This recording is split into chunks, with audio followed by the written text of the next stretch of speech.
Welcome back, Visions fans. This is the first, hopefully, of many of the Leonis report. I'm here with JB79, and this is a podcast that we're hoping to talk about a throwback.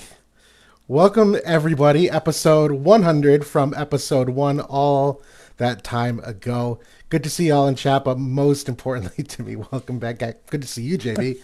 What's going on, man? Not too much. It's been a few weeks since we've got together here and did the cast, and I was really looking forward to this and kind of ending things here on a good note. And yeah, it's good to be back with you and catch up, and also with the community here. See some familiar names in the chat, which is absolutely love it. So very excited for tonight. We have so much prepared, so much to talk about, and hopefully you guys in the chat can be active participants. And this is as much for the community as it is for us, as it is for the game, as all of that. So yeah, very excited. Couldn't agree more. Yeah, it's been a long time coming because it's been weeks and weeks since we've done episode 99.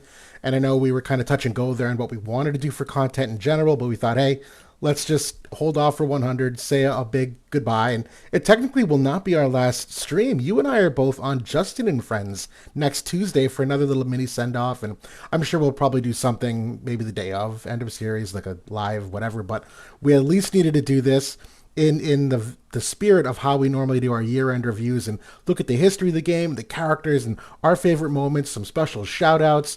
And again, to your point, anyone in chat, this is an opportunity for you to say your hellos and goodbyes, and obviously we'll draw attention and answer questions and talk about literally anything. We will go as long as the momentum takes us, based off historical, probably 3 hours. I mean, that's kind of where we were for like our New Year's stuff, but we'll see what ends up happening. And I know, per usual, it's become a meme at this point. We do some beverages here, and so what are you sipping on? Is that Guinness? It is not a Guinness. It is a spiced dark ale. Oh, what And this brewery? is this is one that I've been aging for several years, actually. I've been waiting for an occasion to drink this one, and I think this is a good occasion for it. It's a brewery out of Canada called Unibrew. Hmm, So shout out to the Canadians that are potentially in the audience. very nice. Oh, and it's got the pop and everything. I love it. Oh yeah, yeah, this Well, is legit. I'm whipping out. This is Casamigos tequila. So this is a nice sipping tequila, but I'm gonna be doing a little more than sipping it tonight. We'll see how high the shot counter gets. You guys This one know is so it's 9% alcohol by volume, which is it's like that's a heavy beer. It's a hmm stronger beer, it is. but like I said, I've been aging it for years now, so I mean, it has the sediments in it. It's probably stronger than that by now. Nice. Yeah, looks like blind enthusiasts over that part of Canada. Uh, Yes, from Quebec, love indeed. it. Nice. All right. Well, I mean, we are going to jump into things in a second, but I figure we could just kind of shoot the breeze about end of series in general. I mean, I know we just finished up Supremacy. It's been bittersweet because you can tell even if we're trying to like rally the troops, inevitably people are already uninstalling, kind of checking out, and the same is true for us. It's that time of year, summertime too, where we're doing a lot more just IRL. That uh, the game just isn't the priority that it used to be, but we still got one more week, and I'm still logging in every day. I'm still doing the bare minimum that I can. Yeah, I mean, as the time goes by, I've been paying less and less attention to the game pretty much since the announcements. I think that was kind of the kick that I needed to finally turn the page and, you know, get on with my life, I guess, for lack of a better word. I think myself, like many, kind of started this game during COVID, and it was, it was a coping mechanism, for a lot of people, including myself. And I got hooked on the game during that period. Um, and I love the game, but it was time, I think, to do something else and move on. Couldn't agree more. Yeah, I was ready to turn the page, no matter how bittersweet.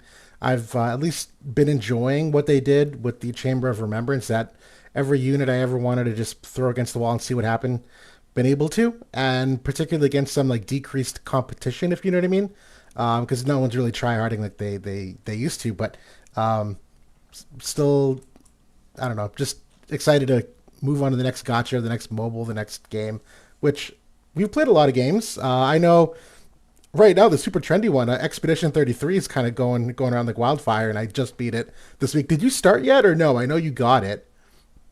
I still haven't started it. Yeah, I need to. You do. It's in my queue. I've got it installed.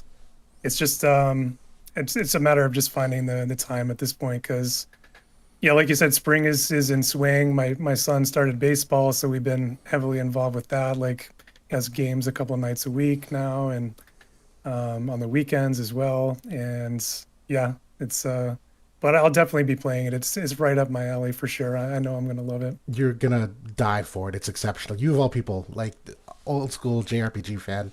Um, Absolutely so. But just kind of scanning the chat here too as we go. About Chris's question, if we're keeping the name, if we do find a new game, I don't think we've really like solidified our future plan. I know a lot of people do ask us about that. We've been open to doing some podcast related stuff, whether it be gaming related, like something like Expedition 33, that as you play it, if we did some kind of like weekly check in on it, almost like a book club of sorts. Like I know Sukiden was kind of on that um, topic too as a potential thing, but honestly, I can't commit to anything quite yet because it's been kind of nice being free. I'm sure I'll get back into content creation, but I don't know what we're gonna do, you and I, yet personally. That was definitely an idea that was thrown around a little bit. Was not doing something like on a weekly basis, but maybe every couple of weeks or monthly, or at least.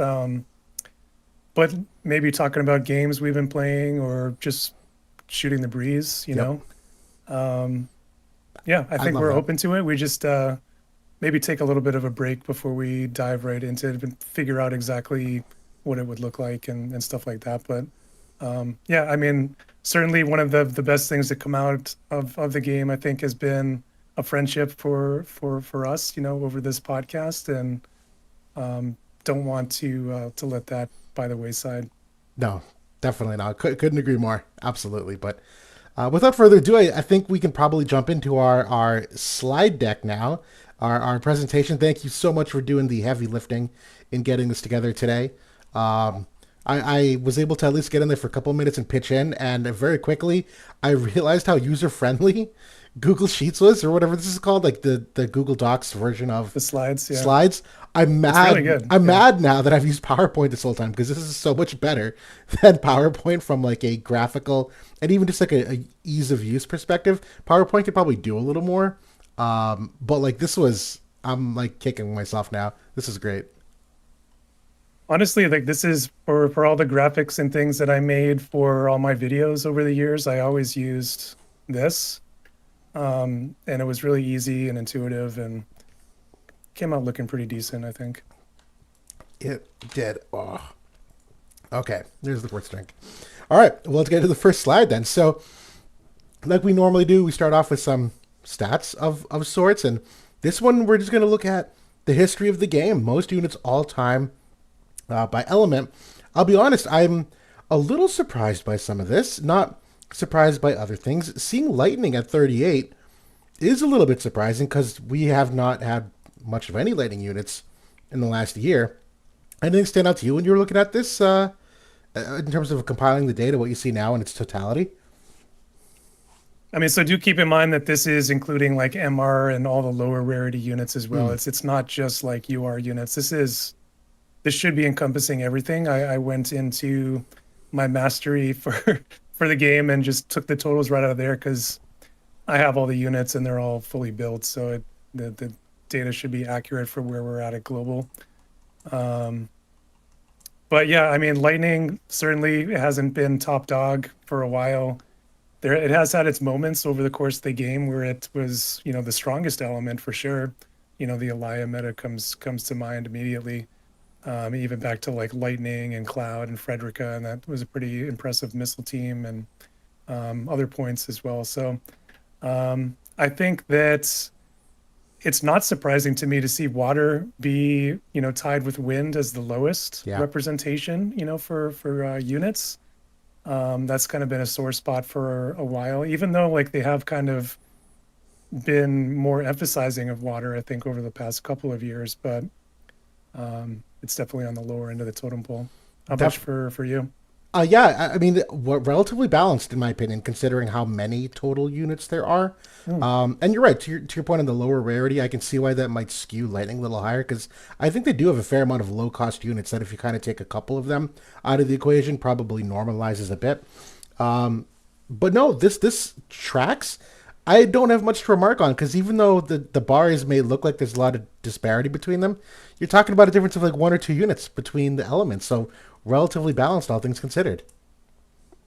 Yeah, I to be honest, I should have made like a second bar for each element for just UR, and I think that would have been interesting to look at too. But um, yeah, I Yeah, think you kind of get a general ballpark. I think every element generally has like at least 5 to 10 kind of lower rarity units. So definitely. I saw someone just talk about light and dark. I agree that in my gut, I probably would have expected to see them the highest just because of the history of the game, how good those metas were, that it probably felt like they had the most units. But no, in the last year or two, Gumi kind of went back to the good old fashioned element wheel, which is a nice change of he pace for did. the most part. Yeah. I mean, it was warranted. I mean, light and dark had dominated the game for the first 3 years of the game. Yeah. You know, pretty much entirely. So kind of going back to outside to the element wheel, I think the proper choice. Definitely so. But we'll go to the next one. This is a different breakout. This is looking at jobs. And again, very shocked to see Spear at 29. But again, I'm probably guessing that's buoyed by a lot of lower rarity units. Um, 3 to 4, which makes about right sense. So, like, it would put it in line with the other tops. But not surprised here for the most part either. I mean, Axe and Mace have been left in the dust. We knew Book was also Glove. Seems a little bit low because we have a lot of good Glove units now, but you're right, in the broad scheme of the game, Glove was never a very popular class. This seems right. Yeah, I like this. Yeah, there is like some outliers, like especially with the spear group. Like if you actually, if we can pull it up like on my vision card tool and just look at it real quick. But like so many of the spear units are from that first year of the game, which are like a lot of low rarity units, and then even units like Eld and Eileen and Winter Masheri, Kane, Veln, and You're right. Camilo. Like there's so many just like units that haven't been in the conversation for many years at this point that it looks like a bigger group than it is I can absolutely see that. And from a competitive standpoint. exactly, exactly. I mean, and I guess I would, yeah, yeah. I don't think I had any predictions about what the most popular classes would be, particularly because I know that once the game got to the job based mission cards, they started releasing characters with more intentional synergy of like which class they belong to, and so at that point, I would expect unit releases to be more game balanced than like trying to keep it totally balanced like the elements were. Like I wouldn't expect all weapons to be equally represented. This does make sense that you'd have more than others. Yeah, And I think that like the takeaway is that there was just too many jobs, and we kind of knew that right from the get-go. It was a good move that they made because I mean it would look even worse for like the dagger and the ninja blade group if they were still split out, because a lot of those units are older as well, like from the first 1 or 2 years. Those groups actually aren't very strong on their own. Even combined, like it's still like very top heavy with the most recent couple of units. Um, but I mean, certainly they should have collapsed other groups here. That's kind of overdue at this point, but yep, um, yeah, it is what it is. definitely agreed. But we'll keep going on the analytics here. This is our opinion of the top five. It's like worst all time elements and worst all time jobs. And we'll start with the elements. And to your point, water has had some love as of late, but for the most part, the majority of the start of the game, water was very underwhelming, and a lot of that was just character driven. If you kind of turn back the pendulum or turn back the clock, back when you were a mono element, if you didn't have a character that filled a specific role, your element was kind of cooked. And I know water for a while, didn't have like a premier tank, or their DPS were relatively underwhelming. And they did have a couple supports. Dyra comes to mind, and there are a couple other ones in there, but they as an element were never super well rounded character wise. And at that point, you were just handcuffed. And I think the same argument could be made for Fire and Wind for the most part. I even know Wind until June came around was kind of handcuffed for any kind of mono element related things. But yeah, even that, even the water units, the ones that they did release for a while, were just flops, particularly for the metas that prevailed, dark metas and light metas. The water units and fire units that did come out really didn't do anything to turn the tide. At least Wind, you probably could make the case that they did with Joom and More the Merrier and a couple of those other units. But yeah, rough couple years to start for those elements. Well, if you think about like the actual release, like the day one of the game, water didn't even have a UR unit. It wasn't until Miranda, I think, was the first or second banner, Oh, you're right. You're right. and then she was decent, but she wasn't. I mean, nobody was really doing much with her, especially with Frederica and Orlando right around the corner. So, um, yeah. And then you look at like Dyra was a support unit. Water didn't have like a legit unit until Glaciella, who was actually a very good unit, but again, like there was the lightning problem with, she was weak to missile. Frederica was a very good unit, Right. so Right. never really took a foothold. And again, you consider trying to make a team of three. Go ahead and make me a team of three with any of these water units here at the bottom, because that's what mono element was, and it just wasn't feasible. You couldn't do it like some of the elements could. The other thing, like there was like a mini water meta in Japan, like with Titus and with Victora, because honestly, those were, King Mont was everywhere after first anniversary. But if you remember, they delayed the 120 awakening for Victor Winter for a full year, Oh yeah, maybe even longer than a year, and so that completely shelled anything with water at the on our side of the game as well. you're right. Mont ended up taking over even more than he should have. You're right. On that note, though, Mont being fire took forever to get up to speed, and a lot of that was, I think, vision card driven too, because they did have some units that were not as bad as water, but still, even that fire units for a while were almost non-existent. It was Rain who came out and really again hampered, but it wasn't until Mon actually came out. All these other units preceding them, Delita, Raldor, Luartha, really just non-usable units. And you compound that with the fact that vision cards, like, they just got their first permanent pool 15% agility vision card this week in JP. I don't know if anyone saw that. JP went and actually re-released like a mono element card. They, for a while, just didn't really have anything in the arsenal, and Mont did come in and move the needle, but still took some time for them to really get on their feet. Yeah, that first couple of years of units was really tough. It was really only Mont that was like a legit cornerstone unit for the element. Rain was okay when he was first released, but we kind of started going into an evasion meta like right after he was released with Venera, and his accuracy was absolutely horrible. Mashari Winter, we got her very late because the Christmas banners in JP were like a month after launch, but for us it wasn't until like Oh 9 months after launch. So she was delayed 8 months, and she was behind the power curve. Yep. She was bad on release for us. So yeah, Summer Katone we also got late. We got her the following summer.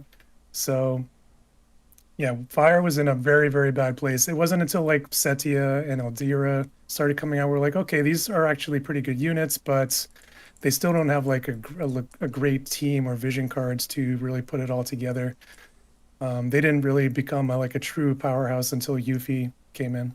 Totally, totally. And I didn't necessarily intend to go through all of these individually, so I don't know if you have much to say on Wind and Earth, if you want to give them the same love, but Yeah, I mean, I think like it sounds harsh when we say worst, but like there's only 8 elements and we have to kind of rank them at some points. All of the elements I think have had moments where they've been good, so it's more just like, who has been best the longest, and that's kind of how I divided them. Of course, like Winds had great moments with Joom and with More the Merrier, like kind of shut down the first light meta. Sadali and Glaciella were a great pair. But then we kind of started sunsetting, elemental play after that. So yep.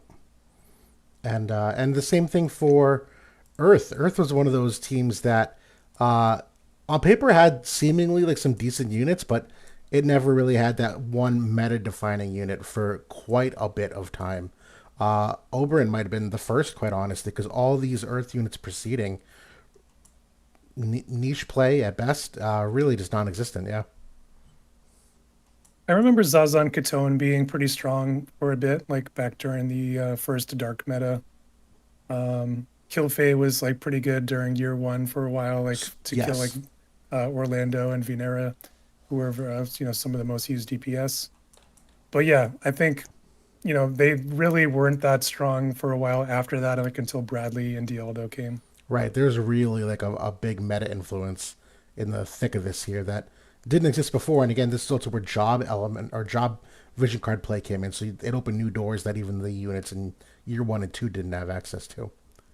Yeah, Yeah. Noctis actually was pretty solid too when he came out. Noctis absolutely was. That actually was a legit team, like Noctis, Oberyn, and Velis, back when they first released like a ice and earth combination. It was that was a team. But yeah, and then the jobs don't have to necessarily go into specifics because I think this is kind of self-explanatory based off everyone's game experience. Yeah, Axe Mace, not enough vision cards, not enough meta units. Axe at this point, I don't even know why they didn't combine it. That one was very much worthy of being wrinkled into anyone, maybe Sword Knight. But yeah, even bow units were have gone by the wayside for the last couple of years. And Sword Warrior and Sword Knight were really just a product, I think, of their units being spaced out too far. I think if you look at their vision cards, there's actually a lot of good vision cards. And if you look at their units, they actually have a lot of good units. I just don't think their units ever came close enough together that they actually had the impact all at once. Where I think that just kind of killed them in general. I think like there was a lot of resources from the devs like in the initial stages of the job era for Mace, like with Raph and kind of Yes. building around her. It just really never came to fruition because like Mashari wasn't good enough, or her upgrades weren't good enough, and the rest of like the Mace cast just wasn't really there. And then the Dagger from FF Nine. 9 was a complete flop basically. So Yep. it never really cemented as a team, and they just really haven't gone back to it too much since then.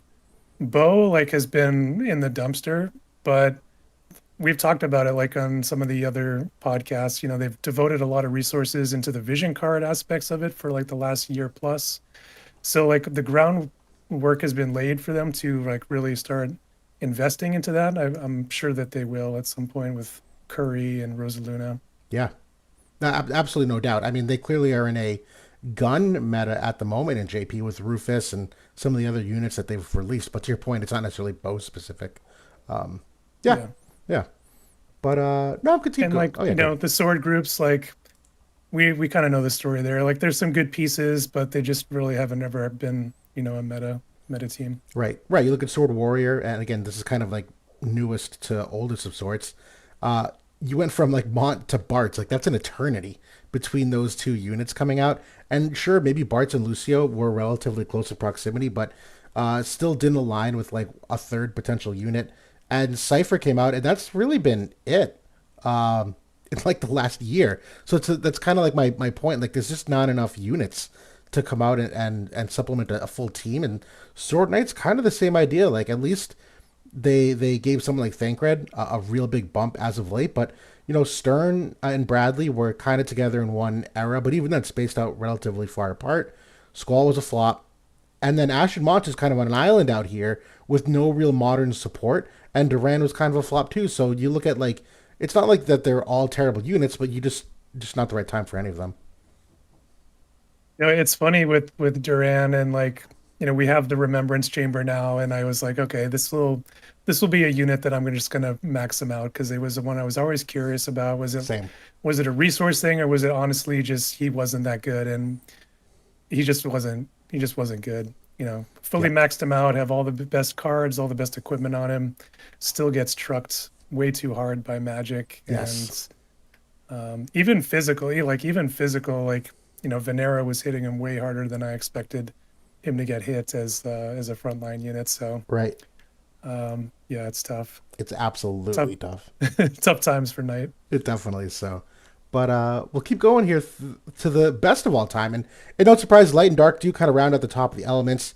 They had supremely long metas, and it wasn't just units. It was, again, vision card support enabling a lot of that. But also doesn't hurt that they're not products of the element wheel. So there's not that easy counterplay for the average player. Light and Dark are neutral to all the other elements. So some of these elements through much of the game were really just kind of this rock, paper, scissors. Obviously, that changed during the job vision card era, but Light and Dark still, those characters were great for a long time, and it wasn't until recently that those units kind of fell off. And I'm speaking more for Dark than for Light. Light has at least had some genuinely really great characters, but boy, Dark had like fell off a cliff in the last year, 2 years. But that doesn't change over the game's life. They were Yes. responsible for the majority of the metas for a huge period of time. There was some very high highs for Dark, with Leela and Joker and, Dark Fina was an amazing team. Of course, Black Rose Helena and Dwayne was a menace for quite a while. And then they had Sephiroth and Raph Yep. as well. So they had very strong meta teams like for the first 3+ years for big portions of those years. So they have to be represented here. Light, of course, I think it goes without saying. We all know how strong Elena was here on global, and a little too strong, but you know, I personally I thought Lightning was best after that. With Elia was dominant for so long, and we talked about Orlando and Frederica. Lightning FF13 had a pretty strong showing. Yep. Cloud even was a very strong unit when he was released. Esther, so Resnick was one of our essential supports for a very long time. So they've had some very quality metas and units over the years. They just haven't been strong over like the last year. Basically, since Elia faded out, they really haven't been very good. Totally. Oh, totally agreed there. And then Ice, yeah, Ice has been, I think, like more hills and valleys. There's been times where it was really not great, and then there were other times where it was almost just too much for too long. And then look at the beginning of the game, you had Agrius really, coming out of the gate strong, and Orin not that far after. But there was a period of time here, a little bit toward the middle, where a lot of duds. Velas, you could say was great, but when you go from Velaric to Barra to Aranea, it just kind of doesn't do much. And then even then That was after the doldrums right there. it was that was the a tough period of time, and you did have your missile meta, and then even then after that, when you go into like Zoma, he was not adopted, although very good unit, not adopted heavily on global. Reagan, Howlett, Jaden, Grifford, like that's a long swath of time of units to kind of all be duds. A2 at least was a good one, but yeah, Ice has just been very boom or bust, I think, for the most part. And even like in the first year, I think that they benefited a lot from just how weak Fire was. Correct. Like Agrius probably didn't deserve to stick around as long as she actually ended up sticking around. Although she was incredible and probably one of the best year one units, there just wasn't any legitimate fire threats to take her out.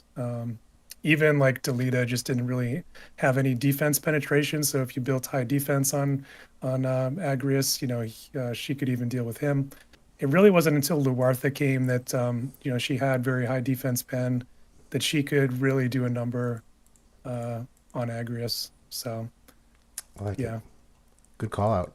And then the jobs. Again, no surprise here. A lot of this is recent memory for most of us. Katana is the clear winner of the jobs, not only from the units but the vision cards. Like just how rainbow you could make that team. They fit with so many different other categories. The units were all very well crafted. And the same could be said for Greatsword. Great for rainbow teams, in particular for Greatsword, because that type of unit naturally came with a good amount of self-sustain and bulk that you really could plug and play them a little easier than some other units. None of these are surprises for me. Fist feels like a faded memory at this point because Fist has been bad for quite some time. But Fist was really like the first job group to actually pop off. And they did very well for quite some time until they finally just stop releasing units for that class. Like they just kind of stopped, Yeah. and the units they did were just nothings.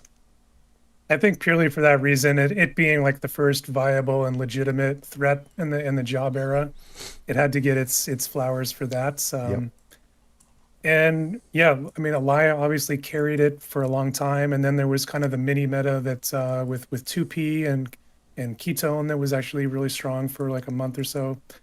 But after that, yeah, there just really hasn't been anything. No, and honorable We mention. and Oh, good. we tried, We like, tried. we tried with Tifa, with Perrine, it just wasn't good enough. Not good. And honorable mention to the Full Metal brothers. They were Yep, like the real drivers of that initial fist meta that Elia eventually kind of took over and championed. But yeah, absolutely. love those units. Yeah. They were a lot of fun. Yep. That might be the my favorite collab. That's up there. It's close. The units were great. Like a lot of good game balance changes because of it. A little too oppressive with Bradley, but Alphonse and Ed were cool, and Roy was fun to think about for a couple days. But yeah, I mean, that was like a banger free unit and vision card that everybody got. Everybody was excited about the collab. Everybody pulled for it.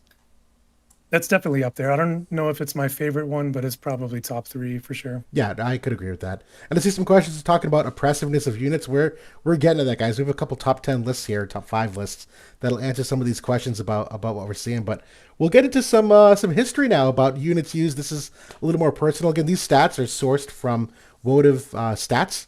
And we figured take a look at our top units used on attack and defense. The data does go back as far as July 2021, so it's not the entire history of the game, but a pretty large swath of it.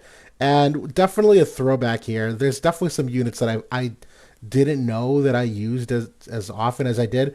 Mont Leonis, the fire unit being my number one, is absolutely a surprise to me. I would not have expected him number one, but yeah, there was actually like a fair amount of metas that he came in and out of for me. But some of these others also not surprises. Sephiroth, Summer Resnick, that's just been dominant this last year.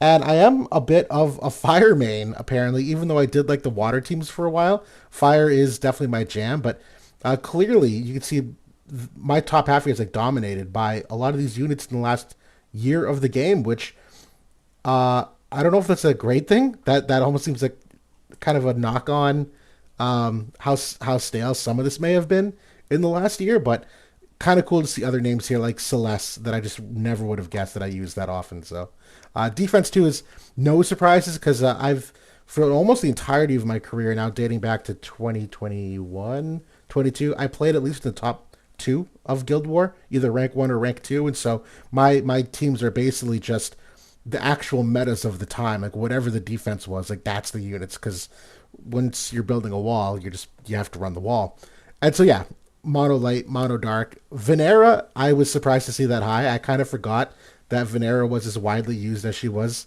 for a lot of that time. But yeah, nice to see some old names here. Definitely. I think you mentioned it, but this obviously it only goes back to July of 2021. So Right. like the first 15 months of the game ish are missing. Yep. So I think it would, we might see names like Orlando or Stern, Dark Yeah. Stern, Dwayne might be on there as well. Black Rose Helena. So that there's some names missing, from that first year, but this is encompassing, quite a large swath of the game. And definite shout out to the creator and maintainer of Votive Stats, Ariantis, I think is Yes. his name. Don't know if he listens, but if anybody knows him in the chat, pass it on. Big thank you from the community for this tool. It's The greatest thing. it was changed the game. I think it was a very very good tool for everyone. Absolutely exceptional. Yeah, this access to the data really made the game alive because it allowed you to do research on a day-to-day basis, but it allowed you to do some of the look back stuff that you just forget. And so having this at your fingertips to still go back to enhanced everything about the game for me. I look at this too often, quite frankly. And a lot of the work Yeah. that guild coordinators and leaders would be kind of tracking manually, this kind of automated a lot of stuff for them. That's honestly took a lot of work in the past. Oh yeah, it was literally a full time job doing the scouting where you'd have to go find a player from the previous day. And then even then, you could only see like if you pressed on a player and went to their guild history, you could only see the perspective from their attack teams. You could not see their defense. So you'd have to find out who they played, then go find them. And it was you have to search through the arena rankings to try to find them. We had spreadsheets of like where people had high scores in the far plane events, so that if we couldn't find a player in arena, we like knew what rank they came in a far plane event to go scout them that way. And oh my god, yeah, just absolute beast to try to do any kind of scouting.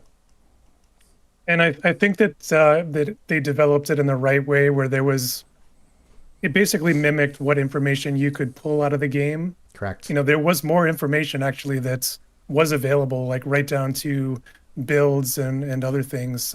Trust stones, I think, even were part of the data set that could be pulled, but thankfully that wasn't exposed, so it really kind of kept the competitive balance, I think, fair. I couldn't agree more. But we'll get to your top used units. Kind of similar, but kind of different. What are your thoughts when you were accumulating this? You see it now. It's a little bit funny because for me, like my story in terms of Guild War is a little bit different. Like we were more of a semi-competitive guild for quite a while, and didn't really try too hard. For the first year, I'd say for the first like 9 to 10 months, actually we were, and we actually got up to the top 10 very, very briefly. But a couple of people ended up burning out of our guild after that, and at that point we just kind of said it's not worth it. We're going to play differently now. It's not that important to lose people over. So, we took the foot off the gas, and we kind of settled into like the 30 to 40 range for quite a while. So part of that for me was, just finding a decent team and sticking with it because I wasn't really paying much attention. So yeah, like Joom being my most used unit on offense was quite funny.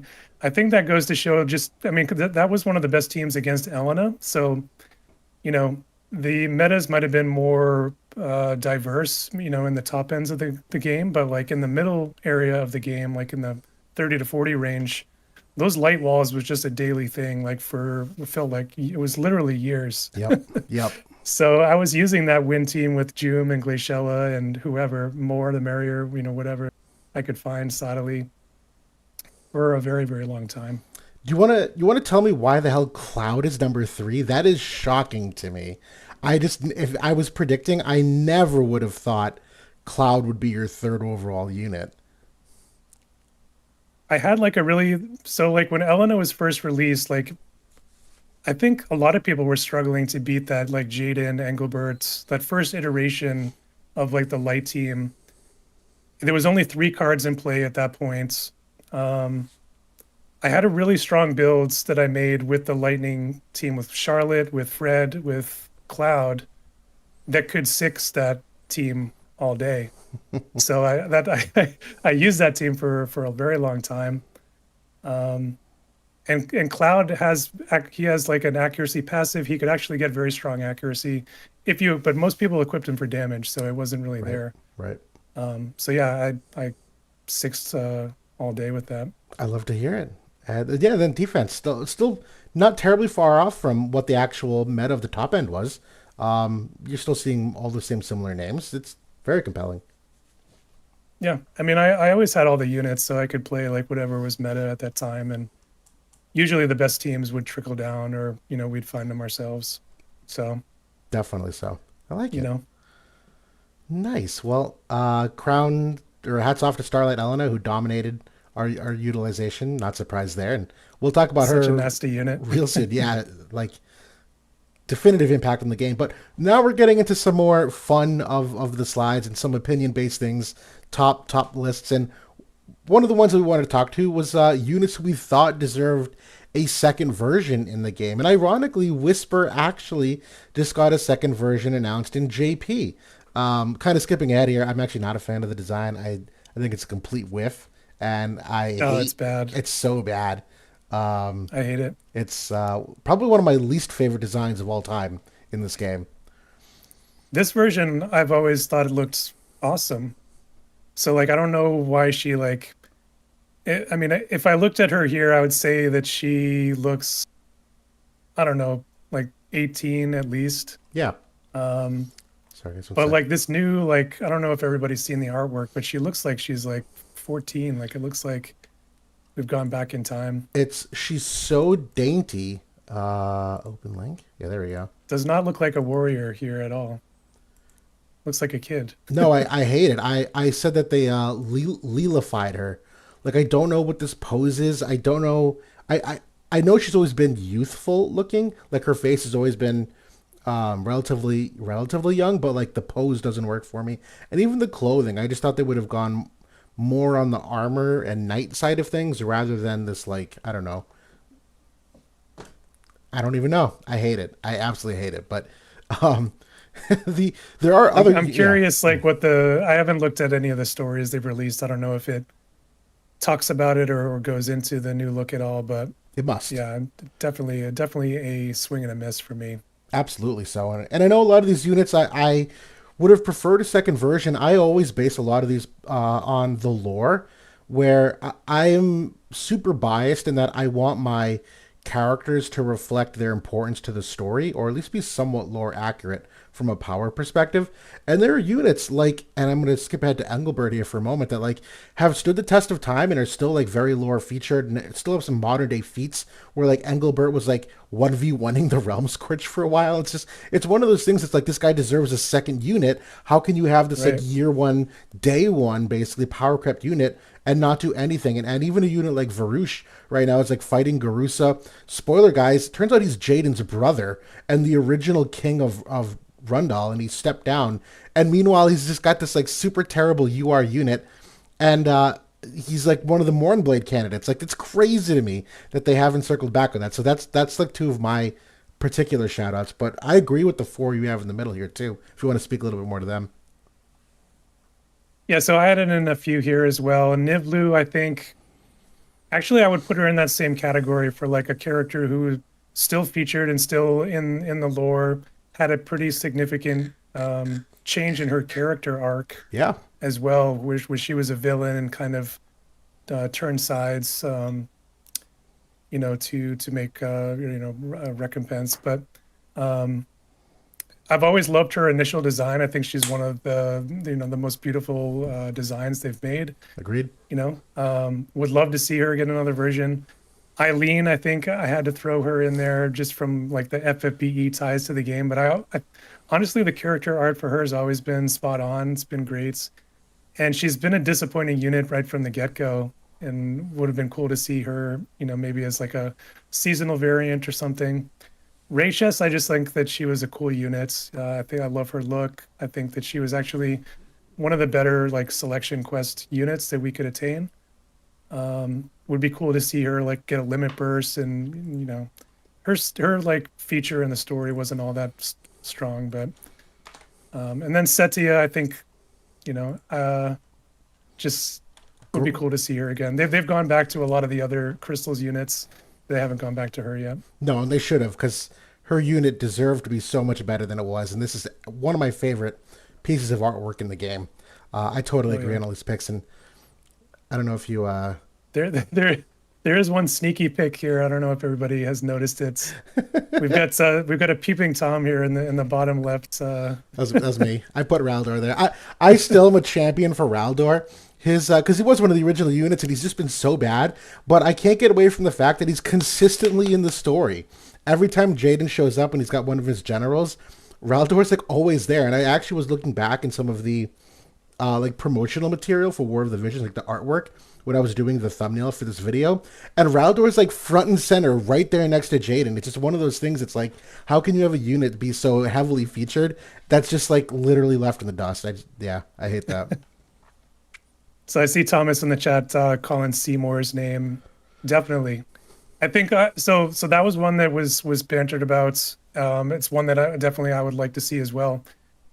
I left him out because there is already basically they've made that character already. He's in the game. The artwork is there. So I left him off the list.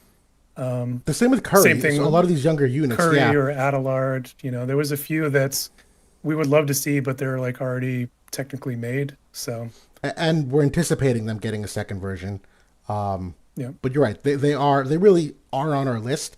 Probably just not on the infographic, obviously. But yeah, Seymour definitely is one of those candidates. good call out. But we'll get into our most wanted Oh, collaborations at this. Oh, actually, good. before we move on, I just go back for Raldor. Like, funny story. The very first video on my channel is about Raldor. How? It's the very first video that I did was about his EX upgrades, just kind of going over, him Oh, becoming a level 120 unit, and was that going to make him like a viable unit? Um, but just kind of an interesting footnote on him for me. I love it. Yeah, like, this is exactly what I'm talking about. So I was looking at promotional artwork, right? And so you have Mont versus Jaden. This is like the whole, season two, whatever. And yeah, you have some like Easter eggs here. That's clearly Glaciella in the bottom left. That's Lilith right there. I'm gonna just go to the right. Sodali is over here in the way back.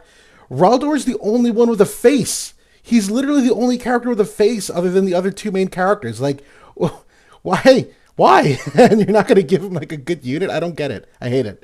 He's been like a very prominent in the story, Yeah, like a prominent general. yeah. Oh well, I thought So that was pretty funny. But well, yeah, we'll get into our most wanted collabs, which honestly really hasn't changed from our year-end reviews because they never ran them. Final Fantasy 12 still remains to be one of our most wanted collabs. Again, it's part of the Evilise Alliance, so the theme fits, the characters fit.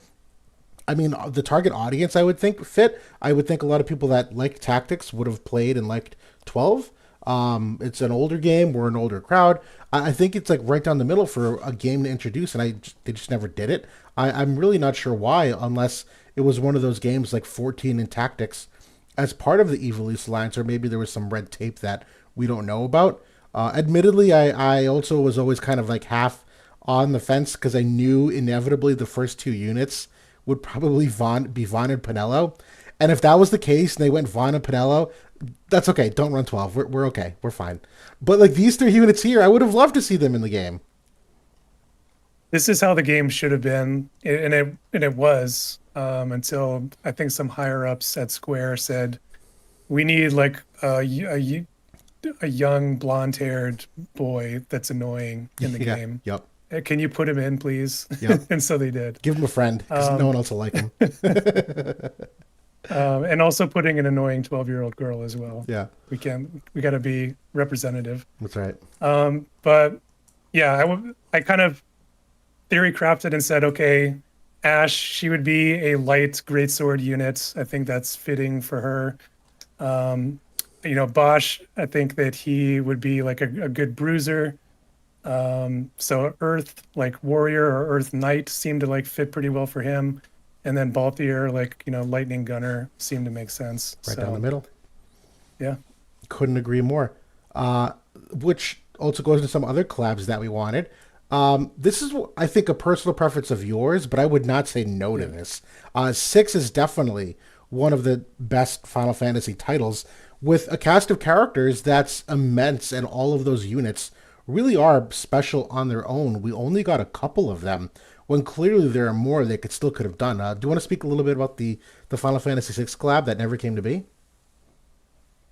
Final Fantasy VI is, I mean, I've said it before, it's my top Final Fantasy game of all time. It was the first one that really, made me an RPG fan, in general.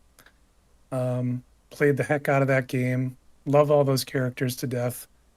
So the fact that Terra was like an absolute flop, was a real bummer for me.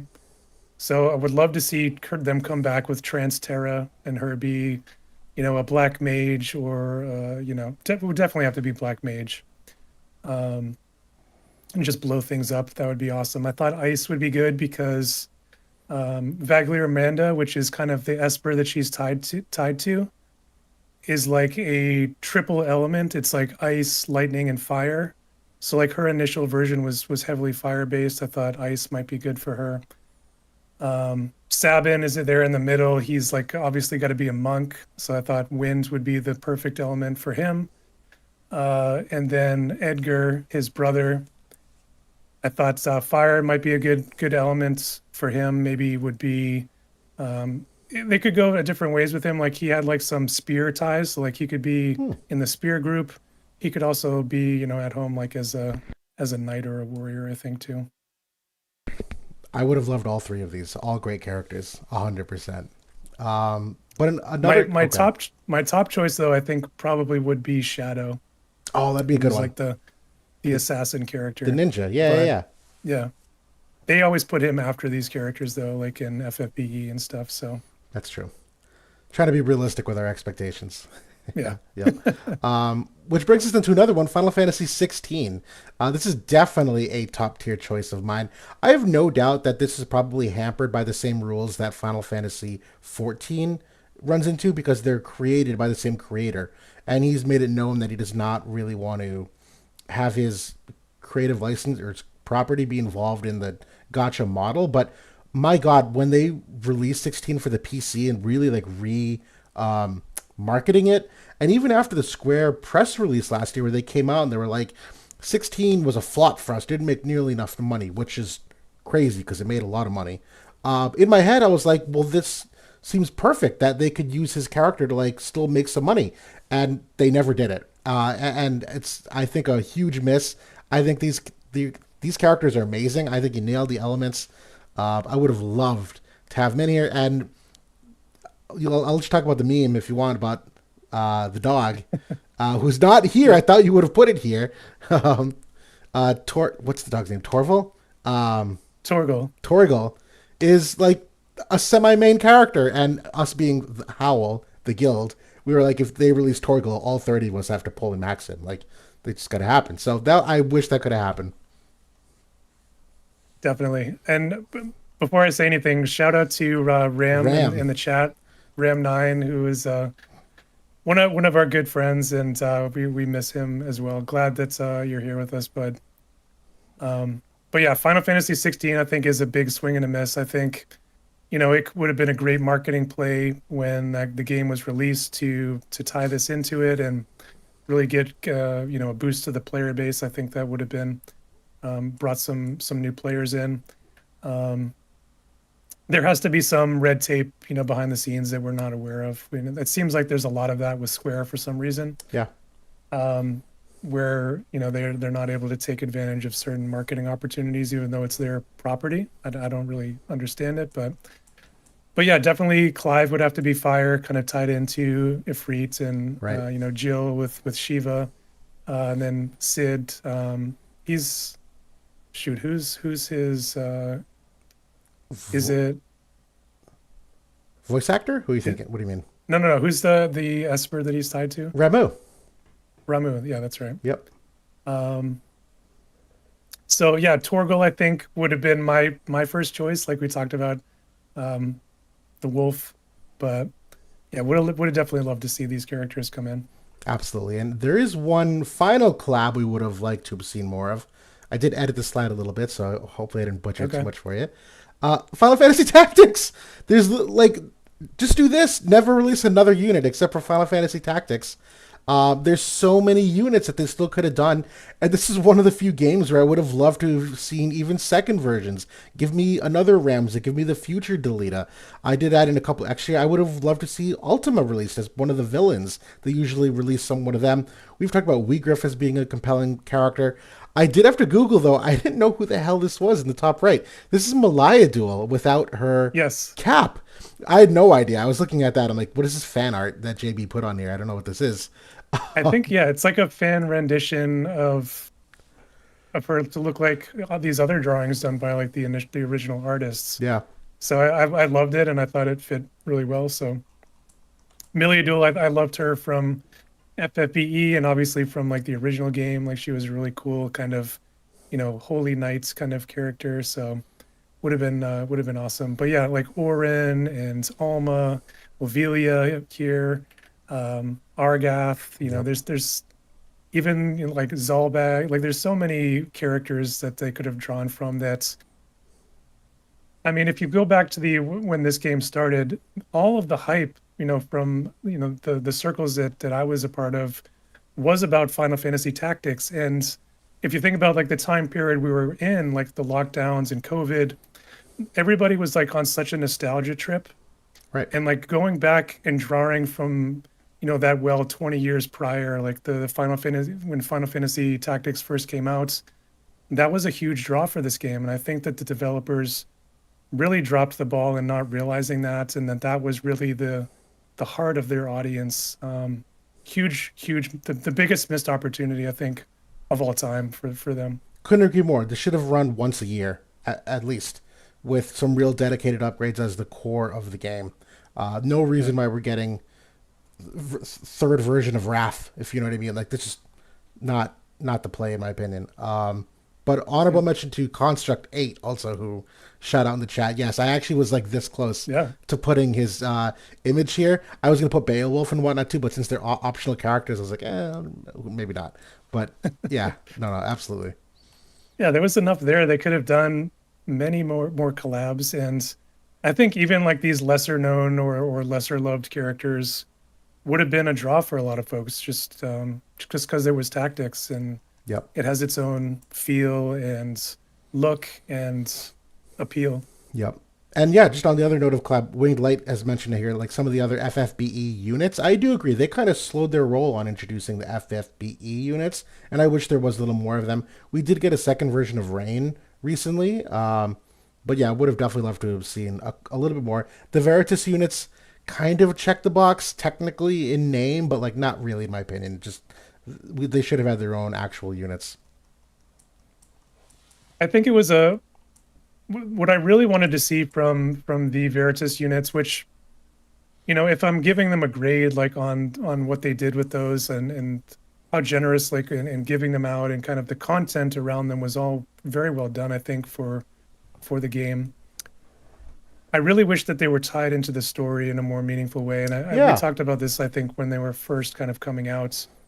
It would have been really cool to see them be summoned as visions and maybe help against the Realm Scourge or like, you know, I don't know, some meaningful story tie-in and the actual chapters and lore of the game would have been very cool to me. Veritas of the Light, actually, as the only one, Jaden, that's like his favorite vision to summon, and he always brings in the Veritas of the Light, which I guess lore Yeah. appropriate because they're probably the best Veritas units. So, um, yeah, yeah, Very cool too, since like his initial weapon is the Quasar, which I think is the Veritas of the Light weapon from FFBE. I love it. All these little tie-ins. Yeah, exact. All the more reason why they should have conjoined it a little more deliberately.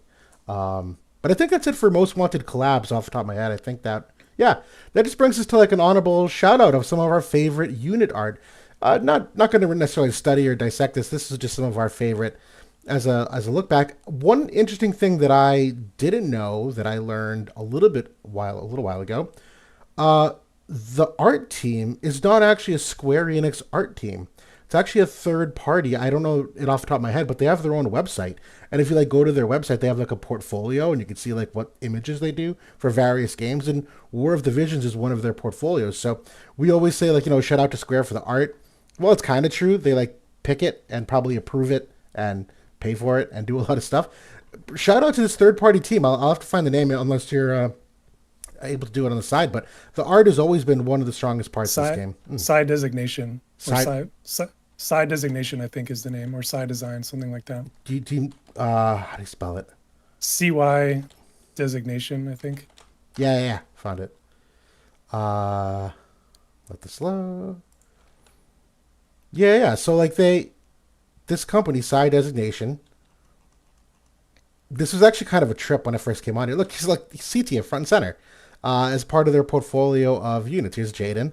So I thought that was really interesting that it's technically a third party art place. I've actually looked out for other games that they do just because the art's that great. But kind of getting back to this, I mean, how do you narrow it down to your favorite art in the game? There's some I don't even want to say clear favorites, but some that are a cut above. I tend to prefer the ones that are large and intricate and bulky, and so ones like Gilgamesh and Joom and Cetia and Flagbearer Glaciella. I love Jaden, how big their art is. I've always appreciated that. It just feels impactful to me. But yeah, love it. Yeah, I threw in some of my favorites, like from the collabs too. Like the Warrior of Light design is just so good. So good. Uh, Kane, amazing. Vivi. I think they did overall a great job with all the collabs, to be honest. I Oh think they've yeah. all looked great, but these were some of my favorites.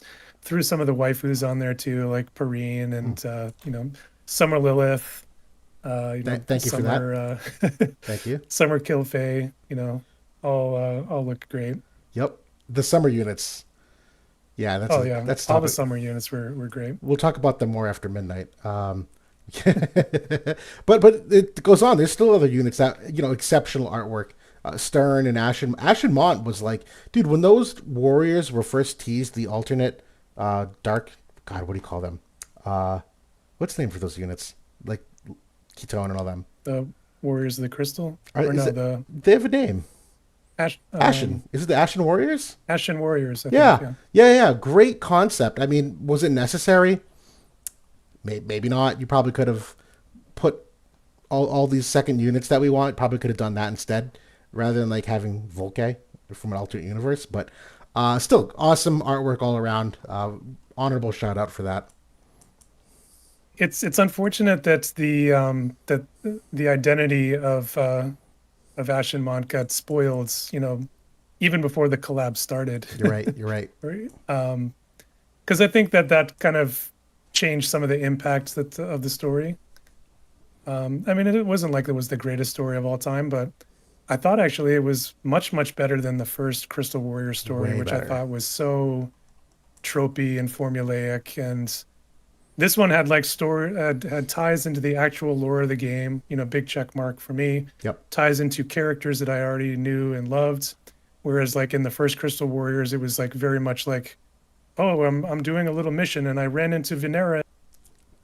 Oh, I'm doing a mission and here's Stern. Or it was Yeah. very like it was just bad. Really bad. Um, but this was done. I felt like it had real, even though it was like an alternate timeline and dimension, like it had cool moments. And I thought until like the last battle, I thought that it was like pretty well written. The last battle for me was kind of meh, but I don't recall the yeah, last battle, to be honest.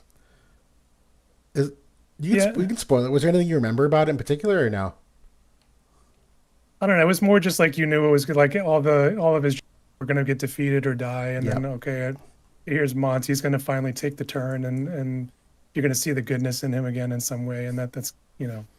So it like the wrapping up of it was kind of formulaic for me, but it didn't take away from the overall story. I don't think. Got it.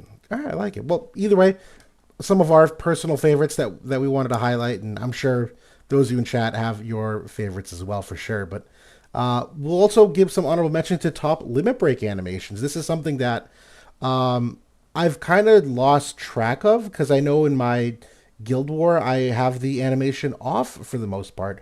It's just a huge time saver, right? I do see it obviously in like some of the live like dual modes where the default is to have them enabled, but there are no doubt some excellent limit break animations, and I think we nailed a couple of them. It's interesting to see resells on here. Not a limit break animation that most people get to see, but Mont Leonis is like one of the first that I remember just absolutely being in love with. Agrius obviously two from year one. Light Veritas they went super hard on, and just this like massive laser beam. I wanted to take the time to maybe be able to show all of these, but we also wanted to be considerate of time, and so although we won't necessarily show them live, absolute shout out for some of the limit break animations. Unless there is that one that you want to highlight in person, I can see if I can find it. I think we should take a couple. I'm sending them over to you now. Hmm. Maybe just do like two or three of them. So here's the resol one. Oh, I'm not sharing. Hold on. Sorry, guys.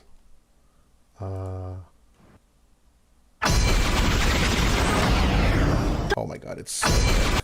Why is it so good? And you sent me Agrius.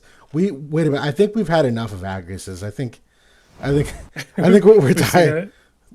it. Seen enough of Agrius. Yes. Okay, we can do like Ketone. Ketone, I think, is one of my favorites. Ketone's a good one. Yeah, if we can find ketones.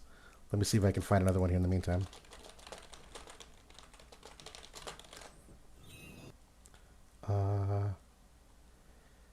Too bad I don't see it here. I know honorable shout out. I know Garusa has one of my favorites too. I don't know if everyone remembers his. Oop, there we go. Okay, I think we're good to share this. So this one is this is Resolves for those of you that have never seen it. Watch closely. Don't you want more? Okay. I just loved the tie into like the dark crystal and kind Yeah. of like slicing it, and I don't know, not exceptional, but thought it was a cool like lesser known one. There's some good choreography. A deep cut. This one's crazy. This I think is my favorite one they ever It's did. exceptional. 私を止めることなどできはしない How do you beat So that? good. It's so good. I know Ben from our guild had said that it's like almost like a frame by frame kind of homage to I want to say something from like Macross or something like that, Okay. like a Japanese anime, Yep. like a scene from like Macross or something like that. If anybody in the chat knows, let me know. But I love it. yeah, kind of a cool footnote for that limit burst because it is one of the best ones in my opinion. No doubt. The sound effects are on point. It's just amazing. But yeah, the Ketone one here is also a goodie. So cool. Really feels impactful. Love it. They kill it. Like with when you these. think about like so many of like the limit burst were like just like the rule of cool where like they'd create some big explosion and it's like them walking away or making some like nonchalant like brushing their shoulders. Yep. Like 90% of the limit bursts are like that. So like I didn't want any limit bursts that were kind of in that vein. That makes sense. Actually, I think I might have found it. Hold on a second. Is this That's like his introduction His video, intro, but his LB should be towards the end. yeah, here it is. Yeah. I love this one. This Garusa break. 犬が強き者であるならわしを楽しませてみろ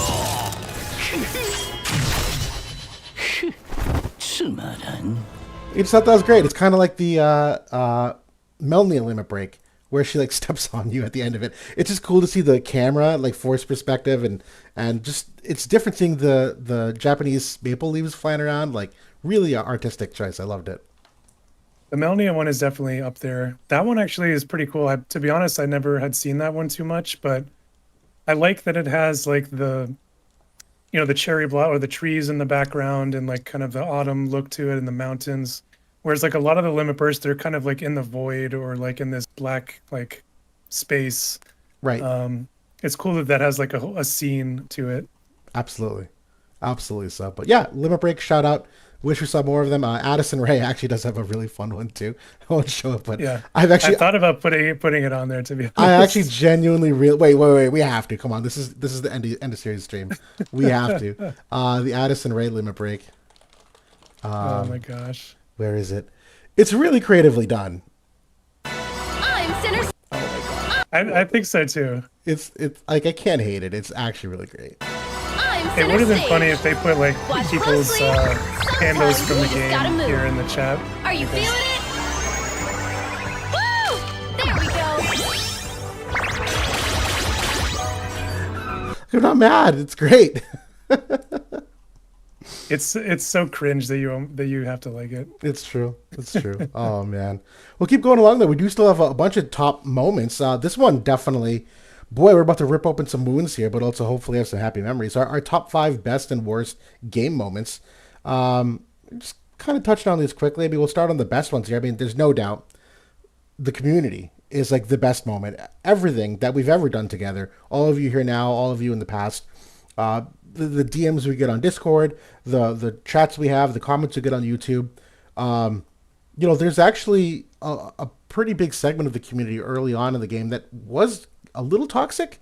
It was very competitive. You could really feel it, but it was always like a brotherhood of sorts, even when it was like at its sweatiest and gnashing teeth at each other. But no matter what, we've always been one of the strongest parts of the community. I wish the game was bigger just so we could expand that community. I think it's a really special thing that we have. I think like so many people bonded like during that first year when so many people had more time and Those those bonds that were forged lasted over the course of years, where people maybe that didn't use Discord as much in the past started, being a daily part of their routine, and that became part of their social circle. I know that was the case for myself. Um, I see a shout out for the tournaments, in the game. That was a huge part of it for me, like starting way back in the manual days, where Prodigy and Daniel Boone and um, you know, shoot, can't remember the other, Lifetime, or but there was a few people that were, ran tournaments, homegrown tournaments for a while, and then finally we got the official one. There was also like some auto tournament scenes, like with Kason and with Yes. Numero 80 and Chisei with the WBEL. Um, huge highlights, over the course of this game. Lots of good memories, lots of good friends. Um, Stuff that we'll remember for a long time. Absolutely, and that captures number two as well. I mean, the official PvP tournament was undoubtedly awesome. I wish they'd continued it. I'm sure it was difficult to manage, maybe a little bit too much time and money for the return, but regardless, a memorable thing, and would have liked to have seen more. Obviously, we have our own because we like to see it, but that's absolutely one of the better moments overall. I would agree here. The Final Fantasy Tactics fifth anniversary period, this rerun they did, really great memory. I mean, we're still using Agrius to this day. That's how good some of these upgrades were. Sure, Rams and Delita probably could have gotten a little more love, and even Sid didn't really hit like we were hoping to. But regardless, great to get the reruns, great to get the Mind Spheres, get them in a fifth anniversary playable state for sure. Yeah, Yeah, I mean, like that, in terms of like the official tournaments, I think that it was maybe a couple years too late is really like my biggest feedback for yeah, them. I think they really could have tapped in earlier on that, when, especially like when the manual side was a lot more healthy, had more players. Um, that it could have been something bigger, because they could have worked out a lot of those kinks that they discovered in that year or so that they did it, and made it even, more of a banger, like in years 2 or 3, if they had continued it. yep, And I think it could have been a great success for the game, if it had started earlier. The anniversary period, like that, we gave them a lot of praise, like when that was going on, when they had these massive upgrades for, made the Final Fantasy Tactics meta or near meta units, once again, which was crazy considering how poor all of the upgrades had been for the course of like a couple of years. yep. Um, so that was really awesome, and they gave everybody like the free 3 units that really level set the meta, I think, at that point. So that was really cool. Um, and then the next one here, like the set updates for global, when that went away, like that was like a big loss, I think, like Yeah, especially as like a content creator, like being able to rely on getting certain information at a specific time. I'm sure Orange would say the same thing. I think that was a big part of him kind of stepping away from his content cycles as well. But I know for me and for you, that was a big problem, in terms of creating content around the game. absolutely so. So Yeah, no doubt. And the last one here, the background farming, absolutely enormous. That was a huge drain for a while of having to keep your phone active basically 24 hours a day. And that was just even if you were autoing something, never mind the stages that did require you to manual it.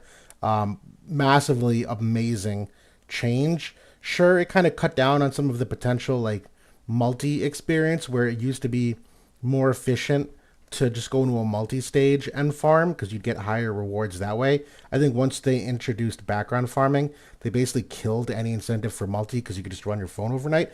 But overall, that's a huge net benefit for the game. And made it to the point that it was almost inexcusable for people to like not have certain equipments or currencies because we had more than enough potions. Like you could absolutely background farm to get your 63 recipes. yeah, it was a total game changer, I think. Like, having to farm specifically through tickets or through manual actions prior to that was just wasn't fun. It wasn't a good, I think once people started going back to their daily lives after COVID was over, that part of the game became a big chore and a big problem. And I think You know, had the game been launched during a normal time frame, I really don't think it would have ever caught on the way that it did. So yeah, that was a much needed quality of life for sure. Definitely. And I do want to give a legit shout out to the Trust Zone quality of life updates. The Trust Zone system today is exceptional. It's so easy.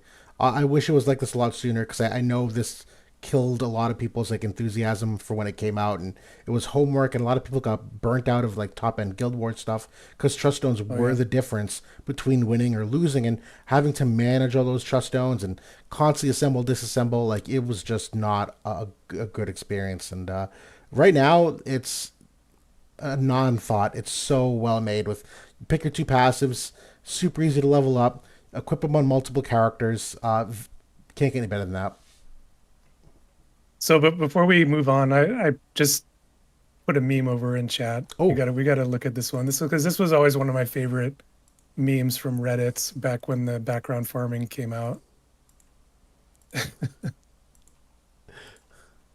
Of course, it's got to be the Vince McMahon of meme, course. but because this was like a we got like a bunch of quality of life enhancements at once, and I don't know if a lot of people remember. We didn't have the Wayfarer's Chamber. We had like a bunch of different chambers to collect all of these things. You're We had to right. like we couldn't send or claim all for our gifts. Yep. We couldn't skip all on the guild statues. You had to do them one by one.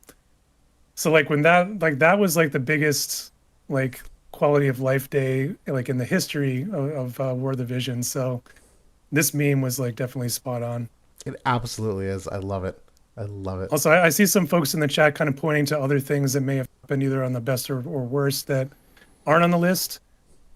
Unfortunately, I mean we couldn't put everything. Like there's stuff on here obviously that should be here. If it was like a top 10 list, we could there's more things. But yeah, these were just like some things that we threw together And I actually we're for obviously today. going to address them. I know Offerwall's coming up, and I agree. This should be in the conversation of the top five. But I think we Oh have like yeah. a loophole here. We'll move to the worst. We'll kind of get through these. The reincarnation system, I do agree, was one of the worst things they did. Now, I'll be honest.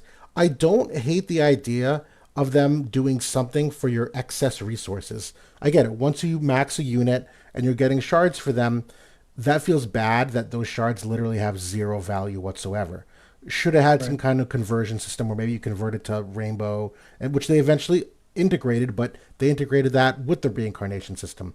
But the reincarnation system just completely upended any game balance that was like fair. And even though like people were pay to win in the sense that like you'd have to pay to get all the new units all the time just because you couldn't compete based off free viz at the top end of the game, this truly was like a huge step for like pay to win with what you could like buy the rainbow scrolls with. And like people that were buying a lot more units were getting a lot more dupes, which meant to get a lot more rainbow spheres. And it absolutely like gapped a lot of people. You'd get a new unit with their bingo board. You get a lot of new rainbow scrolls. Like there was certainly an incentive that the more you like played and paid, the easier the reincarnation system was.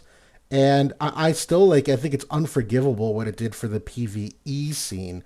I can't imagine like that. That's where I lost a supreme amount of interest. Not that I was ever like gunning for number one, but I would absolutely try to go for like top 50 or top 10.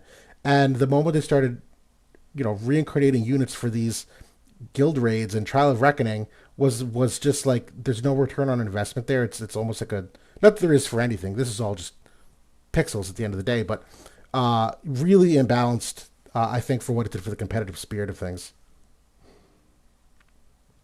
Yeah, for me, like the reincarnation system, like as a paying player, as a spender, there was like some fun aspects to it. Obviously, like I had a leg up, over some folks, and obviously like the kind of gardening mentality of like really trying to get into the nitty gritty and min max on certain units had like its fun aspects to it.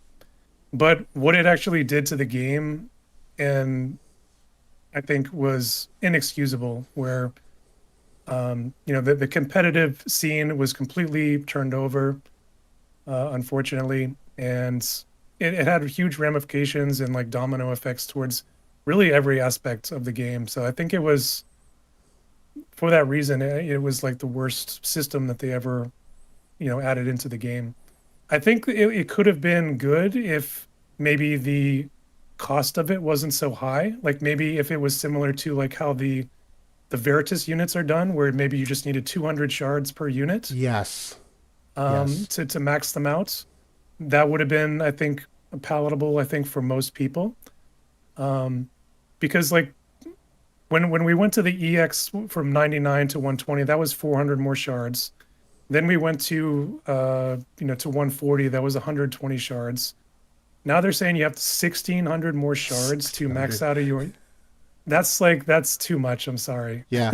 Yep. I agree. Because they like obviously you don't. It's an optional thing, but they know like people are gonna min max that. They know that that's gonna be a huge like point of contention for folks. So Right. I don't know. Totally. It's just bad. It is, and yeah, we'll keep this going. The trust and implementation, already talked about that in the quality of life updates. The implementation was overly cumbersome. People suddenly had to remember all these random letters for absolutely no reason. What's the A stone? What's the G stone? Like, it just was. Then you have the mini stats on them, and there's the max stats and passives, and what's active and what's not active, what stacks, what doesn't stack. Like, just a mess for the average player. I don't know if I want to beat a dead horse on that, but yeah, not great. So call out to moderately apathetic in chat or Brad as we know him. Spot on with some of the things that you're pointing out. Agreed. I mean, this one that's on me. Like I was putting this together and was kind of short on time, so I kind of just threw some things in there that were memorable to me. Like I think maybe it could have been more of a vetted out list, and certainly Road to Worldwide should have been on there. I think it was just erased from my memory, to be honest. It was so bad. But yeah, there's like I said, other things on the list, like Offer Wall obviously was a bad moment for the community, and I think that kind of those things, like with Road to Worldwide and like Offer Wall, I was kind of rolling into communication failures spot there with I thought we would kind of talk about some of those things like on their own without having to bullet them specifically. So that's kind of was my thought process. Agreed. Yeah, you could obviously put this in any order, and people quit for different reasons. Maybe some things are more emotional, so they last with you longer, and there are other things that actually have like game balance related changes, and I think that's where we tried to focus on at least some of these in terms of like gameplay experience. Road to Worldwide, while like expensive, wasn't necessarily like a game experience changer. It was just a shit ton of new units all at once, but didn't actually and even those units weren't like gangbuster units. Reagan was done within like a month, not even, you know what I mean? Like, so Yeah. even Road to Worldwide, and it never really stopped. We're just constantly in this barrage of 100 units. I honestly couldn't tell you the difference between Road to Worldwide and now. It's virtually the same in my opinion. It's just 100 cost every 2 weeks, and it's a new meta every month. Now, fortunately, units from a year ago are still usable now, which is more than you could say about then for a little bit, but we also had a huge power creep spike last year in March, and that sucked too. So like, yeah.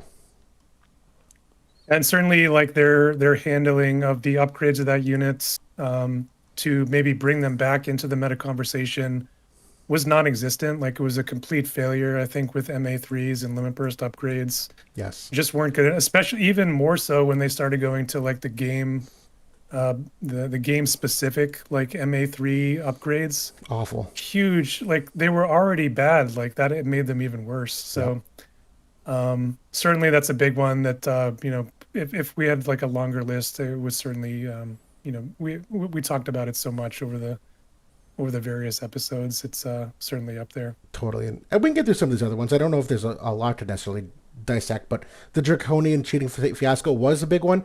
And again, almost all of these, I think still Kane just nailed it.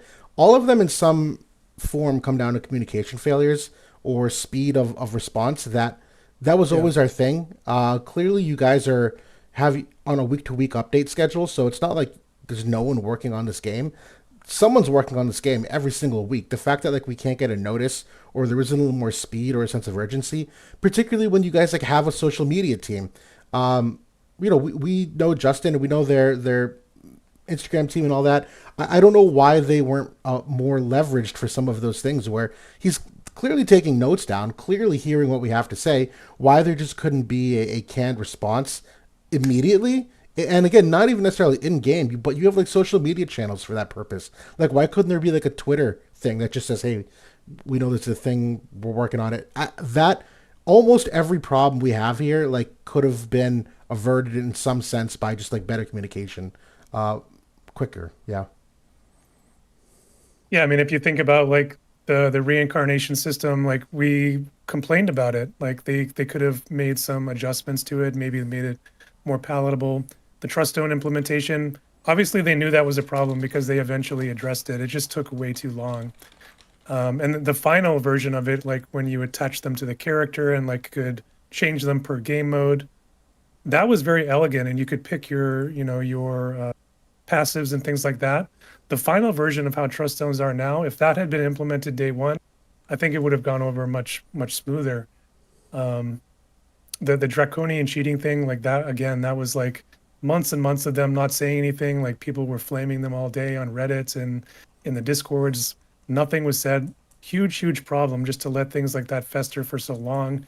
Even if you're just saying, hey, we're looking into this, guys, we need to gather more data. As something as little as that could have like quelled a lot of the unrest that was going on. Yep. And the same thing was happening during like Road to Worldwide when people were posting memes all over the place. People were unhappy with, when Hiroki came on and said there's this whole song and dance of like, we know this is a big burden on you guys. Here's what we're going to do. What they did was obviously not enough, not even close to what they were actually doing into the upheaval of the game. And they really didn't do enough to respond to it. So I would 100% agree with Kane that a lot of these were kind of, you could wrap into that communication failure bucket. Agreed. The languishing bugs, same idea. If they know there's a bug, communicate it. Like that should be exactly what the social media is for. And that gets shared around and it's super simple. I thought a fun screenshot from the Draconian thing. This was the top 3 guilds at the time that coordinated this to rename themselves Gumi Doesn't Care. And it was like, this is VIP and I can't remember the other 2 were at the time. But yeah, like this was like a legit I think thing. one of them would have been Dead Society. Yes. Was it Cetra or? It's a good question. I don't know. Not sure, but yeah, it was bad because they had known cheaters that were winning their game on perfect 3s. You literally couldn't win versus them. And they were climbing the ranks very quickly, and they almost broke top 10. And it was the kind of thing that like you're actually breaking the competitive nature of the game at the moment. That people that are putting time and money and effort are actually like getting beat by cheaters. That's different than like pay to win advantages. You know what I mean? And especially you should be listening to those guilds that are like within the top of the game, because those are the folks that, percentage wise are probably putting in the most money to your game on a weekly basis. So if you're pissing off those folks, like what do you have left at that point if they start bleeding out players? Absolutely. That was one thing with Pack H. That was the whales you're pissing off. And I just saw Brad's thing. Yeah, Lucavi. Lucavi was number 2. I can't remember who's number 3. Lucavi. But yeah, that was them.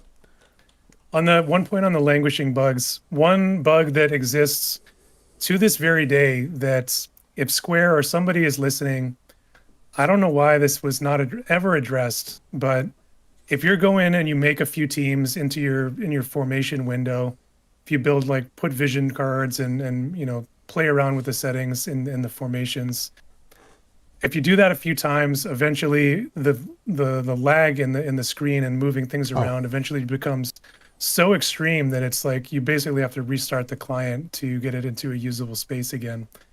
Everybody that I talk to that makes teams has this problem, no matter what platform that they're on, whether it's Android, whether it's Apple iOS, whatever. It seems like it's a memory leak because it kind of happens over time. Yep. I mean, obviously it's not our problem anymore, but awful. Yeah, that's a big problem. And it was worse the more things you had. So if you were a whale or a day 1 player, you had a lot of vision cards, the memory leak would happen way sooner. Like the game just wouldn't load. Yep. Eventually it would just crash out. Yeah. Yes, it would just auto restart. But yeah, there's still a lot of worse. You guys honestly have nailed a couple of them. Even the hollow vision cards. I agree with that. That's one of those ones they increased the cost on us. Sure, statistically those cards were better, so it was a harder argument to like be super mad about because you were technically getting like better cards for more, but it was a huge drastic shift in the cost. And then you have all these 100 cost units and the reincarnation system that really just not a fun experience for anybody. Yeah. Yeah, but we'll keep this going. I don't want to be too negative here. We're well aware of what they are. We're going to talk about more negatives. We're going to continue with units who flopped. This one's always fun though. Let's let it roll. So we just kind of generally tiered these, and I know my personal ones always kind of come down to who the 100 cost units were, just because my 70 cost unit expectations are naturally a little bit lower. Like, how can I realistically gauge some of them? But Resnick the Floppy should be a tier 1 flop. But the rest of these units, oh my god, yeah, like Duran, who we talked about earlier, is one of the biggest flops of all time. I still think Tifa is absolutely up there. Fang is definitely up there. Oberyn the Auspicious is like the most copium unit that ever flopped. There was actually like several times where we thought he could be okay, but my goodness, Golbez too. Yeah, I figured like in our last 2 like years in reviews, we added this one for like who was the unit that flopped the most that year, and it was Resnick and it was Oberon the last 2 years. Yeah. So they had to be tier 1. Yeah.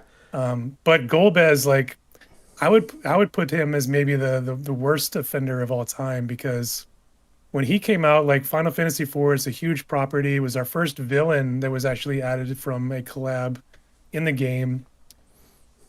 One of the most revered and like favorite villains of all time in the Final Fantasy universe, and he was just a complete dud. He has like zero one of the least accurate units in the game, and he comes flat into a Elena light meta and can do absolutely nothing against her. Just awful. I want to talk about Brad's suggestion of Tifa. Oh my god, where is it? The least cope, that she's underrated. I promise you she's not. I actually have spent the last 2 months keeping her in the barracks so I could 120 her, so then I could use end of series to 140 her and max reincarnate her, and I did. I've been running her in strike teams. I took her versus evasion, which she should have shut down. That girl gets 2-tapped by the evade girls. It's not even close. Venera barrier breaks her, and then Riku courage removes her and hits her, and Tifa is dead in 2 goddamn hits. Tifa is so bad right now, Sephiroth or not. Even in this last Supremacy, when we had the cost advantage, she was 90 cost, and Strike has some good vision cards and other lower cost units, and the element weakness was removed, so you couldn't make that fire argument. She absolutely was grossly awful, and I still maintain that, even now after being able to really use her. I think like she had like the most minute of windows where like you could actually use her, and it was her release day until Sephiroth was released. So it was basically like 2 weeks or a week or whatever it was. Yep. Like from that period where, because like Alaya was still very much usable at that point when she first came out, because she was still being used against Jum quite often. Right. And like that Fist team with Ketone wasn't that far off from being like top of meta. So like swinging her into that team like actually wasn't terrible like that first week she was released. But like we knew Sephiroth was coming, so nobody was like putting resources into her. It's like you were the biggest Tifa stan of all time. Right. Which, E30 08 constantly was telling us how good Tifa was for a couple of weeks until she wasn't. Yep. But yeah, she couldn't do anything against Sephiroth. Yeah. I did even against Shrek, which you would theorycraft she would be excellent against, and I think I made a point on the podcast. I was like, okay, I think she's really good against Shrek. I'm going to do it. No, she's not. She's not good against Shrek either. Yeah. So. Yep. Absolutely awful. Oh, you guys said I'm due for a shot. I'm down. The reason why I have not done more is that number one, I need to have some water here. I have not drank enough water today, and I don't feel like getting up to refill water, so I got to be careful. And number two, I don't have my fan running, and it's super hot in here right now. So I feel like if I have too many shots right now, I'm gonna be a tomato in like 3 seconds from like my face getting warm. Well, you got to catch up because I'm starting to feel tipsy, and I'm sure folks in chat are already noticing that. All right, okay. I think this was like a 32-ounce beer, and I'm almost done with it. Fuck. and it's got to be at least 11% potency. Okay. All right. So basically, I've just drank a bottle of wine myself. I'm gonna keep going. I got you guys. I got you. I won't let you down. Yeah. For tier 2, I had Rulgia in my tier 1 personally, because he just came out and was literally not usable ever. But I think the units in tier 1 are probably worse. But yeah, even the tier 2 units. These are the units that had some cope. And I know Hope had like a window where I'm like, oh, on paper it looks great. The buff rotation is just absolutely trash. The AI priorities. Cecil came out, not a well-defined role, not enough damage. More, the water unit, should have done great. Was it the Helen of the Black Rose meta? Which meta was it? It was a magic meta. And even you were like, I'm going to give it a shot. And she just couldn't do it. No, more came out after Elena. Who did you try to use her against recently? Oh, during the fire magic, must have been during like Sephiroth and Shrek, right? No, sooner than that. There was a period in last year. You're like, I tried more, and she was terrible. I think it was a magic meta. Soul? It was the Soul meta, I think. Oh, it was a Soul. Yeah, it must have been Soul. It was Soul. She was bad against Soul. Yeah, and we were like, this unit's gone forever. Maybe like when she got her LB upgrade, if she had that like in tandem with the other upgrade, it would have been okay against Soul. But yeah, I agree. Cecil actually, like, he was a little bit underrated against Dwayne, because like Dwayne had like a really bad weakness to fist damage, and he has the monk sub job that you could pull out. But yeah, he was just like a huge flop, and overall, in terms of like the placements, it's very like fungible. Like I just we're just kind of throw them in there, but I think if you take them as like a totality, I think these were some of like the units that were probably worst on their release. I got to give a shout out to Oldoa, who I didn't really see anybody try to use in year 1. Never. Everybody knew that she was just awful at the, and obviously we knew how good Agrius was going to be, and she had like Drain Force that was like very iffy to use, and her range was bad. There was like missile meta going on, and her, she couldn't hit anybody. So agreed on that from a year 1 perspective. Yeah, one of the worst units of all time, no doubt. And yeah, even the tier 3 units. I feel sad seeing Angela here, because I don't think she's necessarily as bad of a flop, because she at least like kinda not the worst unit ever. Someone made a call out for Zidane in here. I would probably put Zidane here before Angela personally, but even then that's still close. But I absolutely agree with the rest of these. The irony of Shadow Links is that the VIP in its like latter years with like Korea and Hiso running it, we actually ran her as part of the wall. And it wasn't the worst. It wasn't the best, but like it was wallable. But still, like really, really living and dying by dark meta being strong. It was not a reflection of the character itself. But yeah, Irvine flop, Resolve flop, Delita, I'm so sad about. Yeah, awful. Yeah, I mean, I think that there's like good points to some of these units, especially the ones that are like in tier 3. Like, obviously we had some cope about Irvine, and we had like some cool teams that we would play around with the follow-up. Setia, like, she had like a couple of moments, if you could avoid Elena or Elena. Vega, like against Alaya, actually wasn't too bad. Jaden, I think, had like a couple of nice moments as well, very, very early on against like the dark teams. Right. But a lot of these units, even if they had like that flash of a moment, like it was a very short-lived moment. Like Shadow Links was like released, wasn't it even like after Christmas? And then like within a couple months, like we were into the 3rd anniversary. Oh yeah, she's gone. She didn't get her upgrades, and like we just never saw her again. That is accurate. So that goes into the flop conversation, I think. It does. And yeah, we've maxed enough of these to just play with it. I know I maxed Yerma at some point. Kane asked me. Yeah, I did. I got close to maxing her, and I gave up after 40 ranks, where I was like, it's not even competitive. I'm just gonna stop.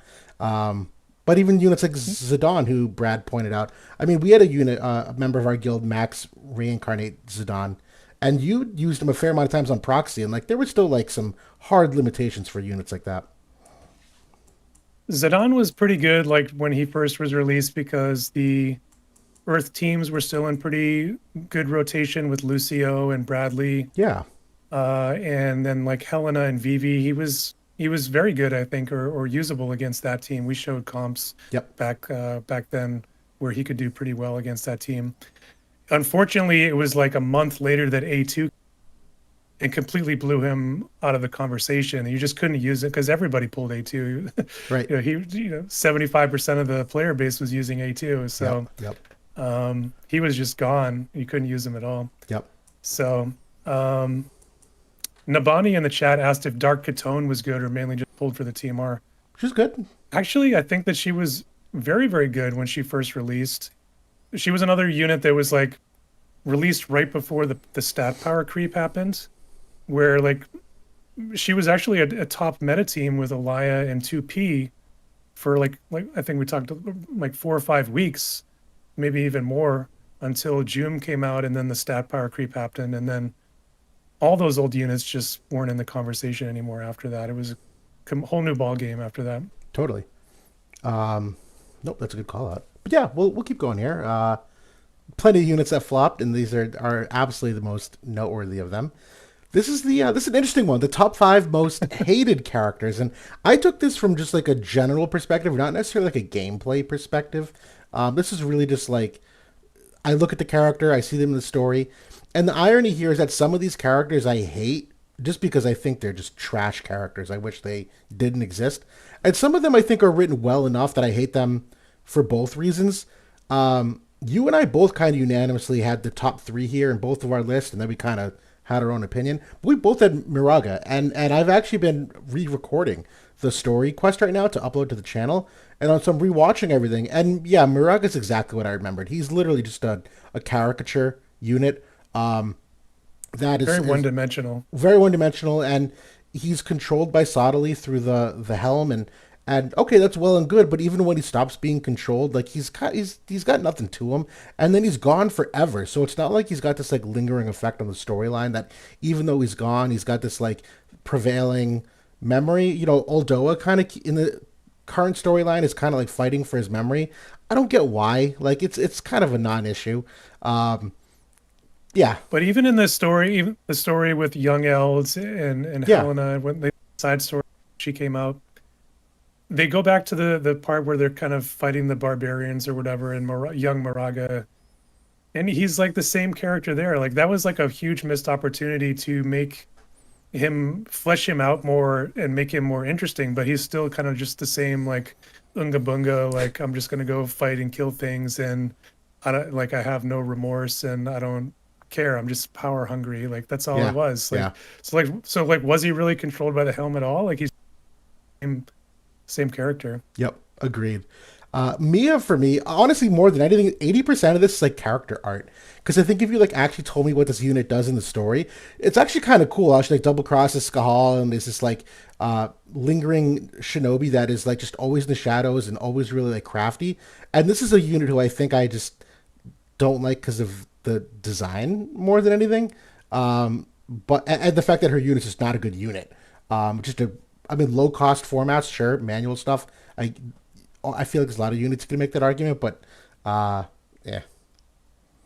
I think that's actually a great point. Like, I think that it is like about the looks with this character. Like, I think that if the character had actually looked cool, I might have more respect for the character, but she just looks like the way that she looks doesn't fit the character, and maybe that's like what they were going for. Maybe that's part of it. Maybe she can like go unassuming because she looks like an unassuming character. If she looked too cool, she'd draw too much attention, then couldn't do what she does. So this one, but I agree, we both had it on our list. It's very conflicting for me too, because like her face looks like a 12-year-old, but she's got like thighs for days. So it's, it's like it's very conflicting for me when I look at her artwork. Agreed. Curry goes without saying. Yes. He's just a bastard. Yes, but at least I do like how he's Joffrey cooler, though. like he's written so you hate him. In a good way. Right. But I do like how like when they've gone back to the young Curry, like he seems like he's got more going on. And I did like that about those storylines. Where So I really was excited actually for the young version of Curry, but unfortunately we won't be seeing him. Agreed. Yeah, yeah. To Brad in the chat about Oberon missing from my list. I had a relatively short list, but Oberon was definitely one I was thinking about. So was Leela, so was Camilo. So like we were on some very similar wavelengths, like when it comes to like most hated units. Actually, Etre and Nasha and Yerma, Yes. I've not like on the looks of this, like the looks of those characters I'm fine with. But like especially Nasha, like I like the kind of cute knight look or whatever, but just the way that they like are simping on Stern and kind of like I just hate that whole like story arc. Yep. So like for that, like they're one of my most hated characters as well. I agree. Oberon's actually my number one hated unit in the game. I abhor that unit. I think not only does the Because art... you love Jaden so much. So Well, I like, do you love hate Jaden me. so much, but no, his artwork, it's Michael Cera in armor. I hate the look, but I hate the fact that he's I gotta show the meme now of because this is one that I made and this one actually spread on the. Keep saying what you're saying. yeah. I'll find it. I hate the fact that he's insane. He's like actually insane. His obsession with Jaden just like makes no sense to me. Where he's just like, oh, the real Jaden, the king, and it's just so weird to me. And when you put him in the frame with all these other kings and ring bearers like Jaden and Mont and all the ring bearers before them, he's just like doesn't hold a candle to them. And I just absolutely like hate the actual character himself. Regardless the fact that he like kills Jaden, which in hindsight, boy, did they like pussy out of that. I really wish they like either committed it or didn't. Jaden just lives for no reason, just literally takes like a spear to the face, to the chest, and somehow lives inexcusably in between the arcs. I thought that was a cool cutscene because it looked legit. I literally don't understand how they salvaged it though, but he's just insane. It just doesn't make sense. That was like a pretty unexpected story moment for me. Like when we find out that Jaden was actually alive, because like what you see, like it looks super fatal. Like Right. you know, Right. you don't really expect him to come back after that point, but somehow he did. But yeah, that was definitely unexpected in the story. I'll keep going here while I keep looking for the Oberyn meme. I also I gotta find it on Reddit. I want to give a special shout out to Lemega, who's been in the story for way too long. He's actually been featured very recently in the storyline. Him and his sister running around with the whole Garusa thing. Just fucking cut them out. They're just useless text. They contribute nothing. I'm so done with those units. I hate them so much that I'm done talking about them right now because I don't even want to give them any more screen time. I'm sure some people are a little confused on the Leela thing because she is kind of a popular character by many. For me, it's literally just that's not my character type. Nothing about that cutesy girl I find enthralling, and it's not even like she's like cute sometimes but super strong other times. She's nothing. She's just a cute girl on the battlefield. It just really like isn't for me. And some might think that I'm a little odd having both Camille and Howell there and think that I like don't like the ladies man trope. And that's not true. I love that. Like Sanji in One Piece is like one of my favorite characters. I think executed properly can be really, really great. But there's a lot of times where I don't think they do enough. They don't have enough cool moments to balance the goofy moments, and they don't contribute enough lore-wise for the screen time. I was just talking about this today. Camille does have some like legitimately good comedic relief, but I wish he actually had some like impact on the story elsewhere. Howlett, he actually has like a cursed blade, and he just like kind of just does nothing in the entire story other than like follow and tag around some of these parties, and now he's like getting closer. Like it's so random. I just don't wish they were. I wish they weren't part of it. Yeah. So Howlett for me has just become pure like Chad comedic relief for me. So I guess I kind of blocked him out because like he's like, hey ladies, like, Yeah. don't you want to come next to me because I look so good? Yeah. It's And like that's his thing, and it's not like convincing. okay, whatever. I guess that's comical. yeah. Leela, I actually agree with, but not the Dark Leela version. No, I agree. Regular. I kind of like the version of her in her head, like the detective version. I think was cool. Like the little girl version, I absolutely hate her, and like. And can I pause? This is because Vote of Stats or Vote of Calc was down earlier. This is the first image I could find, but I agree. The detective version, not that bad. Yeah. but obviously that character is a figment of her imagination. For me, like Salir, she's like 16 years old. She's like fawning over her brother. Like it's super weird. Like, okay, get her out of the game. Yep. Gargus, he's like dressed up in this like sadomasochistic, like I don't know what his deal is. Tyrell looks like he's like an 11-year-old boy. He is. How is he protecting like the most important and baby like in the realm? Sergius is just a bastard, and I hate what he did in the story. I guess he tried to make up for it at the end, but whatever. He's actually voiced by one of my favorite voice actors who does Risley in Genshin Impact. So it's very cool listening to the storyline now, and every time he talks, I'm like, oh, good voice acting. Good point to Numero about Sweetheart Salir. She created some controversy when her Valentine's version came out in GL, where a lot of the people in the community were like, hey, this is like a 16-year-old. Why is she so risque like in her artwork? And this is the original artwork here, where it's like, okay, you can basically see completely up her dress. Yeah. But yeah, so they censored that for the GL version and made this a little bit different. It's a good change. I think this is actually the Chinese version. Is it? So the GL version, I think she doesn't have the leotard or like the black on the top. Okay. She's still like, you can see her legs and you can still see her cleavage. This is, I think, the Chinese artwork where they completely censored it. I think, Okay. but It could be. correct Yeah. me if I'm wrong in chat. Yeah, that's quite the difference. But you can see like the dress comes down to like an inch. Yeah, it's significantly different. Yeah, that was quite the controversy back then. I sent you those memes in the chat about Oberon. Thank you.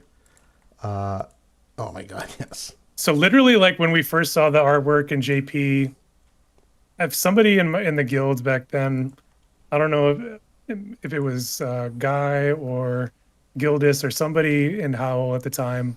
It's like this is a Michael Cera looking motherfucker, and I just ran with it, and I was like, I started up the Photoshop. I found a picture that literally looked like the artist could have been looking at the picture when they drew Oberon of Michael Cera. It's like uncanny how much it looks like him. It's awful. It's awful. Fuck him. I had to throw it into the Pam office I don't want to meme, and it was just so perfect. God, it's so good. It's so good. But yeah, that's. But that was me. That was my creation. So I have to Agreed. take credit for that. That's a goodie. I'll give you props for it in the Hall of Fame. And just to polish it off, Raph for me is up there because I just think she's a boring character. She has way too many versions of herself to justify who the character is. I don't get why JP loves her. I just don't.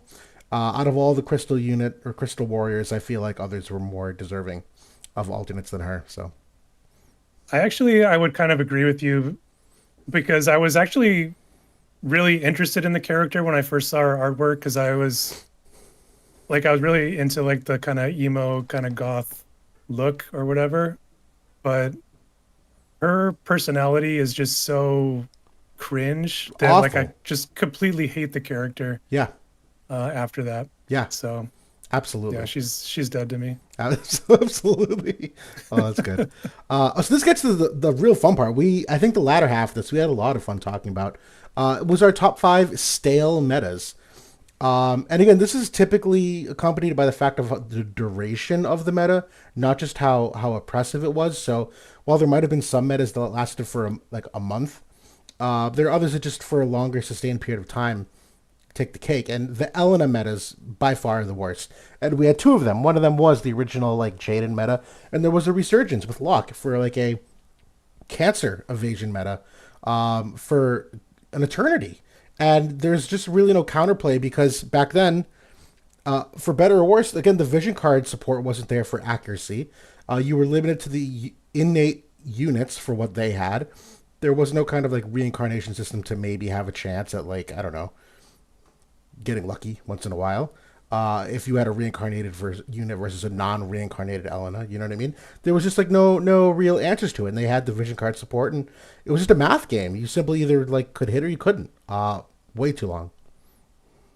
I think a lot of it too was the problem with the trust stone system that we highlighted. That was for a huge portion of the player base was so cumbersome and so difficult to work with that it was difficult to understand what you needed to even build to compete with that team. Yeah. On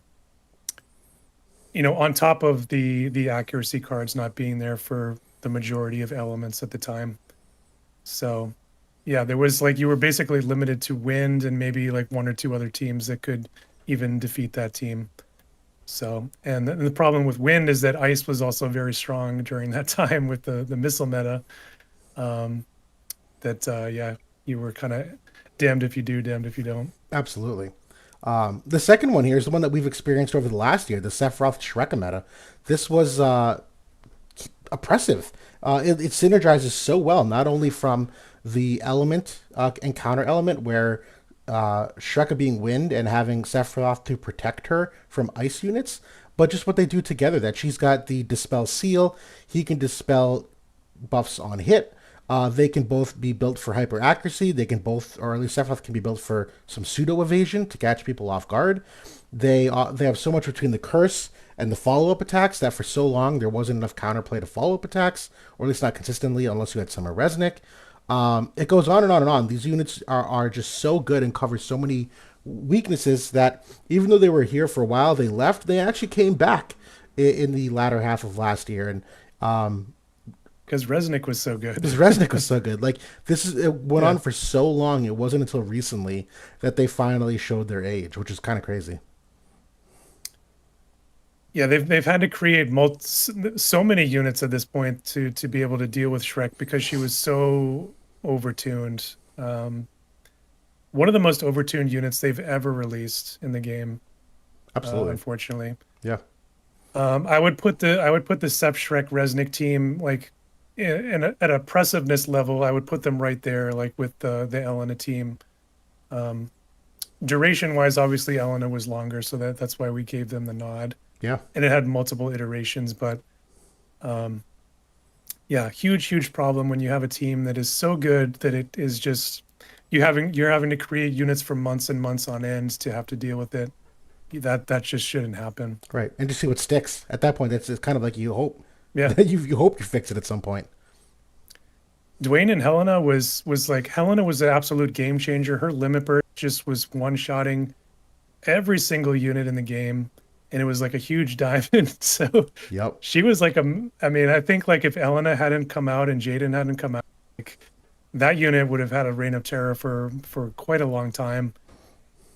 I mean, I think we were happy at the time that the light meta was taking over, but if we knew how long it was going to last, like we maybe would have had second thoughts. Right. But that team was hugely oppressive. There was nothing you could do against it for months. Absolutely. Alaya felt like the same thing. Like they had to create Soul and Soul was the only unit that could beat her in the game. And even then, he didn't immediately. It just became you would put Soul with Alaya because Staff Devout had overlap with Fist. So they introduced him to counter her, and instead he just went into her team, and you had a new version. Like Alaya Soul were like a duo for a while because of it. And even then, Soul didn't perfectly counter her. You had to like absolutely like min-max him to Counter-Strike in order to counter her. You couldn't just throw him out there and have it be like naturally competitive. You had to specifically tailor him, which made then him unbalanced versus other opponents. But at least Bridal Alaya, I have her for because she wasn't as long, but she was so oppressive. Like she literally made most magic units unplayable because of the jamming thrust effect. The select 3 obviously was so much damage that even supports were that with their negative hate meant nothing because they would still get hit inevitably in the crossfire. So much going on there. I did want to give an honorable mention to Dwayne and Helena though. That I think on the level of oppressiveness, Alaya I would have ranked number 1. I would agree for how. I think like the fact that her Stag's Impact was range 5 and range height 2 and could hit 3 targets. Yeah. Whoever like made that decision and the development team, fire them. Gone. Yeah. They don't know anything about this game. Yeah. that was like the biggest mistake they've, in terms of like so overpowered for Right. for that attack. Right. And then it cancels spell activation, decreases 20 CT, and then she's also removing re-raise on On hits. hit. Like so broken. I don't know if you Like, guys remember when this buff came out. We were like, I can't read. I can't read all this. I can't remember this. This was so much on a buff for the first time. Not even talking about Stag Impact. This was a crazy amount of things all at once. And they actually gave her enough strike res pen initially, if I recall. I think it was on her weapon. It was somewhere. It was on her weapon. That like even strike res wasn't she like has 20 on her weapon, and then I think she gets like 40 on hit or something on the attack. something. But yeah, just ridiculous. The up to 50% lightning imperil depending upon the amount of people, like crazy. Yeah, I mean, she would like one shot Bradley. I mean, like obviously Bradley could one shot her as well, like in the right circumstances, but that felt really bad. Yeah. Especially when you could like tag team like Urel and give her the fatal oath, and then Bradley was just completely one shot at that point. Yep. Absolutely. But we'll Like- keep. Oh, go ahead. Sorry. Yeah, go ahead. I was should saying, move on. keep. Yeah, five. The ice missile went on for a very long time, and at least ice missile did have a little bit of a rock paper scissors with the dark meta, where they did kind of have a little bit of counterplay, but it wasn't that much counterplay. This was still a team that was like very well rounded. And in its initial phases, it was Velas just hastening the two of them, and you would just die before you could get to them. Once they got Snow into the fold, it was a whole different version of the team. And that team was almost unbeatable until Sorrow came out. There was nothing in the game that even came close to challenging that team because of how good they were. And because they went through like two different metas over a sustained period of time, I thought for sure they were worthy of like the number 5 spot. Again, purely just based off the length of time, because although the honorable mentions certainly like had their time to shine, I don't remember them lasting as long as Missile did. So it was kind of like a perfect storm, I think, for Snow, because there wasn't like any huge, like the biggest magic threat I think was the Dark team with Dark Fina. Correct. But they were so weak to the missile damage that it really didn't matter. Like, they could, Elia and Eliza together could kill them before they could get in range to really to take out Snow. The best team other than that was the Wind team, like with Sadali and Glaciella. Obviously they're dead in the water to the missile team. Fire was like nowhere to be found until Sorrow came out and they had like a renaissance with his vision card and whatnot. But even at that point, Sorrow was really being used within Winds, like with Glaciella and Sadali as like a hybrid team. And that was like one of our best examples of like a meta hybrid element team, whereas that up until that point it had mostly been mono element play. Correct. I think we had like some dabbles like with water and ice, like, with like Velas and Celis, Astrius. Yeah. Maybe was like another good example. Yep. But yeah, like that Wind team with Glaciella Sara was so powerful for a couple months until 3rd anniversary. Right. They needed Sephiroth to come in and take that out. Absolutely. Yep.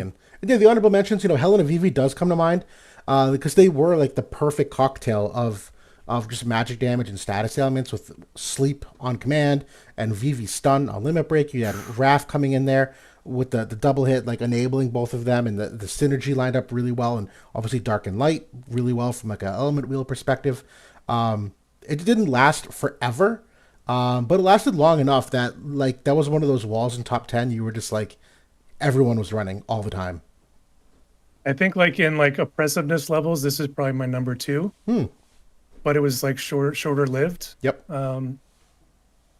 But yeah, like the combo of like the high percentage stun and the high percentage sleep, the reflect. Reflect. Oh my god, yes. How did I not mention that? The reflect, like on top of them being very bulky against physical, because like, they had the barrier, they had like the, courage removal, which was good against like the best DPS at the time. They had the barrier break with Vivi. Yep. Really, like the only sneaky way you could get at them was with their accuracy issues, which we'll highlight later. Talk about soon. Yep. Yeah. I like that. And again, honorable mention here for Sephiroth Gilgamesh in the summertime with Summer Glaciella. Again, not a no, huge period of time, but absolutely oppressive. The team just, you could not beat it. It was a power creep difference. Nothing came even remotely close. That was a fun team because that was our creation as well. Yes. The Red Mage Katana, the initial Red Mage Katana team.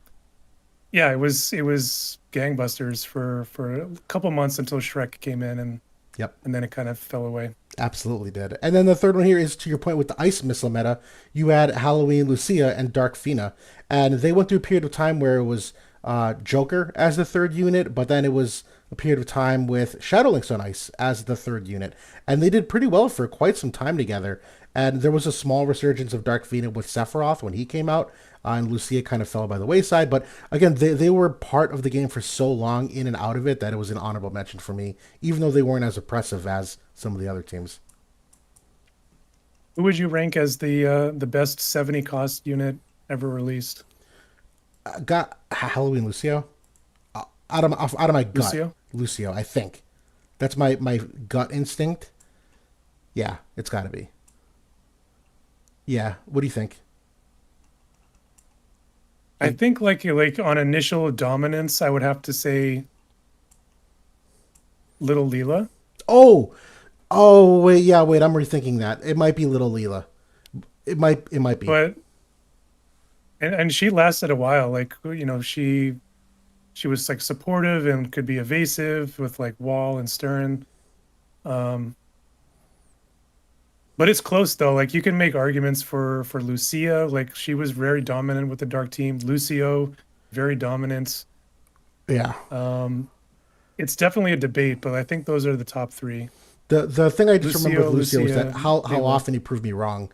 There were a lot of times where I'm like, this unit's cooked, he's finally done, and he wasn't done. He was still getting the job done.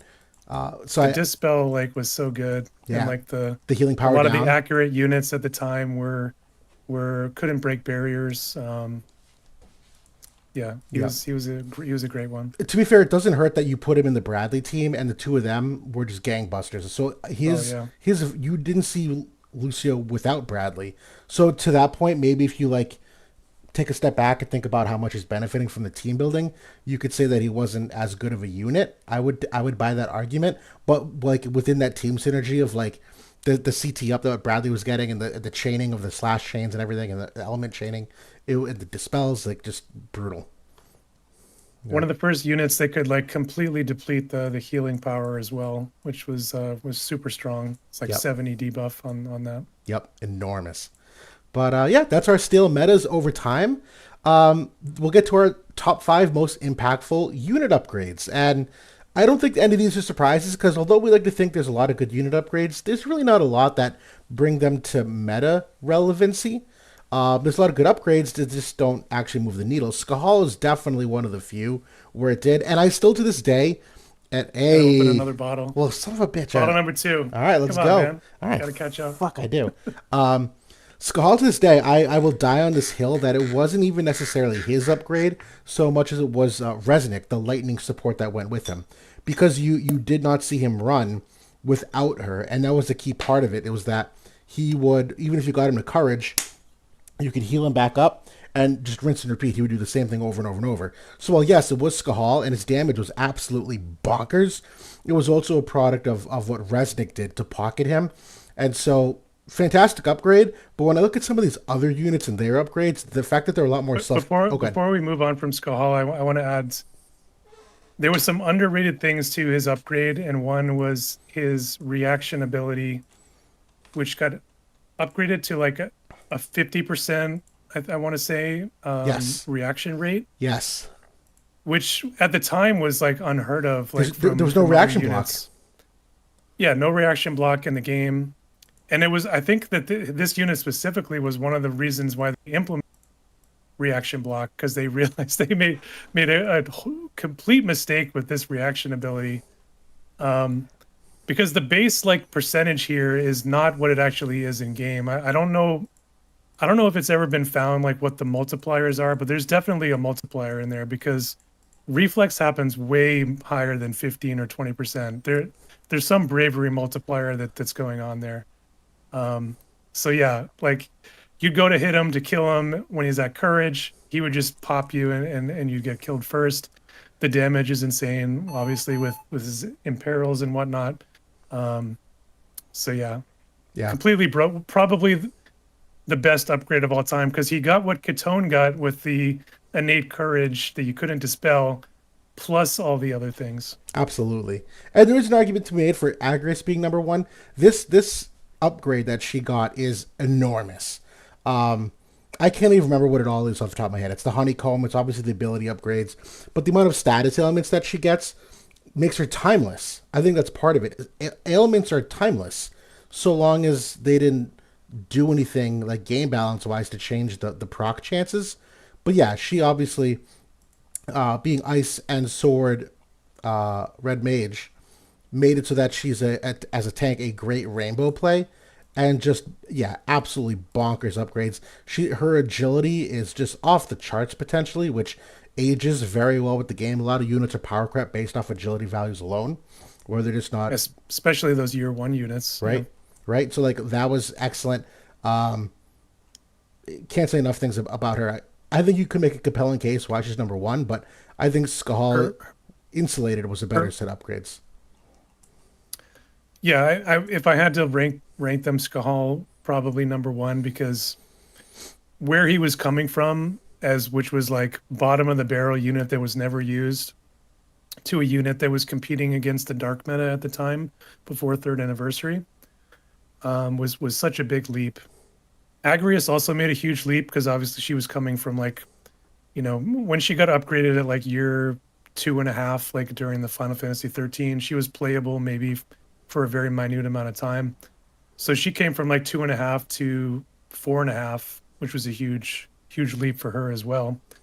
She got the heal back, and Yep. then she came into like an ailment meta where we had curse and mobilize and berserk and stun and all these other things where you got to pick your poison at that point. Yep. A lot of people probably weren't picking stop, so was a pretty good play in some situations. Or pun intended, they weren't picking poison. Her limit break, poison and confusion.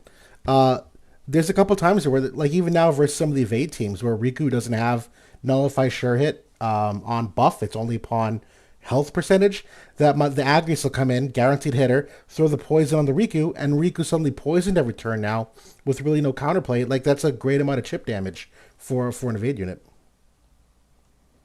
100%. And it's worked so good against Riku, many times, even though she can't get the follow-up hits later on. Just getting that confusion initially because maybe Riku runs back and hits the Luciel and then, kind of fucks over your team for a while or whatever. Right, exactly. So hugely impactful, especially on certain maps where like the teams might be lining up in a lane or something like that. Brad in the chat mentions the Warrior of Light upgrade for his 120 EX. I think he got like a huge heal back and a bunch of healing power. Actually, that was pretty powerful. That was a pretty good upgrade. It was. I can't say it's top 5. It's absolutely good upgrade though. Yeah.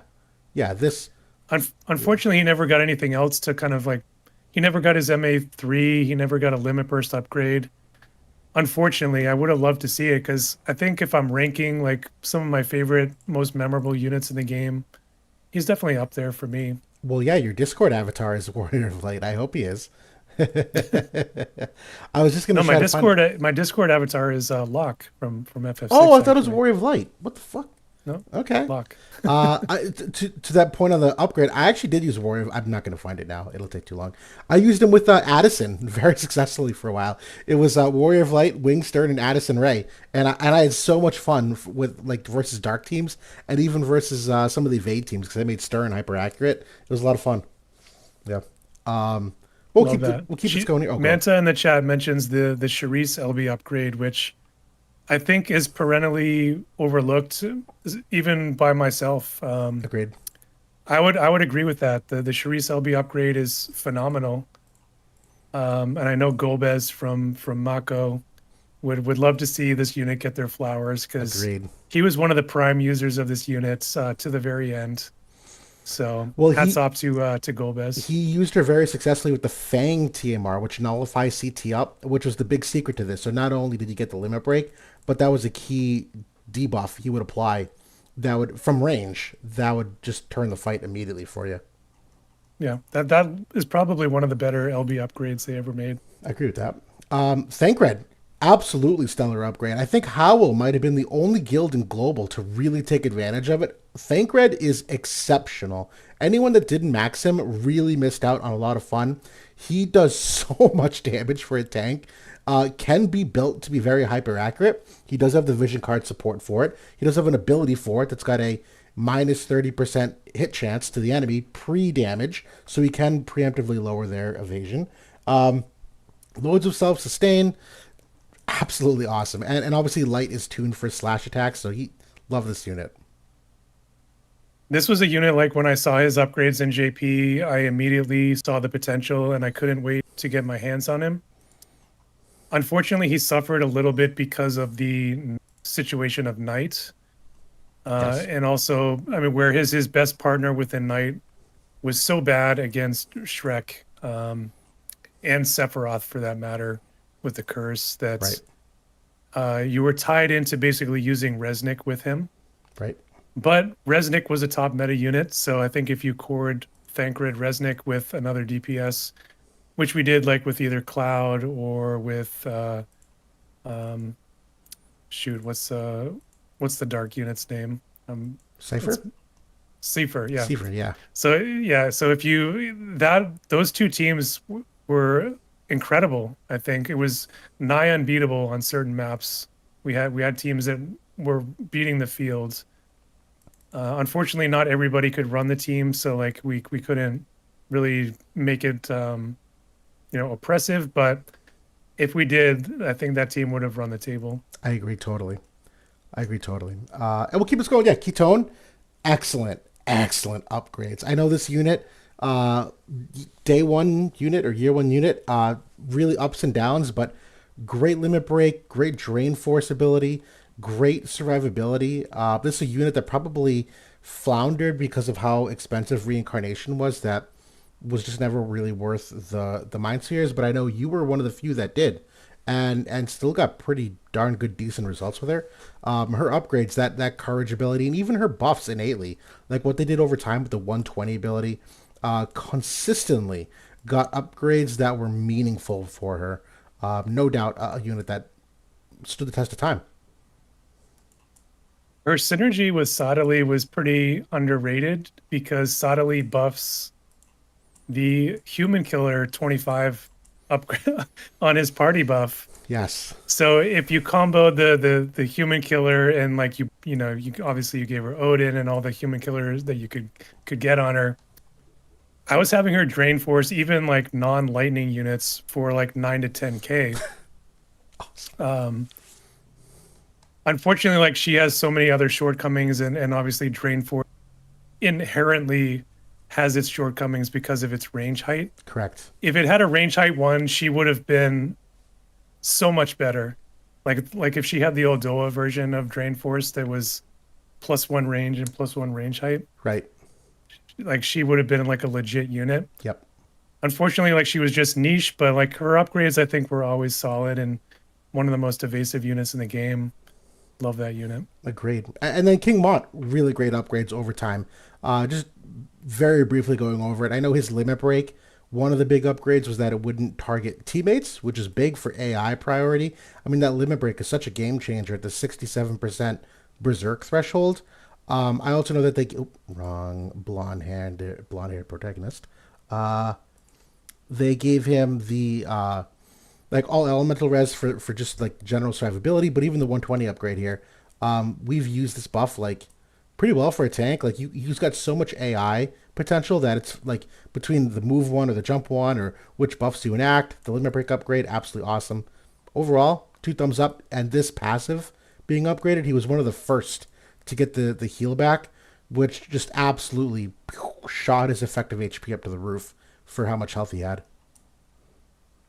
This I think, was an example of a upgrade cycle that they did right, where each upgrade cycle, whether you talk about the MA2 or the limit burst upgrade, was good enough to propel him into the meta conversation again, and it was timed perfectly with other units coming in that he was very much usable at the time. whether it was, Yuffie and Eldira, Saro in the fire meta, or whether it was later on where we actually had some very, very strong teams with Bartz and Lucio in like a warrior setup. They could absolutely six the fist team, the evasive fist team at the time, and it would be ready for 9 stars. Yeah. So yeah, really, really solid for Mons. I just saw that Logi popped in. I have to give a shout out for one of my absolutes, goats of the community of all time for Logi, whether it was, running the Hokutin guilds, shout out to those guys who were perennial top 50, top 25, top, 15 type guilds.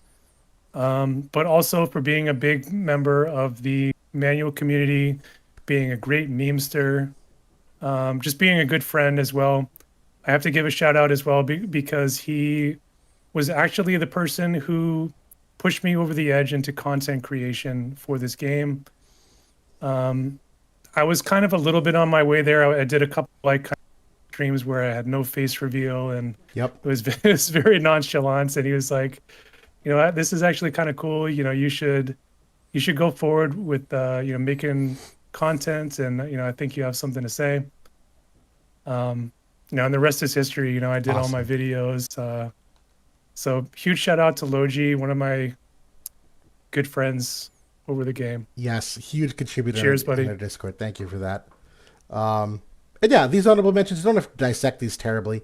I think everyone knows. Glaciella got good upgrades. Orlando was part of the Final Fantasy Tactics, like the really great upgrades. Dwayne, his upgrade alone changed the global meta from JP, where they gave him the Vision card, brought him back in with Sephiroth. Like, that was a great pairing. And Rain's upgrade, when Soul was running, really came back into the meta in a way that no one expected. Overall, some have been hit or miss, but these are ones that definitely had some top end perspective.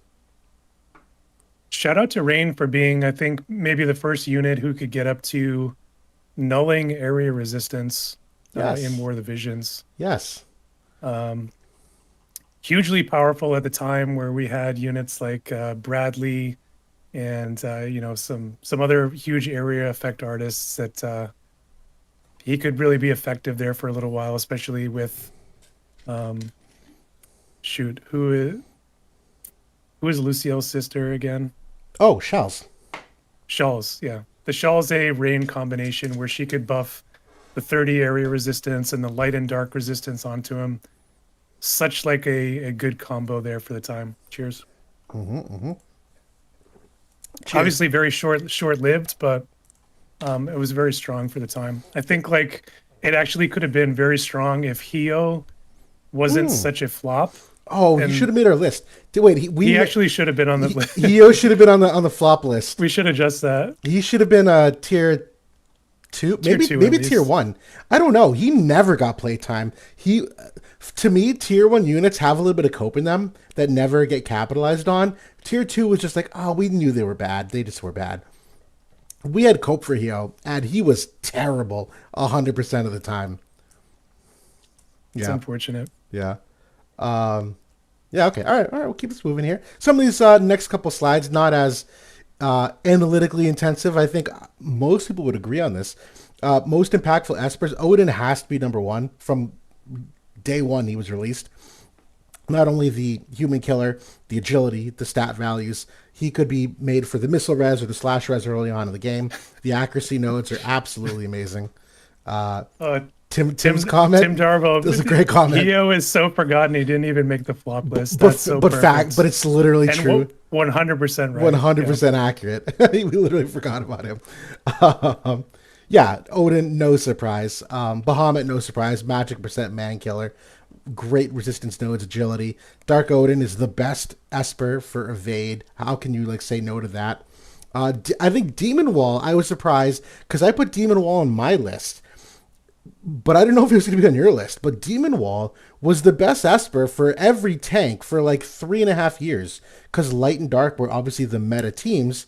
Having the light resistance, the dark resistance, and the slash res at the time, which didn't have the level of penetration that we do nowadays. Demon Wall was the go-to tank Esper. It wasn't until more recently, where mono element fell out and slash pen became more prevalent, that no one equips him ever.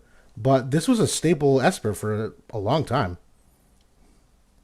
I debated top 3 for Demon Wall, Yeah. to be honest. It was that good for so long, and it was kind of unfortunate because it was a limited time and not everybody had access to it. But if you were savvy and knew how to build it, this was really the best tool for that huge period where dark and light were the top dogs for so long, because not only could it get the 25% light resistance, it could also get the 15% dark resistance. So Correct. it also had the huge amount of slash resistance there as well, which, even though Elena had some strong slash resistance penetration, I think it was 40 or 60%.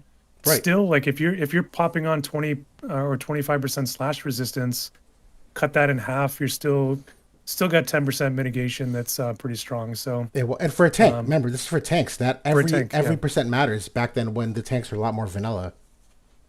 Exactly. Had some stop resistance on there for good measure, which this was very strong during when you didn't have the trust stones to fall back on. Back when maybe Dark Fina had her stop spell that she could use against you. Yep. So yeah, this was just an amazing Esper. It was. And Dark Siren continues to be Oh.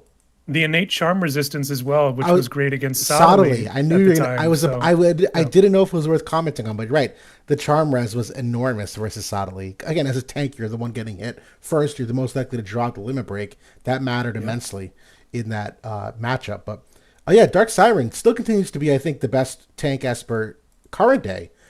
This Esper, I'm on the wrong page. This Esper not only has a fantastic amount of agility, which most tanks tend to lack, but the debuff weakening of 20% can't be understated. The reaction block for good measure of 35% certainly incredible for just general reliability of attacks. You get the unit res on here, which for a while was hard to penetrate. Still has value though. The accuracy can't understate, particularly again for those tank units that don't have a lot of accuracy. And if you're just so lucky enough to put this on a water unit like Nickel, like Exia, other units, you have your water attack modifiers. This technically, though, is also a unit that can get positive with the lightning res. So this is one of those Espers that you can really build to hedge out the weaknesses and give you only strengths.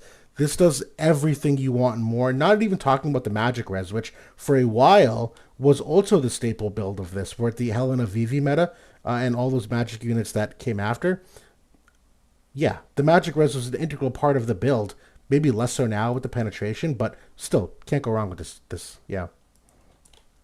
WBEL in the chat, who, for folks who don't know, that's numero 80, creator of the WBEL. So hats off to that guy. Take your hat off. But he makes well, it's a two-step process for me. So I'm sorry. 3 sheets to the wind at this point. But he makes an astute point and says that Dark Siren is the only accurate Esper in the game, and that's 100% correct. A big failing by the devs that we do not have accurate magic Esper, accurate magical Esper. And even at that point, Dark Siren, I think, is really only ideal for a water magical unit. You're really shoehorning it, you're really shoehorning it to put it on Helena or Jaden or whoever. I think actually in a lot of cases, Odin is better for those units than Dark Siren will be. I would agree. Shinryu came close, but was a little bit of cope. It was not the same level of accuracy, only 16%. Yes. So not the worst, but not that level. Yeah.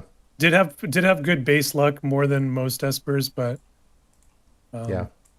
I would have liked to have seen 22 on Shinryu. I agree totally. And then our honorable mentions. I mean, Dark Bahamut is the best actual pure big dick offense Esper in the game. The attack percent, the man killer, the slash modifiers. It was just that Odin tends to edge him out because of the accuracy. No doubt that even Orochi, the second Esper here, redefined the curse meta and was a staple for every support. It's the fastest Esper in the game. The magic res pen that's on there, the reduction of cast time, This was personally debatably in my top 5 because this Esper has not left any team comp since it's been released. Like every team has Orochi in some form or another. But Death I would Machine, agree with that. but yeah, but I can see why longevity wise maybe get edged out. But even Death Machine, also a really great Esper. This is notoriously the best like anti-missile Esper in the game. This was a staple through some of those missile metas to really be used. And as a limited Esper, not everyone got to really see the full upside, but absolutely honorable mention. So a couple of points to flesh out here. Please do. Dark Odin I debated as number 2 simply for what it did to the evasion game. If you think back to when it was released, the evasion espers we had at the time were Dark Tetra and Chimera. That was it. Maybe we had Glacial as well. But if you think about that, that's 2 like non-ideal MR espers. That's 1 ideal evasion esper. This absolutely changed the game when it came out right around the 2nd anniversary, I think, for Locke and Elena and the evasion. This propelled that team tenfold, to what it would be for the damage potential. It also had kind of the hidden poison potential here that was used maybe more on the PvE side for some things, but Yep. honestly, like the poison thing was actually kind of good for some of those dagger units that just really didn't get played that much, like Ildira and some others. Yeah. But yeah, this was absolutely in that top 3 conversation. I did put that shoot, I can't even think Death Machine. Machine. I think some people might question that one a little bit, but if you actually, and it might be because you maybe didn't see it as often, the ranks that you were in, but the 25 missile resistance, the 15 defense, you have the crit evasion, you have the fire resistance on there. This is one of the only fire resistance in the game too. On an Esper this high. This is the best fire resistance in the game by far. Thank you. More than anyone. I think the best anything else can get is 10 or 15. So plus it has the innate ice resistance that was so good against that missile meta. Like, so this really like could kit out your tank to contend with that ice missile meta when it was around. Yep. And even in like the fire metas when like the Yuffie and Ildira's team was around. Yep. This is an Esper I would turn to on my tank to deal with them. Couldn't agree more. Absolutely was. But I think that's it. I mean, obviously, there's a lot of other really great Espers. Dark Ifrit, as some pointed out, another top tier evade Esper. You absolutely have to have them if you're playing, particularly because of the slash. Because of those evade units being slash oriented, having the reaction block rate innately on that Esper greatly enhances their gameplay overall. But I think this is, over the game history, the best 5. It's a 10-year thing more than anything. Yeah. Right. But okay, that brings us to our all-time vision cards then. I do agree with this. I think this, again, always debatable, but I think this is global exclusive, right? The Helena vision card, this drove the meta. And not only did it drive the meta when she was around, but in later stages, even once she was gone, this was still an exceptionally great light card because it's a luck percent vision card. So when it comes to any kind of accuracy scaling stuff, this is a major player in that. And through the whole strike meta, all these light teams were getting free strike res where most other elements and jobs did not have any kind of strike res access to them. So not only did this enable an entire light Vade meta, but even as time went on, this is still a staple card for any kind of mono light teams to give them that extra edge. So I think this does get a little bit of a bias because of the duration of the Starlit Elena meta. Yeah. That, objectively speaking, maybe not objectively the best vision card, but because this was the gasoline in the car, it's hard to say that it wasn't the best all time because you couldn't play that team without this card. And I know we have some folks that maybe started later in the tenure of their game, like maybe they started at the 2nd year anniversary or the 2.5 year, and maybe even later. And they maybe haven't seen this card as often in the rotation. But I will die on the hill that from when this card was released, which was basically 1.5 year anniversary, until the light meta died completely, which was, when Sephiroth came out, Dark Sephiroth. Yep. 1.5 years where this card was in maximum rotation amongst the complete ladder of global. Yep. It's unparalleled, I would say. I agree. Amongst any. I think like an actual, if you looking at the nuts and bolts of the card and you look at Summer Getaway and you look at the vision ability, that you can make an argument for, but just the tenure isn't there quite yet because, that card's been out for not even a year or whatever. But I do agree, and generally speaking, the Summer Resnick Vision card is the best one ever released. It's no doubt. Yes. Because of this ability. This ability is obscene. Broken. How good it is. And not only because it can give that CT up, but it's also for any unit that can use this ability. So someone like right now in Global, the Ice Helena unit, she's a book unit. If you're running the Helena O team, you're using this card, and your Helena is now spamming this heal ability. So it goes beyond just even Summer Resnick, which is where most people play this. But the fact that you're getting that higher agility percent too, it's the 18%. Elemental Chain Res, helps in the main slot, certainly adds up. The Magic Res, certainly prevalent.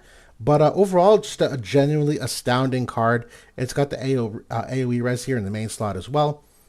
The ability, though, really puts it a level above.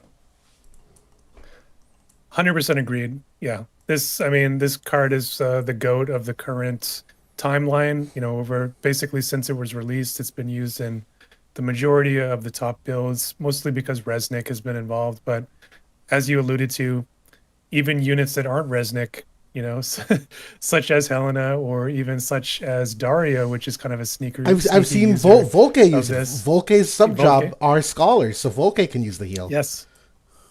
They can use that for like a sneaky second round heal in Guild War, which is kind of fun. Yep. But going back to the Elena card, another reason why this card was so insane is because the artwork is so good. I agree. I almost made a poster. I almost made a poster out of this, by the way. I was this close. Sorry. Yeah, Elena's she's an all-time waifu in the FFB universe. Awesome unit. But the secondary vision cards were enabled at second anniversary, which was about 6 months after this card was released, and that was what kind of propelled this card forward. Because then you can have this still in your main slot, and you can bring in Secrets of the Heart. And Light is the only element now that has access to 2 full value 35% luck vision cards. Their evasion percentage just went through the roof when nobody else has access to accuracy vision cards at the time. So that is what was really the failing by the developers, not to recognize that and to address that. They finally did, obviously, months later, or years later. But that was kind of what propelled that team for so long, because nobody could keep up with what they were doing. You're right. Honestly, I forgot we had single vision cards for a while. That should be that should be a top contender for game changes. Is the second vision card. Second anniversary at the Final Fantasy VI is when the 6 vision cards were absolutely exceptional. I love it. Number 3 is the agility cards. Arguably, these could be higher, because to this day, a lot of builds are still using Black Rose or as a card as a secondary agility card. Yep. So absolute goats.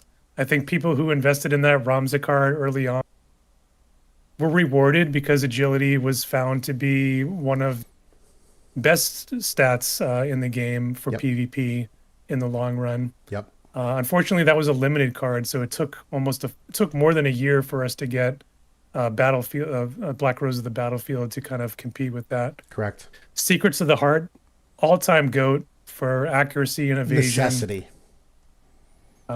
Still used to this day, even in main slot for your Earth builds. Particularly for the Earth builds, because it has the Earth res here. Like, that's a great mirror matchup consideration. And the fact that it got the upgrade here, because it's one of the year 1 vision cards, that the stat is higher in the sub slot because of it, because of the upgrade ability. Yeah, Secrets of the Heart is a necessity for any job or element that lacks another luck percent vision card. It's an absolute must. Yeah. Brad in the chat points or moderately apathetic points out water also had the 235% luck cards, and that's absolutely Correct. correct. Well, and I was wondering, did Dark also? Dark had the global exclusive. Was Maidens of the Rose technically active during that time? Because I I thought, guess they all I guess technically they all got released after Smite the Darkness, but yeah, they did also have access to them. 100%. but to Water's point, Water was pretty bad. Well, although Water was one of the few, I've still to this day never figured it out. VIP did have a Water team of Lara Croft and Aerith and another that could six the light team, and I still never figured out how it works. But it used both the Luck Vision cards to do so. I had a team back then too with Lara and Victora. And Victor, yeah, Yeah, that team could six, light. yeah, No problem. I love it. I love it. Cool. Well, then, and it goes without saying that Bahamut is number 5. Same reasons.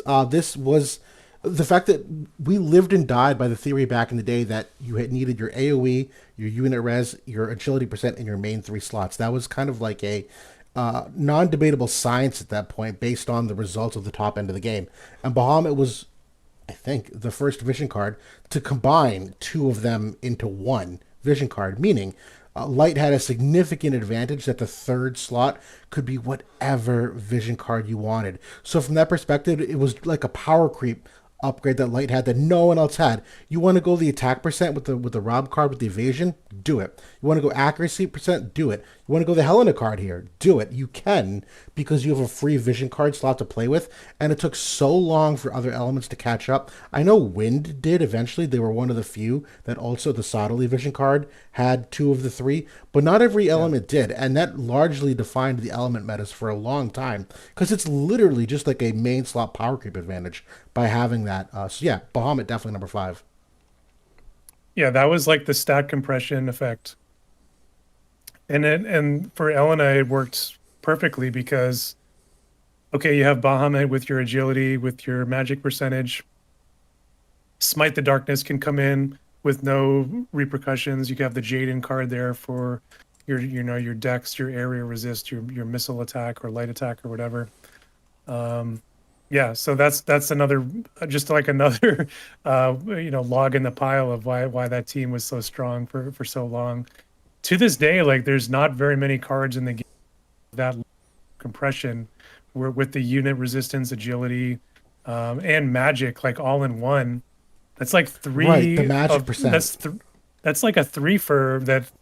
I don't know if there's many cards that have matched that, to be honest. I know Culmination comes real close. They go Critivate here instead of the magic percent, but I always remember this is like a pretty substantial unit resistance. I'm sorry, unit effect buff. The AoE res and the Spirit Pen. Like even on Shreka, this was still like a really great card to give her the Spirit Pen for like the for the follow up damage potential. This rivals it, but it's not that same level. Yeah. That's honestly like overlooked as like a honorable mention is that Sottily card should be in there. I see people talking about the Sorrow card in chat. Yeah. That should probably be an honorable mention. I think I'm pretty firm on like the top 5. Like, yeah, I think you could argue like about the placement, but I feel pretty strongly that those are probably like the most influential or most used, over like the timeline of the game. I think like you could make, arguments about these the other 5. Yeah. And maybe a couple of those could be included. No doubt the Sorrow card could be here. Admittedly, a lot of that is buoyed by Sephiroth simply having the stats to take advantage of it. If Sephiroth was a non-evade capable unit, you wouldn't play that card in the same capacity. So like it is kind of a synergy there. But I do agree. The Sorrow Vision card is one of the best ever released for Fire. It's still used constantly to this day. The Wind Vision card is too for mono Wind teams. But I do agree with these 5 here, particularly for their impact on the game, where Dark Odin for a long time was the best water and ice vision card. It was a staple. You just, again, primary stats, HP and attack and the unit res. The Anima vision card completely enabled the Dark meta that we keep referencing. Dark wasn't Dark without this card. They were so slash heavy for so long. Dark did evolve over time to get away from that. But this card, if you like actually look at the attributes of Anima itself, there's so many modifiers on this. It was like one of the first types of cards where like there was no defense against it because it was just so oppressively strong from a damage perspective with the 35 slash res pen, the 18 dark attack, the unit res. But then you look at the unit attributes, you throw it on a unit like Sephiroth, 15 dark attack, 10 slash attack, and then throw in all these like miscellaneous attributes with the luck, the dex, the agility. Like this is the AP, a grossly incredible card for a dark unit. Drove a lot of that meta. Same with that full metal card. This drove the entire strike meta from top to bottom. Dark regular Odin, still to this day, one of the best universal cards, and particularly good for ice because it's got the accuracy percent on it. And the VV card, although this card has fallen a bit because the X-Death card basically supplanted this as a main slot vision card. This is still one of the best vision cards ever, and single-handedly drove the hell in a VV meta. It looped in Raph into that conversation too, and it's still obviously the sub card in that team. But this is a wonderful vision card that still set the meta. Yeah, so for these honorable mentions, they did like get some bonus points like for the precedents that they set in the game. So like Dark Odin obviously was our first dual elements card. And that water ice combination, like since its inception, has like continued to be like a strong play in the game and definitely like a favorite of our guild. The Anima Esper, you pointed out, but the base stats on that are completely bonkers even till now. Like it's kind of unparalleled how good the base stats are with agility, 32 luck, 5 agility, 50 dex. Crazy. Unbelievable base stats. Insane. The regular Odin, that was like was our first unit resistance card in the game. I had to give some preference to kind of like some OG like year one stuff because I agree with that. You know, I feel like it kind of gets overlooked now how good they were at the time and continue to be. And this is a card we still use even to this day. I was just going to say, but this stands the test of time because this is a rainbow card. Sure, your ice units are the only ones that benefit from the accuracy, but the 20 unit res is universal to your party. So if you're playing with just 3 stellar units that need a little bit of juice, this card still does it. Yeah. I see some people talking about Bloody Road in the chat. It's one that I thought about, but again, it was like... Didn't have the impact, though. It was like, it didn't live up to its potential. Like, Correct. Obviously, if you're looking at it on paper, we were like salivating over that card because of how good the reaction block, the agility, the unit resistance. But it just never came to fruition until recently with the gun teams. And now, okay, maybe it's a consideration for a secondary card or something. Right, and even then, it's a sub-slot card for that gun team. Yeah. And even for the Knight team. I was running my Thancred Duran team this week. This is now, unfortunately, still a secondary sub-slot card because you need to put the Halloween Lucio card in the main slot for the luck. That's an agility card. You need the main slot 42% luck. So this naturally gets relegated to the sub-slot. Yeah. 100%. Yep. I got to give a call out to my man JP in the chat. I'm gonna miss this game too, man. Oh yeah. It's tough, you know. I feel like at this point I've kind of made my peace with it. I've moved on, but it's kind of ripping open the Band-Aid tonight for sure. So I'm glad I'm drinking. But yeah, I'm 100% gonna miss this game. Definitely. It's gonna hit me harder when I literally can't open it because I've still been like a foot in the water. But once I literally cannot open this game ever again, then it's probably going to be a little more of that like hole in me where it's like it's gone and I don't know what to do now. I feel you. Yeah, it's going to be a dark day. But we'll keep going here. This is the all-time most dominant units, which should correlate in some sense to the most oppressive metas. You would see an overlap there, but not necessarily always. But all-time most dominant. Yeah, a lot of really solid units here in the tier 1. Obviously, many of them are ones that we've already mentioned. Shreka, Bradley, Dark Sephiroth. I feel like the Dark Sephiroth era is like kind of forgotten in the metas, but that was a legit game changer, completely eradicated. Like we talked about the June power creep, and we're like, we've never seen this before. The reality is like we did see it. It was like a year prior. Sephiroth came in and just destroyed Light in a single blow and set the meta for like 5 months with Dwayne and Raph and Dark Fina. Flagbearer Glaciella was one of the best units that stood the test of time for so long. I don't think there was ever truly like a flag bearer Glaciella meta other than the Sorrow one for a couple months, but she never like went away. She was always just somewhere in it. No doubt the most dominant units, and Sid gets forgotten because it's so many She years was just ago, like her stats and everything that she got when she came out. It was almost akin to like Joom and Mont coming into the game. Like that's how much better she was than what came before, like in terms of raw stats and like ability compression and things like that. 100% agreed. Like the meta like wasn't exactly there for whatever reason. I think because Ice Missile, came Correct. like almost like a almost week later. exactly that. Yep. Yep. That was really the only thing holding her back. I think if that didn't happen, like she's dominating for a year basically until third anniversary. Correct. But yeah, she was so far ahead of the curve that she was able to transcend power creep multiple times. Correct. She was a unit that was better than Resol during the fire evasion meta. So much better. For killing that team. And then, obviously we know what she was able to do during the Earth evasion meta as well. So Yep. have to give the flowers to Glaciella. To this day, we were trying to initially solve the evasion problem of Riku Venera, and out of nowhere, you whipped up a spear team and threw Glaciella in there, and Glaciella beat Riku Venera like pretty handily. Like it was that good all that time later. Yeah, the nice thing is she has the innate stun resistance 50%, so Correct. she doesn't have to worry about that whatsoever.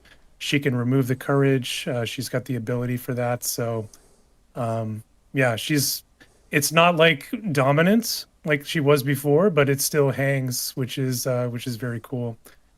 I do want to call out my man Dejin in the chat. Dejin's here? Dejin TP is hanging out with us tonight.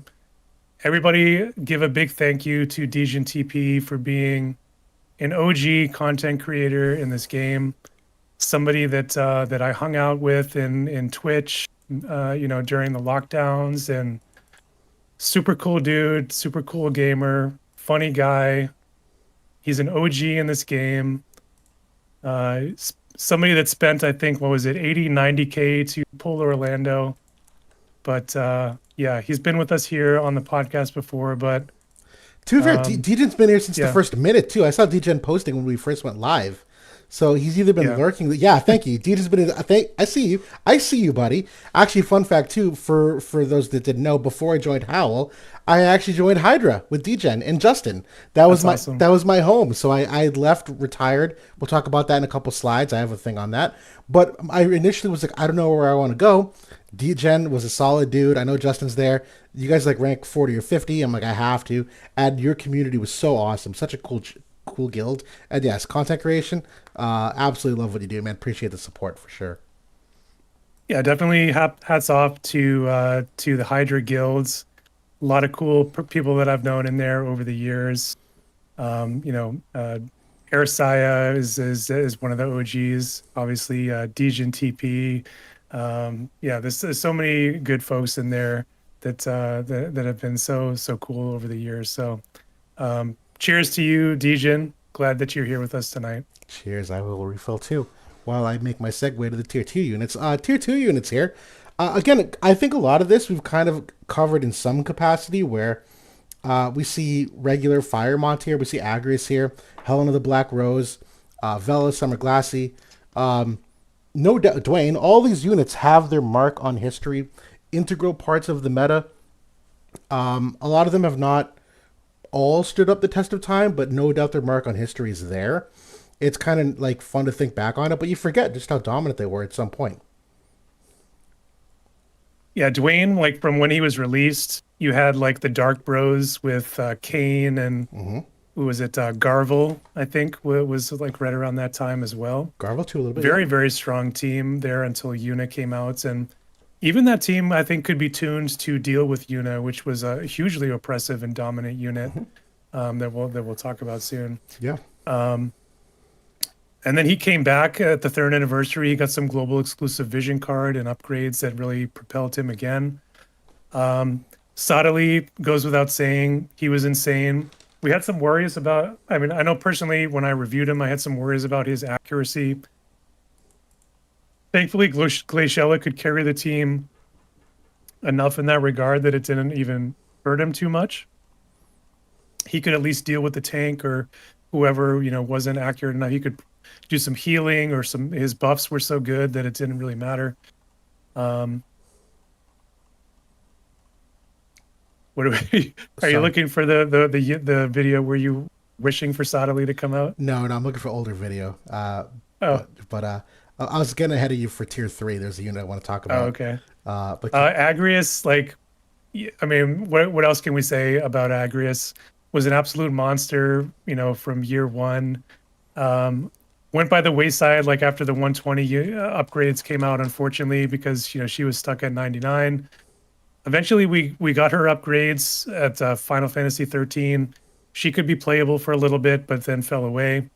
But then, at 4.5 or 5 JP anniversary, she came back to the forefront and has been a mainstay, I think, since that point, because the Magic teams have been so strong, and she, deals with them so well with their insane spirit. So, yeah.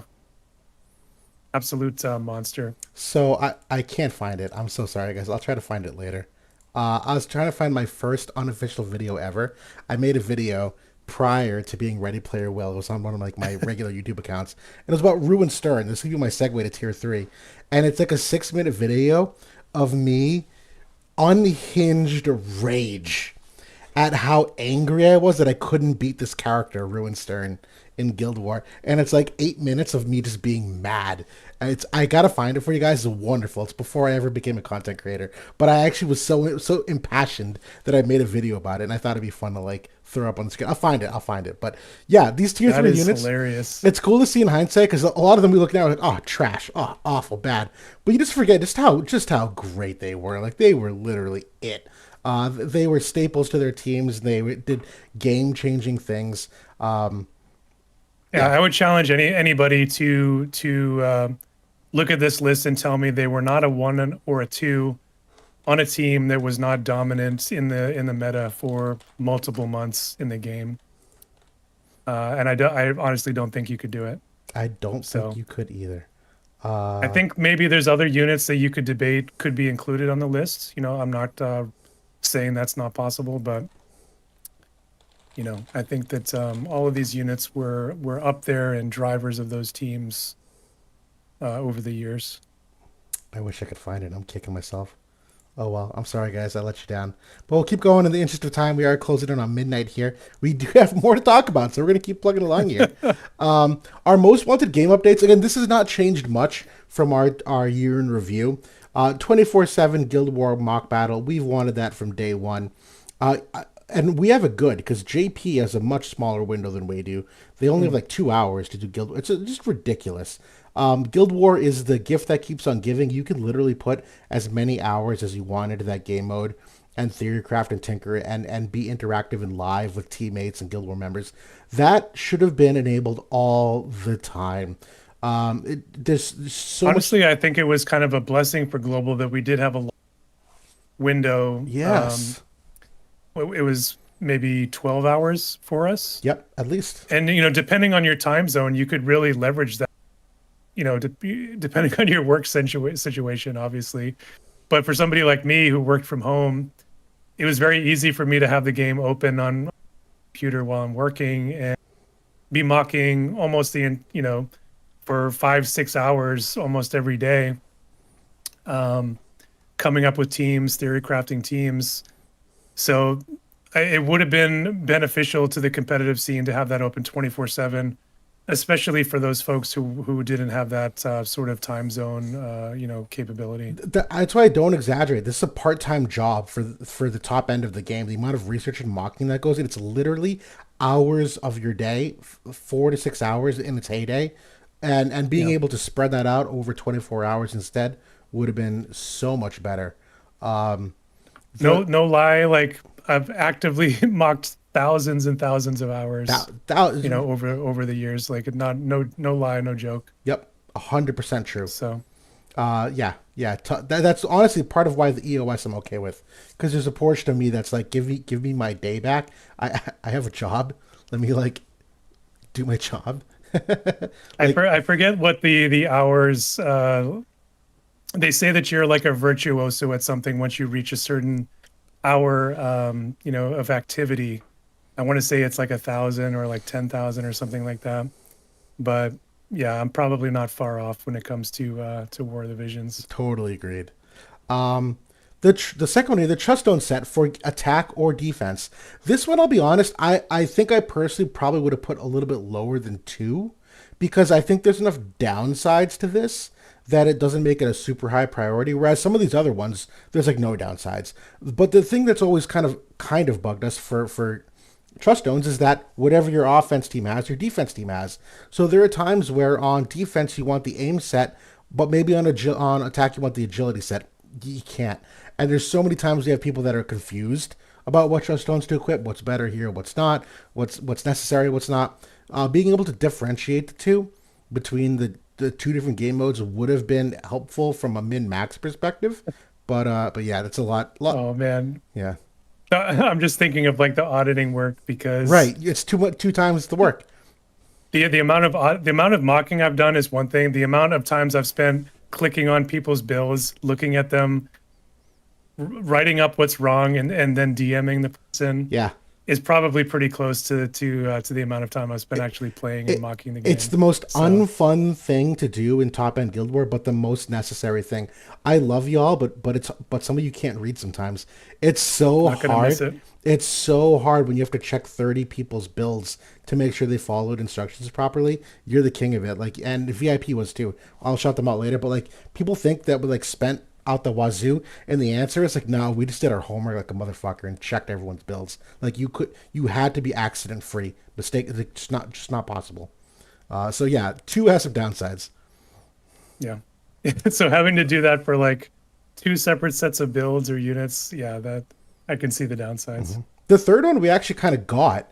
Overlapping job vision card filters, they at least introduced the new sorting option where it sorts from top to bottom the cards that have the most people in common. So this one I'll give them a pass on.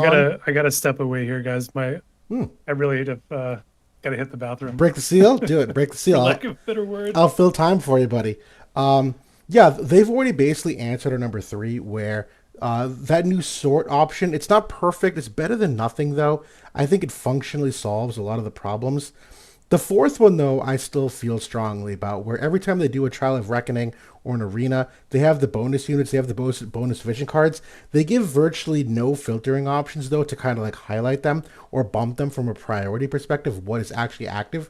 And for me, my philosophy in the game has always been, I want to be as self-contained in my phone as possible. The moment I have to really like go back and forth between an external source and my phone, that's not a good thing. And so if I have to constantly like pull up the bonus list on my PC and then go back to my phone and like find the vision card. And again, some of these vision card bonuses were ones from like a year ago. So I got to scroll, find the thing from a year ago. Then the memory leak problem happens. And I got to check. Like that could have been solved super easily by just like bumping the bonuses to a top priority. So that absolutely super easy quality of life.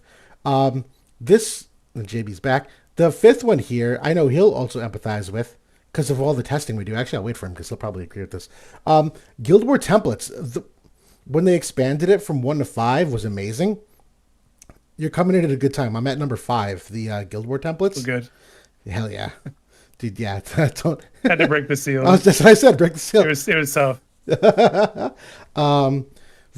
We're at number 5, the Guild War templates. I know this was kill you for all the mocking and testing we do. Right now we have the 5 template teams. We need more than that. There's so many more teams that we mock. Oh my God. That we want to keep on cooldown. And honestly, for even casual guild players, it's helpful to have more than 5. For that, every time we want to call like a wall swap, that's exactly how we help people. We create teams ahead of time. They preload them into their slots. And then whenever we want to have them change something, they just have to pick a new team. They don't have to reassemble the whole goddamn thing. So having 10 templates is amazing.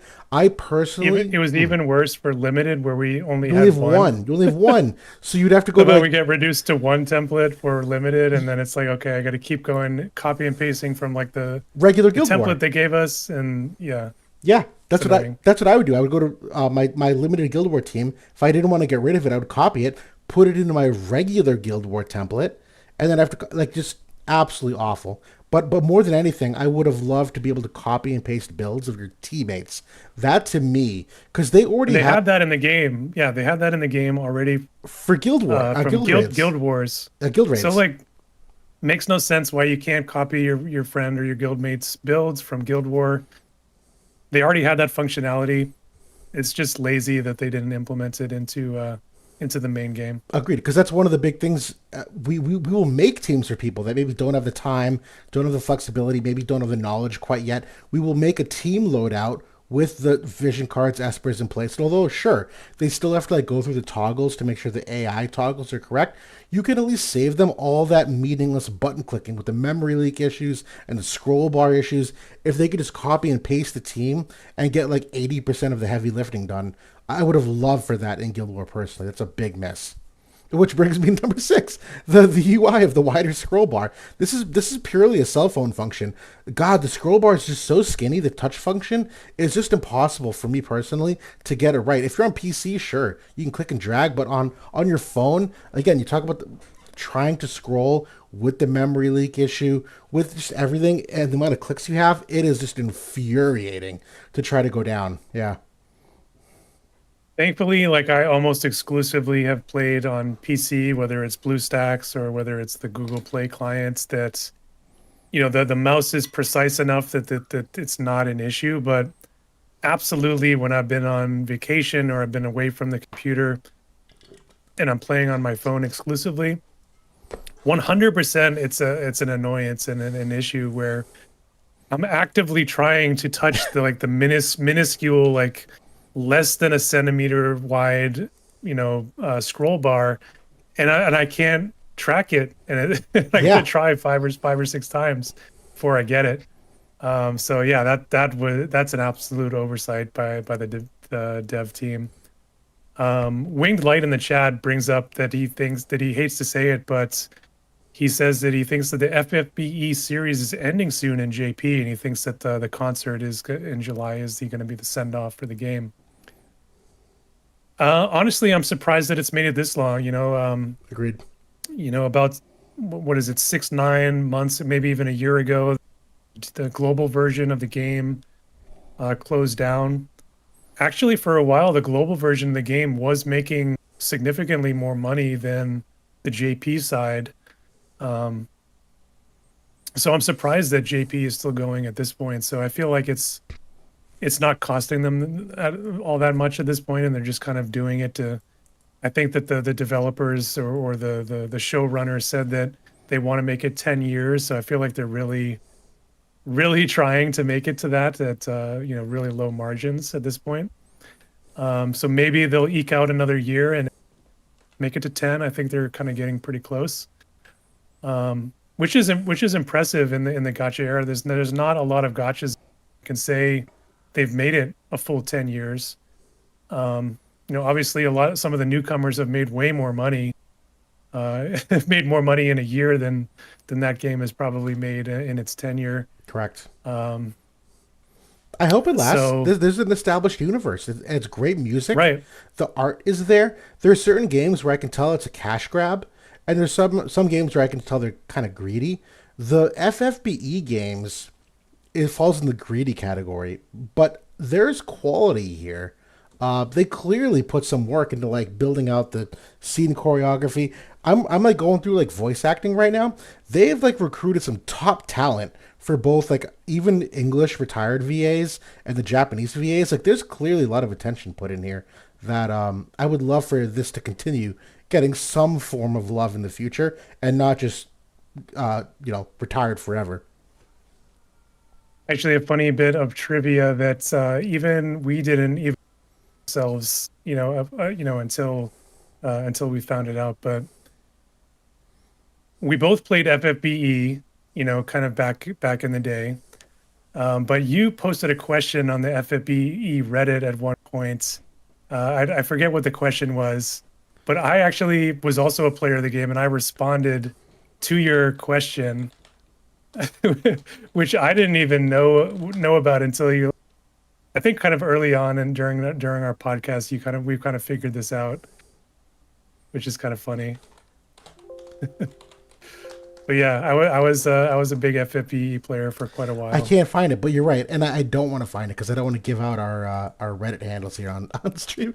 But no, yes, we did have a moment where we intersected paths back in And FFPE. we didn't know. We didn't know because we were both casual. I was a casual fan. You were much more hardcore than I was. But yeah, we'll keep going. We have more reminiscing on that topic soon, I promise. But we are getting more toward the end of this. This is actually some fun stuff. This is more just pure entertainment. This is some call-outs. This is some favorite teams. Not the best teams ever, but just for the sake of entertainment. This is some fun stuff. What we wanted to call out. And the first one that I wanted to call out is a VIP special called the Church of Buki. One of the things that makes this exceptionally cool is that it's one of the few teams that Global completely diverged from JP from a meta perspective. The Church of Buki, I don't know how well those you can see the numbers on the screen. This is like a month of Guild War or so. And this perpetuated for like a month and a half or so. But we were, and I was part of VIP at the time, wrecking guilds. If you're seeing the amount of stars they're getting, they're in the 50s, maybe 60s, at best, maybe a 70 one-off. This defense was so oppressive. And it was a defense of Sadali, Halloween Leela. Those are the top guilds, like Dead Society, Chocobos. Right. These are the top. Lucavi. Right. Nobody can do anything. Nobody can do anything. That's crazy. These are literally the top 2, 3, 4, 5 teams scoring 50 on us with prep. Do you know what I mean? Because this is consistent with the defense every single goddamn day. There literally wasn't an answer to it. We weren't swapping walls, catching people off guard. This was literally the defense. And it was Sadali, Halloween Leela, and more the merrier. There was an iteration where we could wrinkle in Summer Jaden when he came out. But the cool thing about this team was that Sadali was one of the few, if only, units whose initial buff had a space. Most teammate buffs at this point were just straight to the teammate buffs. His had a space, which meant that he would move to Leela, leave a space. She would do an AoE TMR buff. More the merrier would come to a teammate buff. And the way their buffs were set up, and this was very special because Halloween Leela had a healer AI, which means she would stand in place and use a buff and not move forward. So you could set Halloween Leela to do a TMR, she wouldn't move. You would then have like Protect or Shell on, depending on the meta you were in. And Sadali had not only the space buff, but he had like the diagonal buff after. That this team, the way it worked was they would buff nearly infinitely around each other in like for like 3+ turns, and they would just wait for you to come into range, and then you would just get absolutely nuked. And your buff up time was still like relatively active, and there was enough re-raise and courage. And again, there was a lot of role compression here where like Moore had regen and Leela could heal and do damage, and Sadali had a sub job that could heal. Maybe I will play both entire replays, but can I do this? I don't know what this looks like on the screen, whatever. But the idea, and you can see Sadali leaves a space. Leela does, that's the Leela the Bold TMR with the agility % up. And again, not all of these enemies are perfectly optimized. I tried to find replays where these were like quality defenses you played at the time. But the general concept is that they just like stand and keep buffing each other in perpetuity, not moving, waiting for the perfect time. And like you can see Jaden come in here now, and Leela with the arithmetician just blows him the fuck up from range. There's no counterplay to that. And then even now, like even when that's why that unit was so insane for so long. Insane. Range height 5, and like right. She had like the 7 or 8 range. Yeah. Plus on her, Aroga. Right. And so even now, even when you run out of buffs, you still have like re-raise active, you still have the regen active. Like Sakura, all right, a little damage, whatever. But Sadali's already casting Magic Shield. He's got that up now. Now Moore comes in, bam, 8,700 to Engelbert, applies the poison. Leela comes in now. This team was so oppressive, and one of the coolest things about this was that people tried to copy it, but no one could copy it correctly. And one of the secrets or the issues was the agility tuning was so difficult because of how Sadali comes in at one range away. Like how their agility values interact when you get the affinity in there. You actually had to equip Leela with a magic trust stone on the right side, not 3 agility ones. Because if you did 3 agility ones, the whole team would be wrong. Like it was that's how micro it was to get the turn order correct with the unit affinity, that even 1 agility point would fuck this entire team. And so we saw people try to emulate this on defense, couldn't do it. And that was one of the big secrets, in addition to just like the toggles. But this team, same idea. You'll see that team has the accuracy to deal with Elena too, because of the Sottily vision card. You can bring in maybe the 2B vision card or something like that to get the luck and the accuracy and everything you need for more to be able to hit. Exactly. And you're going to see the roll. This is like one of the first instances of like roll compression here. And just while I'm filling time, Church of Buki is a love letter to its creator. Buki was the brains of VIP and creating these walls for so long. A cut above, he won many tournaments. I actually think he might have edged you out in the first PvP tournament and won it ever. We're going to talk about that soon. But Buki was the brains behind a lot of this, and he devised this. There was some collaboration on it between Korea, actually, and Quistis, but Buki's the guy. And so we named it for him. This was the Church of Buki. But you can see like low health, a lot of damage, but you're going to see Leela like at certain ranges here. Leela has that healer AI that she will continue to like go in between attacking and healing where appropriate. Very impressive team. Super fun to watch play out. For a theory crafter, can't get better than this. No. Definite shout out to Buki. He's somebody that he did beat me in a tournament. I think it was a tournament that I beat you, and then I think I faced him the next round. I have that here. I have that here. All right, spoiler alert. Spoiler alert. But yeah, I don't think, I'm sure he probably doesn't think about Wotiv these days, but all time he was one of the people I respected the most, and somebody I wished I could have played with, because just because I know my mindset, and I'm sure that he was probably on the similar wavelengths. And unfortunately, my time was more dedicated to the manual side at that time around. But yeah, I think that if within the auto realm, I think that we could have had some good battles. It would have been a lot of fun. This next one here is one of the most fun. This is a brainchild of you and Ram and myself, but I think you guys like started it. I'll admit this on live to everyone. I'm a very bad builder from scratch. I'm not a good team builder. I'm really not.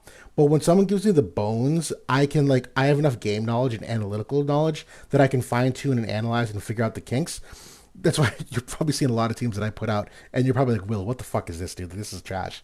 I'm not a good builder. And so that's why I give you guys credit, because you guys made the bones of this, and then I just ran with it. At that point, it was like, okay, I need a number here, I need a number there, this toggle, that toggle. But this was a team that we came up with that no one else ran in Global, and this was an answer, a legitimate 6-star answer, no difficulty, no X factors, no randomness, to the Helena Vivi meta.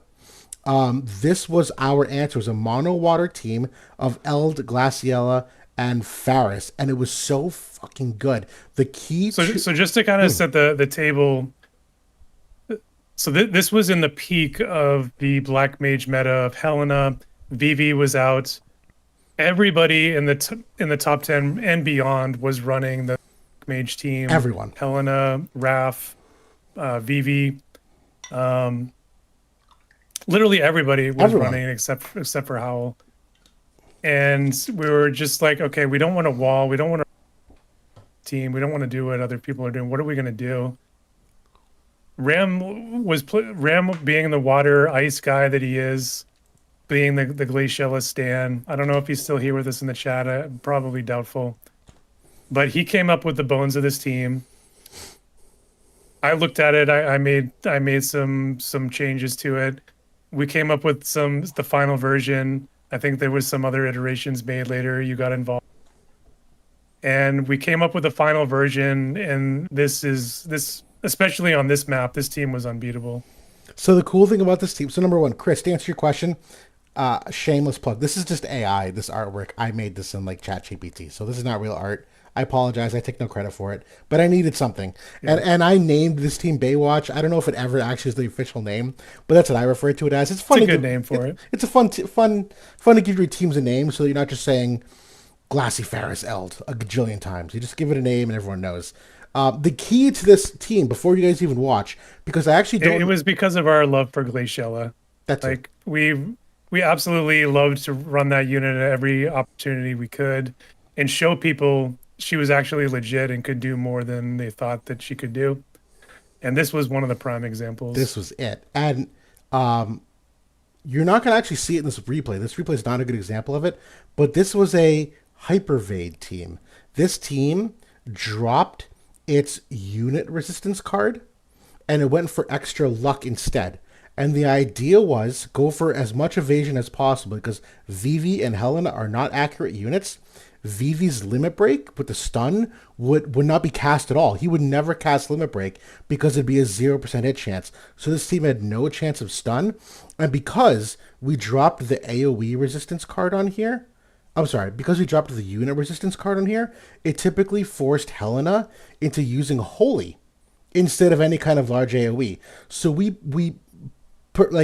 specifically tailor-made the resistances to force the enemy AI to use the abilities that we knew we could live through.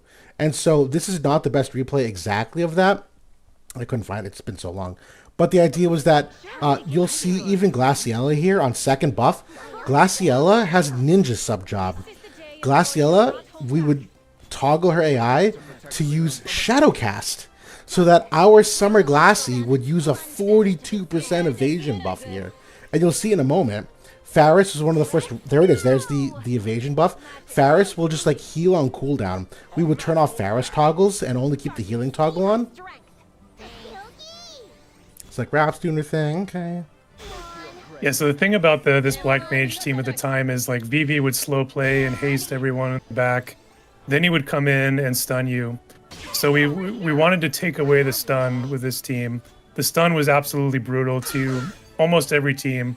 The nice thing about Elds, we didn't really have him evasive, like he could be hit, but he had the stun resistance. Correct. Maybe through a passive or something that you could enable. So even if he got hit, it didn't matter. Vivi did have the AoE 100% hit, which was pretty strong as well. But they had enough like area resistance and like general bulk that they were going to be fine. Well, we knew Faris could heal through it. No matter what Faris damage it was, she could heal yeah. through it.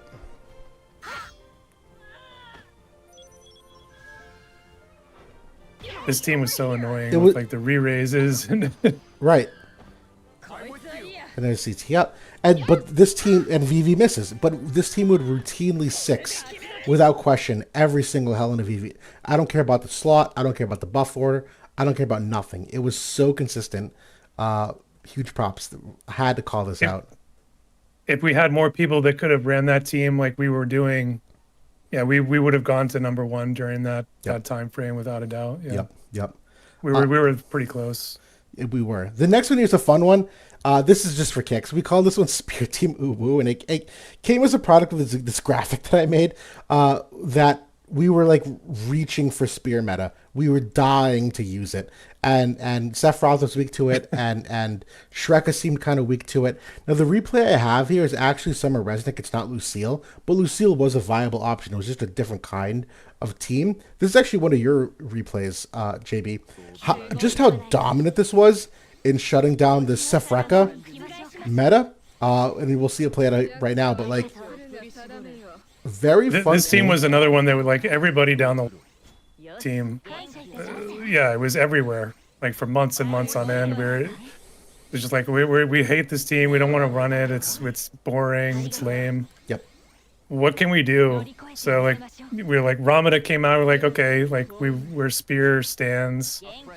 Ramada is kind of like meh, but let's try to get her to work. Like here's Elds. Like he used to be kind of good. He should be good against Sephiroth. Right. Let's try to get him. Let's try to get him back in. Right. So this was the team. And this map did have some lightning buffs for Ramada at the time, especially when she was released. So we were kind of capitalizing on the map effects. I can't say it was enormous, but like it was enough. So yeah, we get the Asuna here. it was enough that this team like wasn't nearly as quite as good like after this map went away. Yeah.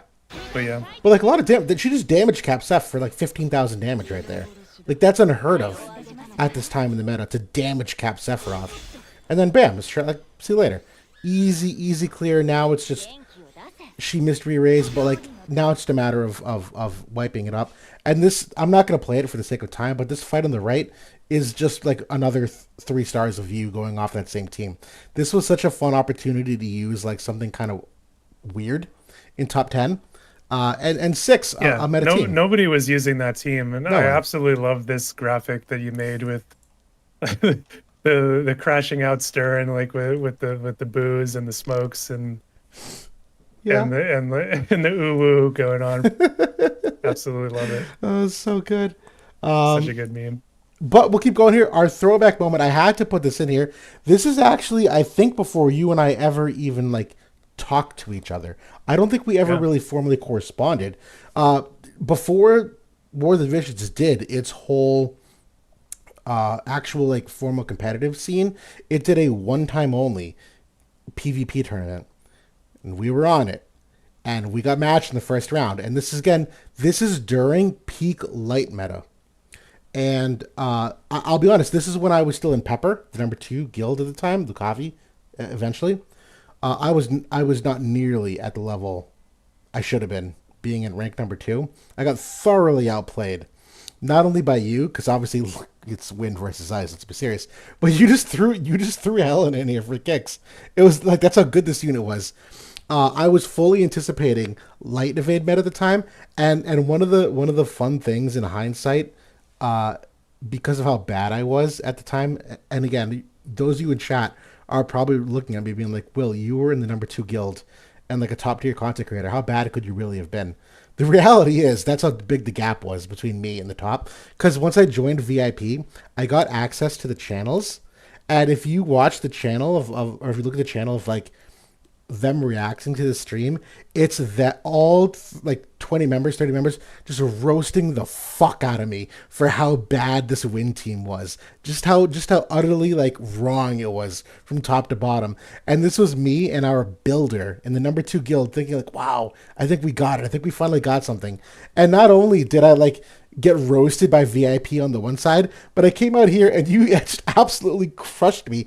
And at the time I was like, wow, JB's super ballsy for running ice. Because to me, the reality was, in a light evade meta, this is a weird team to run. Like this, like Fryevi, Salir, Helena.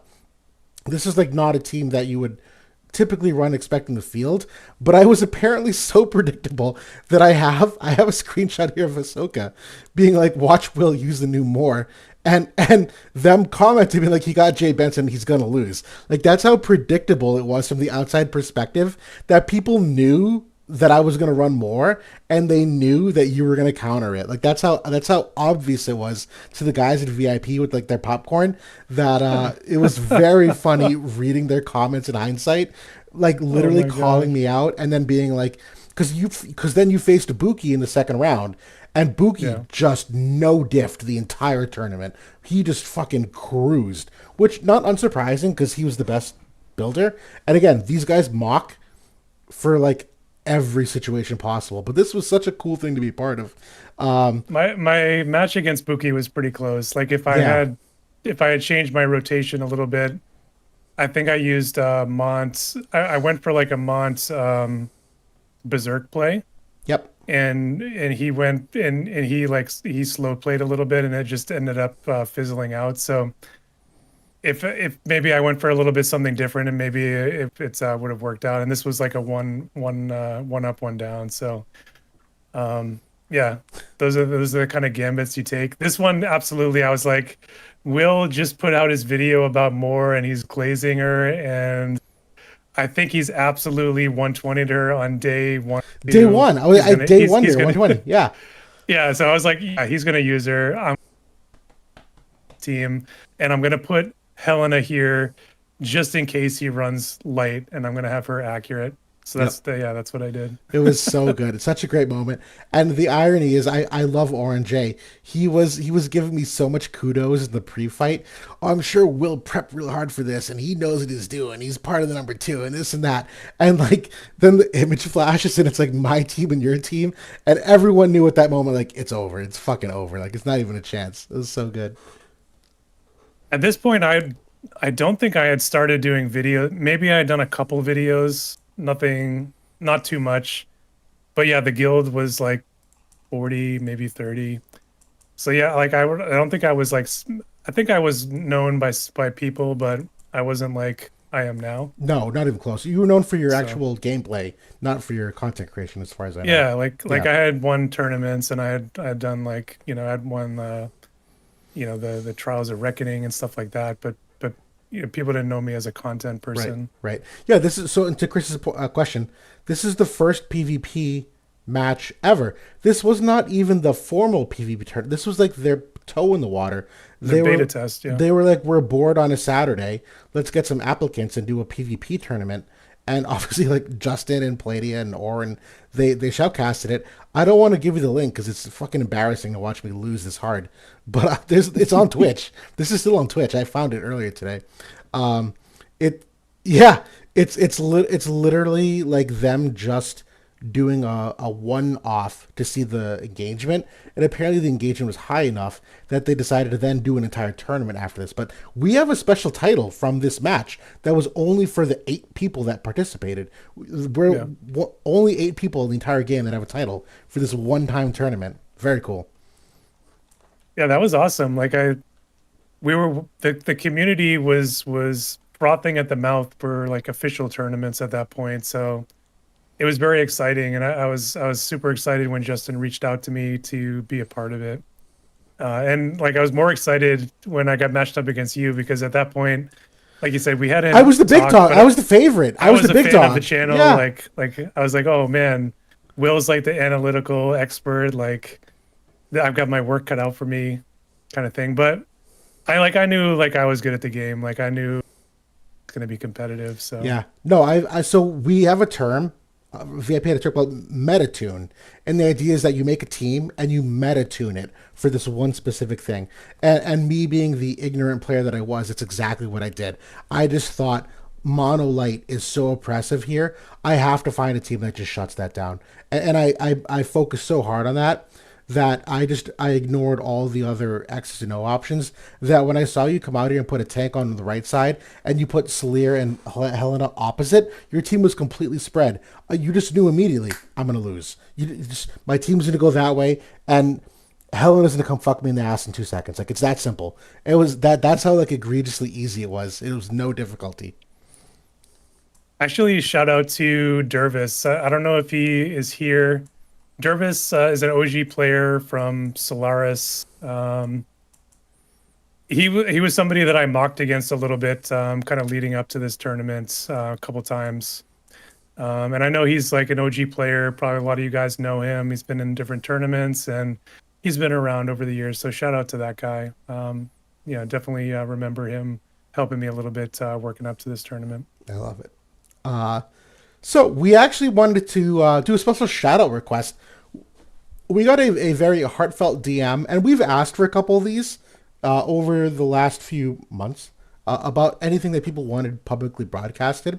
This is one of them. This is from Colorama from Shadow Flare, a super, super casual guild that really emphasized their social and fun aspect, which harkens back to our point about the community being number one. You can see here, they were, even recently, they were in the 500s for a guild rank.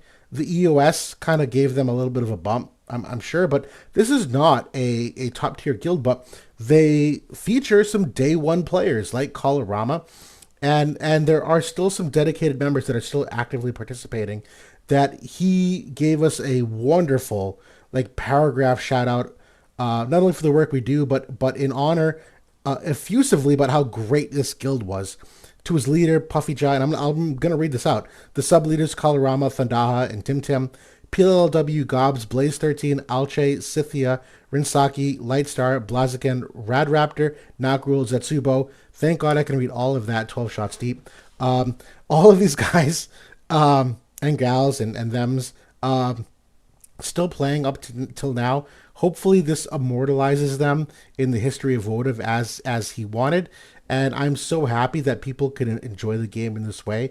Because I'll be honest, that's one of my biggest regrets in Votive and as a content creator is getting as pigeonholed as I did in the top end of things and not remembering what it's like to just be casual. I watch a lot of content creators for Genshin Impact, for which I'm a veteran member and a hardcore player, but I'm not a min maxer. I don't care to be. I think the game is bigger than that. And when I see people talk about top 1% in Genshin, it like makes me sad because I'm like, you don't have to play the game like that. And so when I'm introspective and I think about these people in the ranks 400, 300 that just want to pull you and have fun, I'm like, boy, am I really like missing out on the bigger picture of just like enjoying the game. And I think that's where some of where like I almost wonder our influence on the community, where we're some of the more prominent content creators. Like, what's the trickle down effect I've had on the player psychology, only focusing on like the top 5, top 10 guild, and not just thinking about like more bigger picture of like a really truly casual player. I'll give a special shout out. Mysidia Gaming was the best at this. I think he did such a good job at really. I know Oren's great, but I think Mysidia truly had a pulse on his casual gaming community. And even when he retired, in my head, I was like, I'm gonna do that because they deserve it. And I couldn't do it. I just couldn't change myself. So I love that this guild exists. I wish I could have satisfied more players like them. I wish this game could have been carried by more players like them. But yeah, that's my soapbox for that. I mean, to be honest, the game content creation space was carried by those players for the first couple of years. You know, players like Mysidia, who was absolute goat. Love that guy. If you're watching, man, we miss you. Hope you're doing well. Dr. Diggs was one of We those as love well. Diggs. Diggs is, we're talking to him today. Diggs Still. is Love a Diggs. Diggs is a great guy. You know, Cabbage was one of those guys. Nerd Knights. There was a lot of those guys that were catering to those casual spaces for the first 1 to 2 years of the game.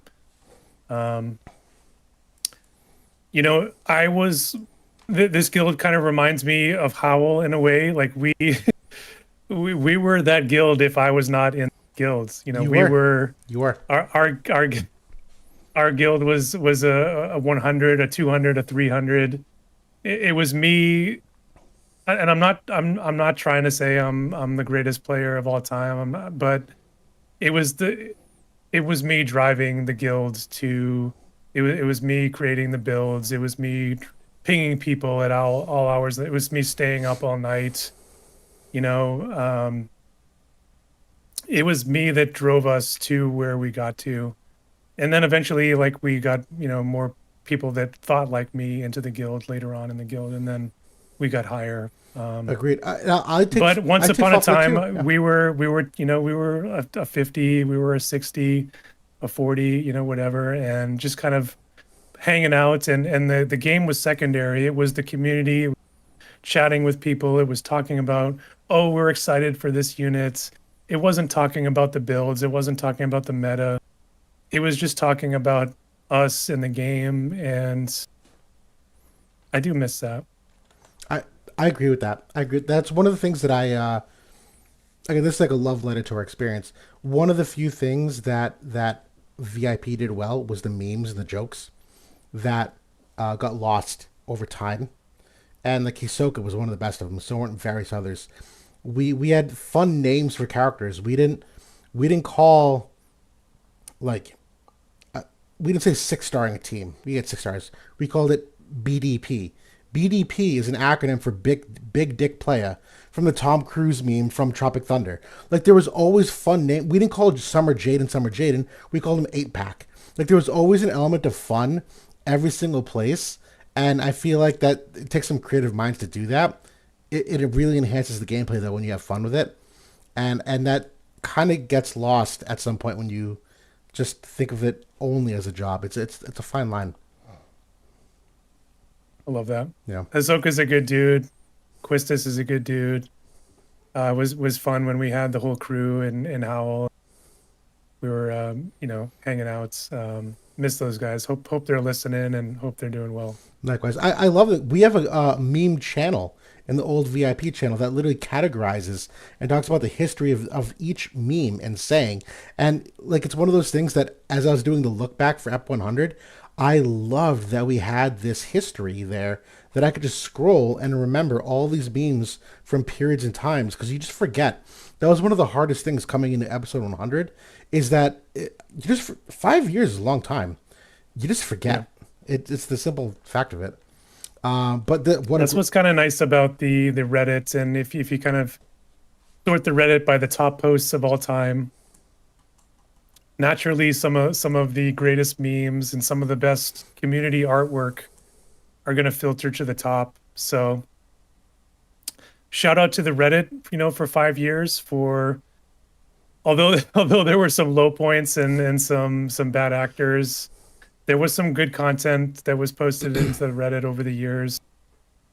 Shout out to some of the folks in Discord who maintained the new player guides and the help channels and stuff like that over the years. Kind of the unsung heroes, I think, of the content creation space, where maybe their faces aren't seen, but they definitely had a big impact over the years. It's a thankless job, unseen. Yeah. Absolutely is.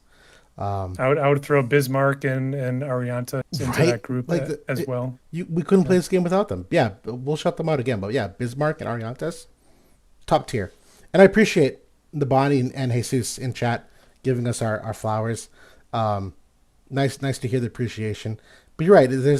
We were always analytical about this game, which ironically makes for almost like bad content creation sometimes. Because if you look at every big mainstream media thing, there's always like a hot and a cold take, and you have think of Skip Bayless and Stephen A. Smith. You have two polar opposites, and even if they're right or wrong, they just argue the shit out of their point. You and I think the same on almost everything. That we'll make our tier list of things, and there's no debate. You'll say something and be like, yeah, I agree. Yeah, that I don't know how this works, because almost every other kind of entertainment media requires some kind of headbutting and hot takes, and even our hot takes are not hot takes. It's you and me being yeah, it sounds about right.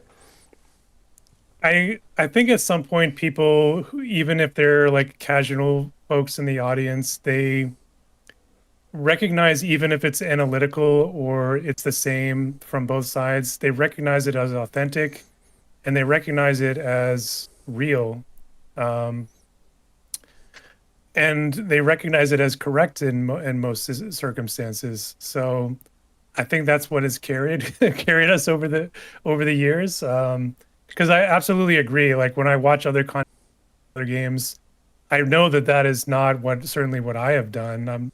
I'm not overly funny or animated or reactionary or any of these things. I try to just give an authentic opinion, and I try to give folks the real facts of what's happening, and that's all I try to do. I don't try to do anything else. So I'm glad that at least the audience for this game has been mature enough to appreciate that. Yep. So shout out to the majority 30 plus 40 plus year old audience that likes that kind of content.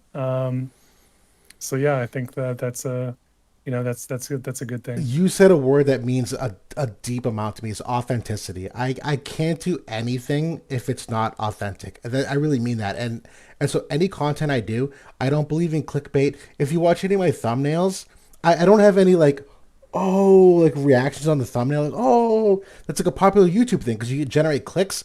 I don't understand why that's a thing. Why do people click on a video if it's somebody that's it's psychology. It's a human connection. Why? I can't. And still this day, I'm so proud. To this day, I've never on this channel gone like and subscribe. Ever. I don't give a fuck. I've never said that, because my goal isn't the clicks or the entertainment. It's the authenticity of the content. And so I hope that whatever we do next, we continue that, because that's the only way I know how to do that. Thank you, everybody in the chat.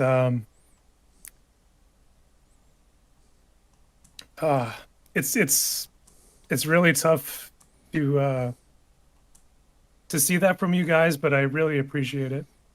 Likewise. Likewise. Yeah, we don't do. We've said this. We don't do it for us. We don't do it for money. We do it for teaching, for entertainment, for like the people. And so anytime someone goes, "Oh, I learned something," I'm like, "Oh, I succeed. I did it. I did it." My first video was math calculations on how Gilgamesh's kotetsu worked. That was my first video. Oh, I'm sorry, that's my second video. My first video was me raging out at Ruinstern. My second video was kotetsu calculations. Like that's all I've ever been about. So like that's why that means a lot. I hope yeah. Enough said.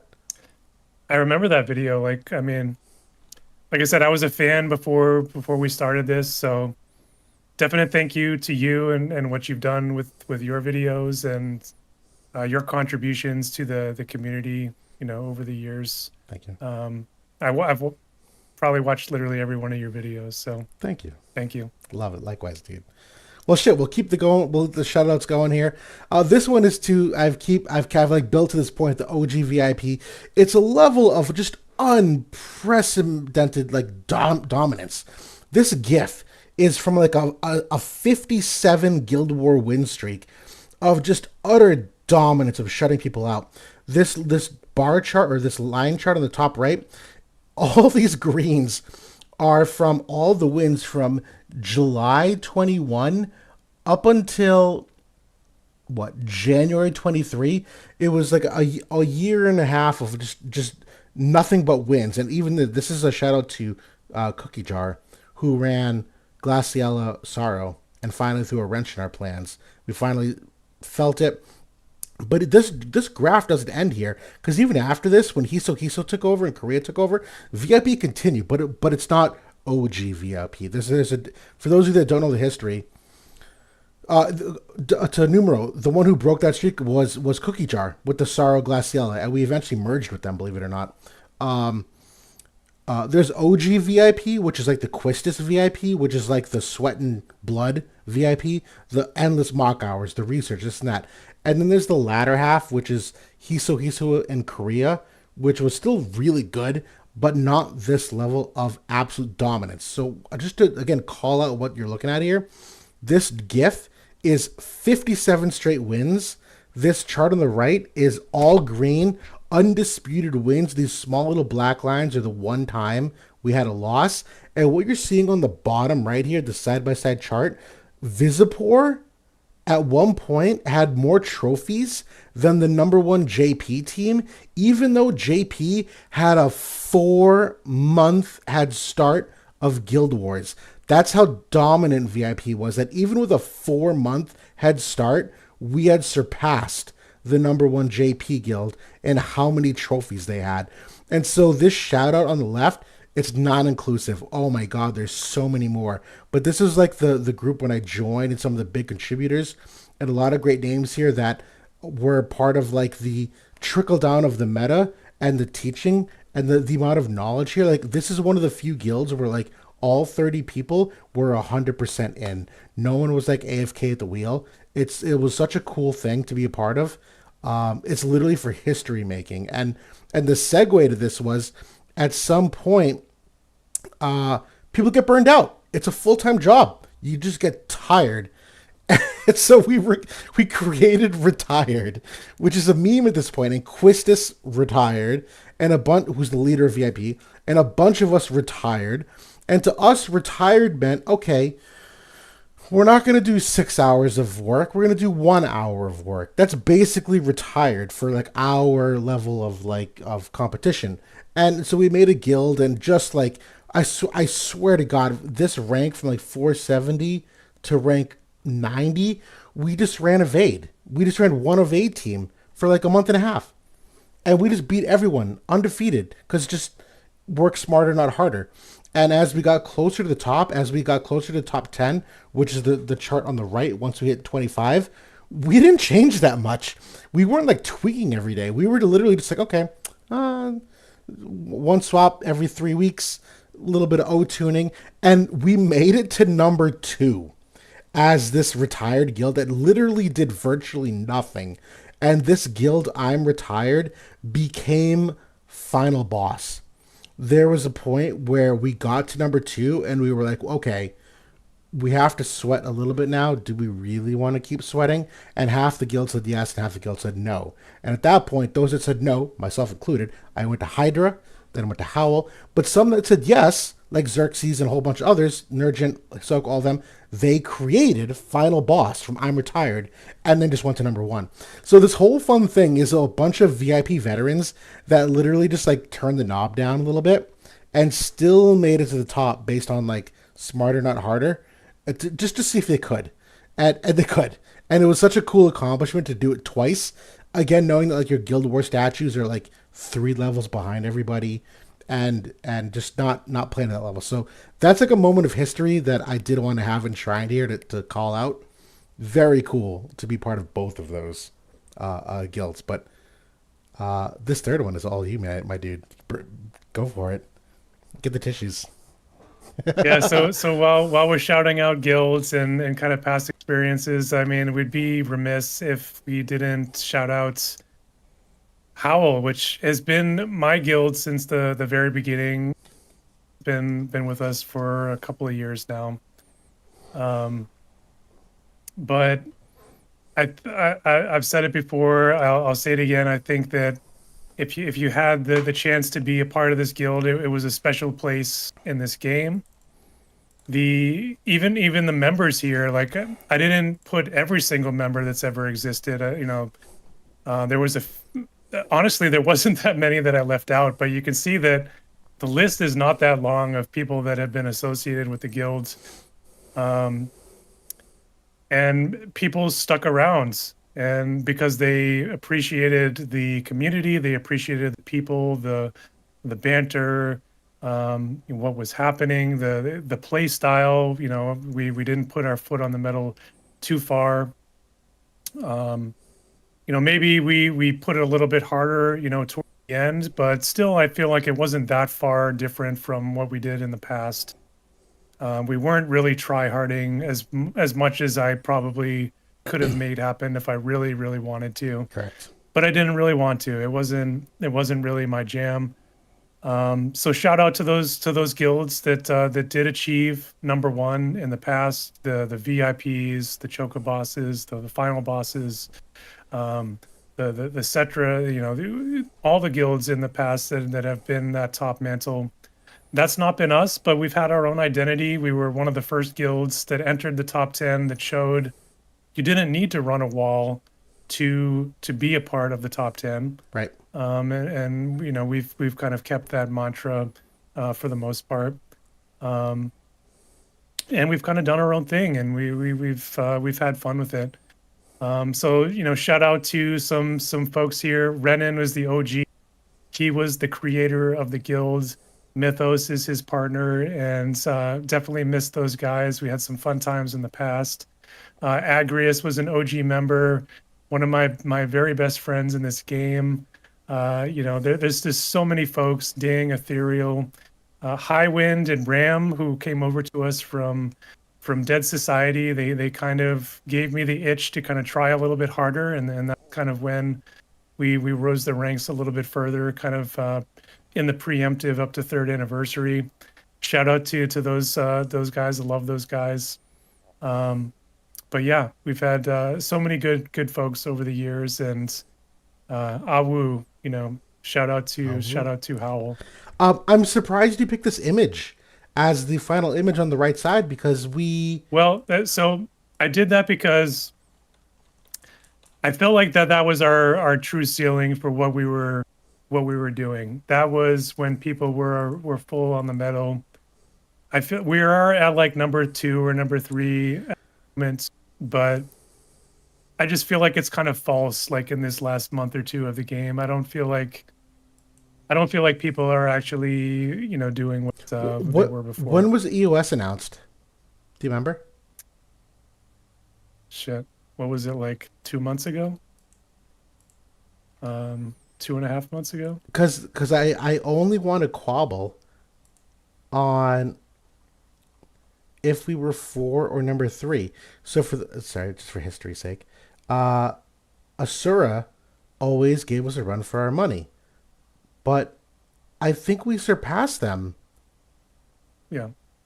325. End of sales? 2 months ago, yeah.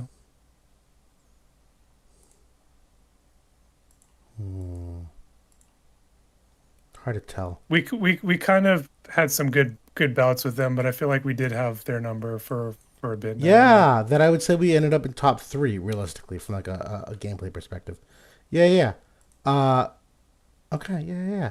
I'm not. I won't quibble too much. I feel like I agree, Ashura, I mean, I feel like they're probably don't get as much recognition in the community as they deserve because they're not as in. But shout out to Mio and all the folks in Mio's Ashura. wonderful. Yeah. They have been a top guild in this game for a very long time, and they deserve their flowers just as much as anyone. So hopefully somebody from their guild is watching and can pass that message on to them. I completely agree. Asura and I actually go back. Asura does not like me. I don't think they like me very much either because I think I said something about Mio at one point, and it wasn't really meant that much as a derision, but it was taken as such. And yeah, I don't know if they like me. So either. I made public statements about Asura, and I'll be honest, I still kind of stand by this. One of the predictable things about Asura was that they very rarely came up with their own walls. They would typically copy walls from guilds they just competed against. And when you're at that level of competition, there's a little bit of like dick measuring with like, oh, who came up with what? Because once someone comes up with something, then as long as you're a paying player, you can copy it. And so there's more pride in the creation of something than the results of something, if you will. And so I made some public comments about them on the main chord. Some of them were there and felt disrespected. And I could see why, because they obviously have the results. But I still, at my core, kind of don't change my opinion. There's something to be said about people that are the first movers on something, and those that just copy and adopt it en masse and win because of numbers. And that's always been or tweak it. And it's kind of been the dick measuring contest of the top 5 who came up with one first. And this is not new. This has been around forever. VIP used to think people copied all the time. Like it's been for years. But Asura notoriously was like rinse and repeat. They face a new wall, then they do the new wall, like very predictably, and they don't change till they find a new wall. So that was kind of the Ready Player One controversy with them. But I'll be honest, I don't know their members that well, and I think it's perfectly fair of them to take offense to anything that I said related to that. I wish them the best. It's just a game at the end of the day. I don't hold personal grudges against anybody. Certainly from a PvE standpoint, they showed what they could do as well, and Mio was Mio the best. Top honors. Mio was exceptional quite often. Once I stepped down from competition, Mio was the best. I'll say that. I did want to show this fun. This is one of my favorite jokes.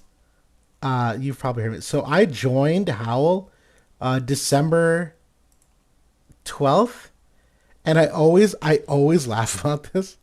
That if you like look at the month preceding when I joined, what did I say, December 12th? Can you guys see this? Can you see this pretty well? 1 second, let me zoom in. Howell went from 10 to like overnight number 5 and never fell again.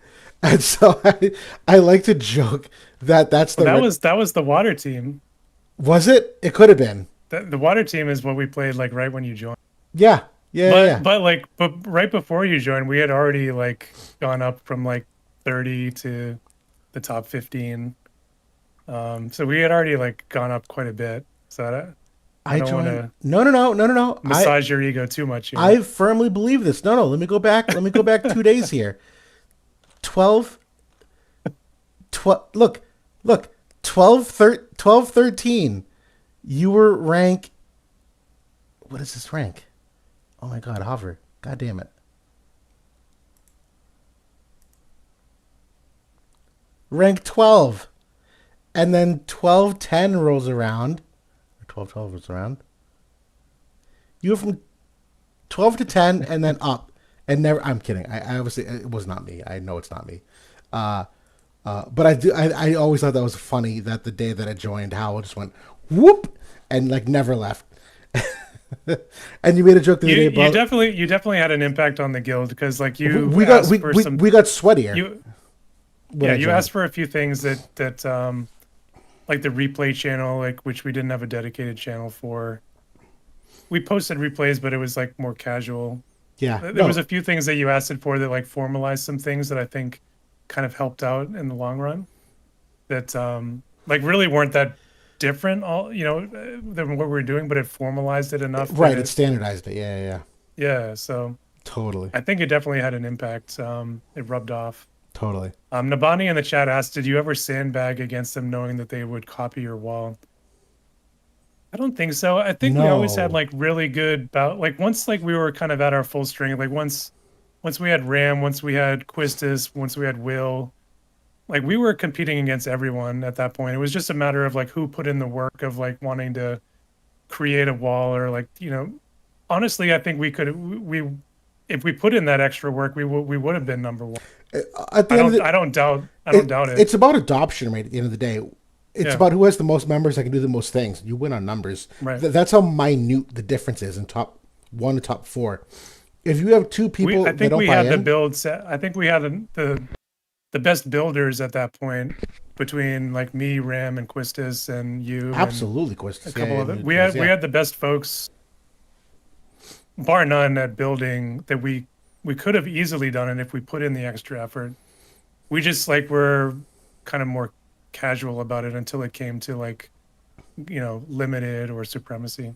Well, and realistically, not for nothing, we have 3 to 5 members that are not active paying members. They're not at least. But that is the difference. Those members being able to clear a fresh team or not is the difference. We've never held that against them, though. We've never kicked them. We never kick anybody from Howell. That's our like policy, unless you're like literally AFK, in which case it's more of a conversation than an ultimatum. But that's an important thing for us. That was one thing like with Howell, like since I took over from Renan back in 2021 or 2022. I'm not a confrontational person. I'm also not like that sweaty of a person that I'm not like meta over community. So somebody would really have to be on my bad side or really be AFK for me to kick them. And it did happen a few times over the years, but for them, and if I was more assertive on that front, I could have absolutely brought in more top tier players. We had a waiting list when everybody was scrounging for players. So I was going to mention that we were one of the few guilds ever that didn't have people leave. No one left our guild because that's how much fun it was to be in. We had a waiting list. We had a waiting list like 20 or 30 people deep at one point. Yep. Of people trying to get in the guilds. That if I had been a little bit different about the standards, some people probably should have gone, but the things they added to the community or just nostalgia or whatever, I wasn't really about doing that, and it wasn't worth it to me. So we had what we had, and that's what we were going to do it with, and we did pretty well with it. I've always approved of that balance. I love that. But I'll be honest, for our stream, this is it. That's the last slide. So I'm kind of peering over any comments or last thoughts. I know I have one last final thought to talk about, completely unrelated, because it's some tea. I got 71 viewers here that'll appreciate this tea. I'm going to take a shot before I do it. But anything else about Howell you want to talk about, or just off-the-cuff stuff, or whatever? Before I want to give, I don't know if P's watching, but Ethereal is one of the most notorious members of our guild. It's not somebody that you really ever have exposure to, but he was like a big member in our Discord for quite a while, before you joined. He was absolutely waiting for Zidane and final, but he like kind of quit and went away from the game before it happened. I maintained his account, kind of through that period, maxed out Zidane for him, and eventually I passed the account back on to him.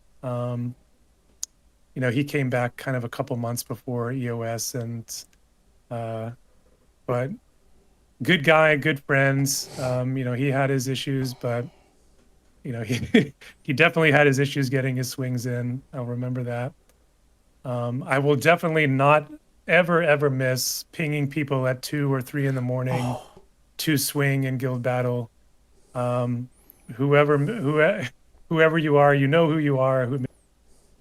Every single day for years. It's stressful. Yeah, so I will. I'm glad to put that to bed, but even so, I will not give up the experience. I love the guild, love the people, and I will. I'll miss you all because even if we try to stay, in touch, it's not going to be the same. And just being realistic about that.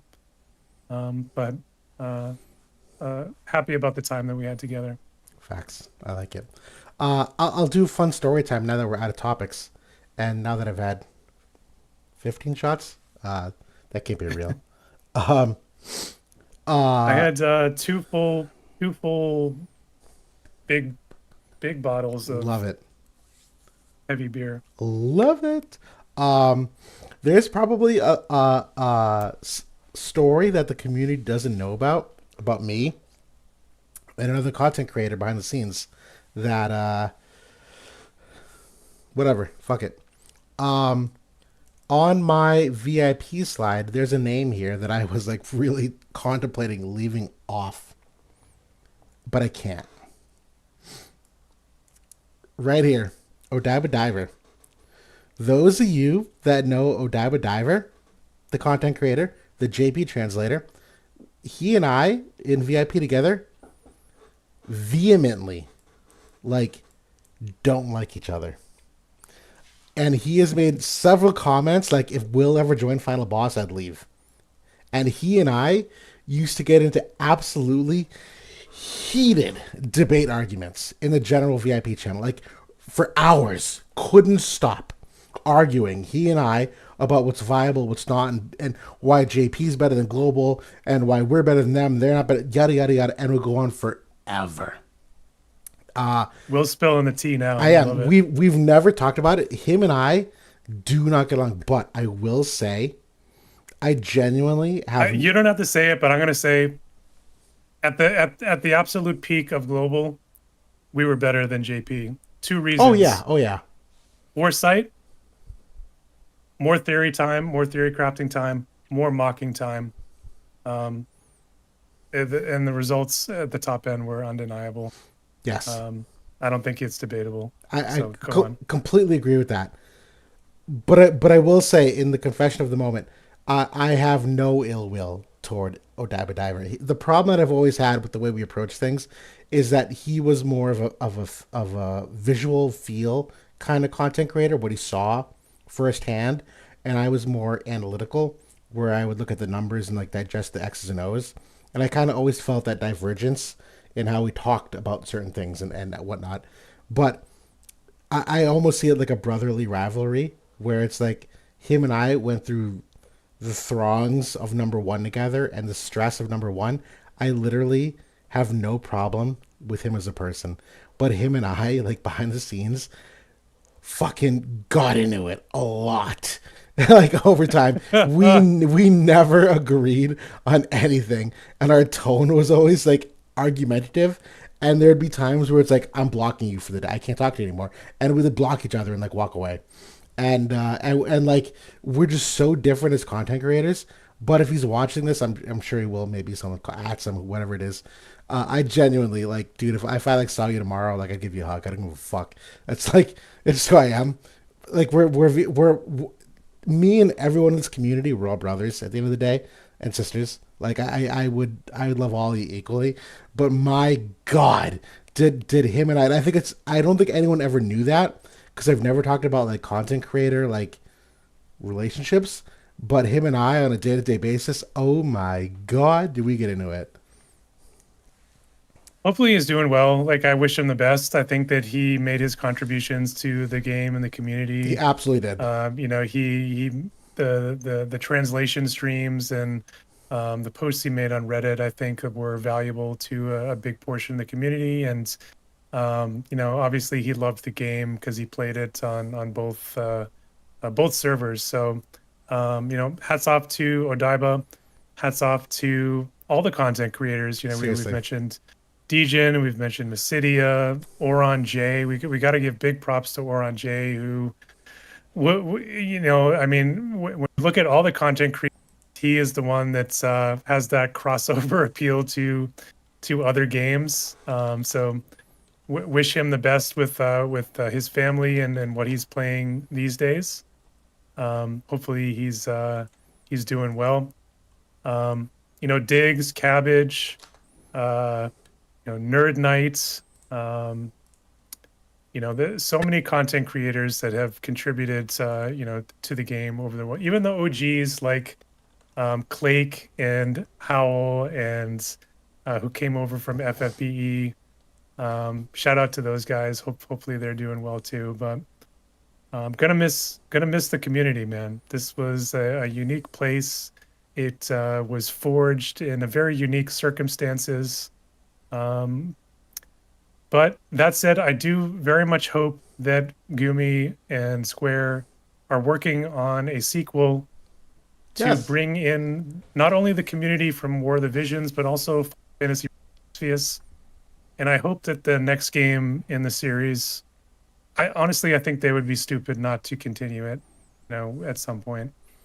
I agree. I feel like they've laid enough groundwork that we're almost at the point that it is nostalgic for some people Correct. to go back to FFBE and say, oh my gosh, I love Rain and I love Laswell and Fina and Lid and Jake and all these OG FFBE characters.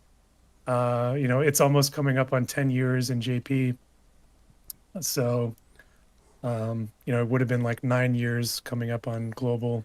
I know for a fact they would. You've done some 3D AI art to reimagine some of these units, Yeah. and seeing some of them in a new medium, like 3D, is just, I see it and I go, oh my God, I want this. It's, I can immediately tell how much I want a sequel and bring it to a new kind of medium. I absolutely agree with that they have gold under them. The thing is, they have to tap into both audiences. So that means they have to thread the needle of the PvE, the collector, and the PvP mindset Correct. in the same game. And normally, it's a hard thing to do, but I would normally I feel agree, like they but can do it. all the best ones do it. Genshin, Nikkei, all the top gachas do it. They find a line of their top PvP and PvEs, and they also have a casual storyline driven thing. They satisfy all audiences, and that's a huge miss for Would've. Yeah, I think that's a big shortcoming from the beginning is that I feel like it had the collector, right? You had the units coming in on division cards, etc. You had the PvP because that was the core of the game. That was honestly the only thing about the game that was worthwhile. The PvE was really lackluster. In the final year of the game, I feel like they finally got a couple of things that were pretty decent, in the PvE space. The reliquaries, I think, were pretty decent. Guild raids, I think I'll always give them for something that I think was not tapped into enough, didn't come around often enough, and I think there was a good portion of the audience that really appreciated those. But the PvE was just abysmal, compared to the top end of the market. Agreed. Well, and there's other. I hate to keep bringing up Genshin, but realistically, that's their competitor. That's who they look at as like the bar. There's aspects of that game where it's not just a battle game. There's exploration involved, and you have to go find treasure chests, and there's puzzles in the world map. And sure, there's a boss that you have like a rotation against. You do some character stuff, and yeah, there's some systems like their artifact system. It's like our Truststone system, old one, where it used to be randomly generated stats. All of that's encompassed, but it's got everything for everyone at any given time. That's the most important thing. This game was too inconsistent in offering everyone everything a little bit at a time. And I think that's the sweet spot. And some of the things are not as revenue generating as the others, but the bottom line is that you need to generate brand loyalty more than anything. And longevity is what will make you money in the long run. If you keep people around, You don't need to nickel and dime them on once a year on an anniversary event with a cool new unit. You can like keep them in the loop, and being realistic, that's part of gotchas, the habit forming. The moment people stop logging in every day, you've lost a portion of them. So whatever you can do to keep people logging in every day, whether it's story or exploration or whatever it may be, that has returns on investment that you don't see show up on like the week of the banner polls, if you know what I mean, because it's about member engagement. So yeah, there's so many things they could have done better, but yeah.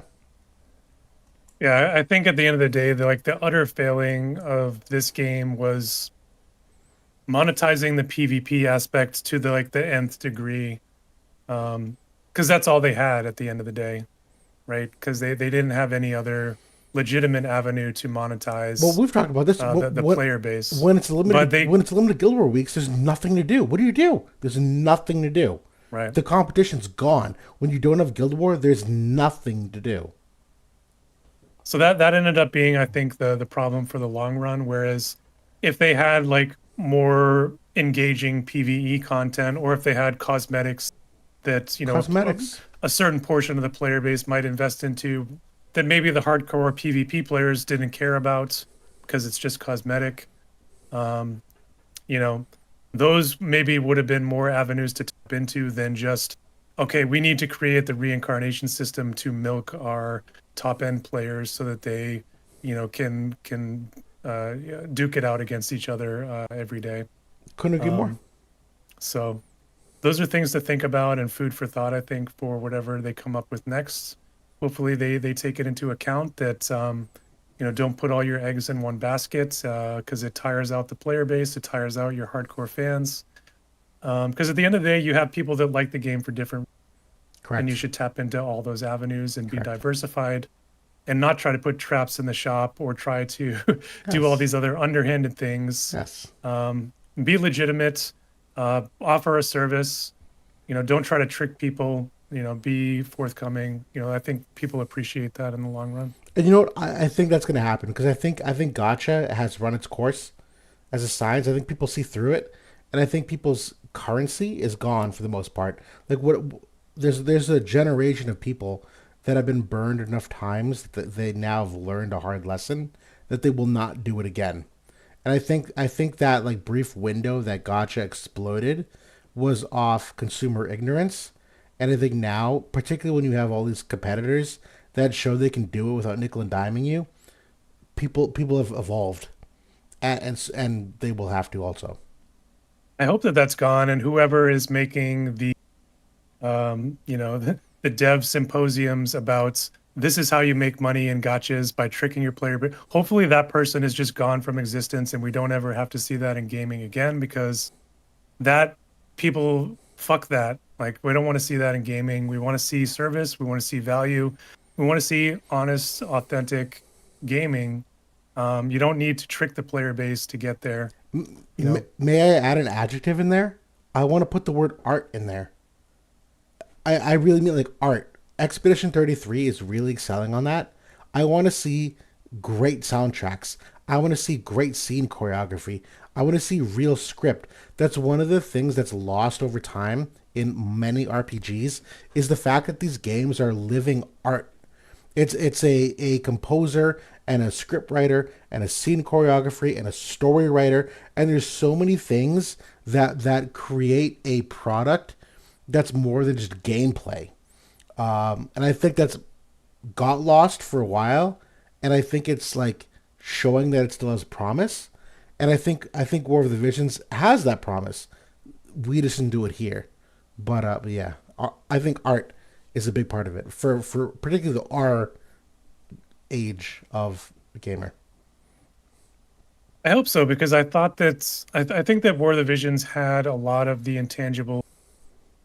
I love that I love the artwork. I think they found the right aesthetic. Like, whoever was kind of choreographing their artwork, or I don't know if it was side designation itself, or like maybe there was some involvement from Square to kind of choreograph that. But the fusion between like War of the War of the Vision style, or the side designation style, with Final Fantasy Tactics was absolutely perfect. Yeah. I thought that the placement of the worlds and like kind of the tapping into the Game of Thrones kind of chase of the crown kind of thing was very well done. You know, you can quabble about some of the story beats, and obviously there was poor characters and story beats over the years, but I think that aspect was mature and well thought of and well done. But like, So I hope I hope that they where's can my, kind of continue that in the future. I agree. Like, where's my theory crafting though? Where's my predictions? Where's my symbolism? There's not a ton of it. Where is my? It's one of those things. It's like, yeah, that's it. Where's my theory craft? Like, what theory is there in War of the Visions? Have you ever seen it? It doesn't exist. Where's the Chekhov's gun? It's not a thing. Where is the forecasting of a future event? Seemingly nowhere. Where is the symbolism of like a literary adventure? Is there the symbolism of the Odyssey anywhere in here? Is there like there's some things but not enough, and I feel like that's where some games transcend, and it's once you get a transcendent video game experience that you get consumer loyalty, you get people word of mouth being like, hey, buy it, do it, and then you get trust in the company so that as they release games, you're guaranteed sales because there's trust in the company. What is the number one thing you see on Reddit right now when it comes to Square Enix gotchas? I swear to God, I'm a Reddit mod, I'm on Discord. The number one comment right now is never buy a Square Enix gotcha again. Latest EOS. It's not worth your money. How can you make a game with that reputation? You just can't. You literally can't. So whatever you can do to make a Well, I think I think part of the problem is they're not making the games for themselves. They're outsourcing it to try to tap into this what they deem as like a monetary stream. So they're not doing it for like the Hoyos of the world who like this is their jam. Like this is what they're doing. They're making the right decisions for the entirety of their company. Whereas this is just kind of like a revenue stream for Square, kind of a side hustle, career perspective. and whatever they can make off of it, they're fine with. But they're much more tapped into the old school, like OG gotcha methodology, which is from all of those like symposiums and things I was talking about. It's like, okay, we've got to tap into the whales. We've got to cheat out all the people that aren't looking at the screen close enough. We've got to make the least investment possible on development so that we can get the most money in 5 years that we can. They need to completely get rid of that mindset and start it from the ground up and put it as an actual pillar of their company. Otherwise it will fail in 5 years. Right. No matter what the IP is. It's guaranteed. Absolutely. But I think that's my soapbox. So what I wanted to say, I did have a special clip up here because you and I wanted to do bloopers and the funny moments. We did not prepare that tonight. But I do. We didn't have quite enough time to go back and filter through the videos. But it was something funny that we used to do when we actually, before we went live, we used to kind of include some bloopers at the beginning of some of those videos that were kind of fun that might have been cool to revisit. So I do have a clip. It's not blooper, but it's, to me, one of the most organically funny moments that we've ever had on stream.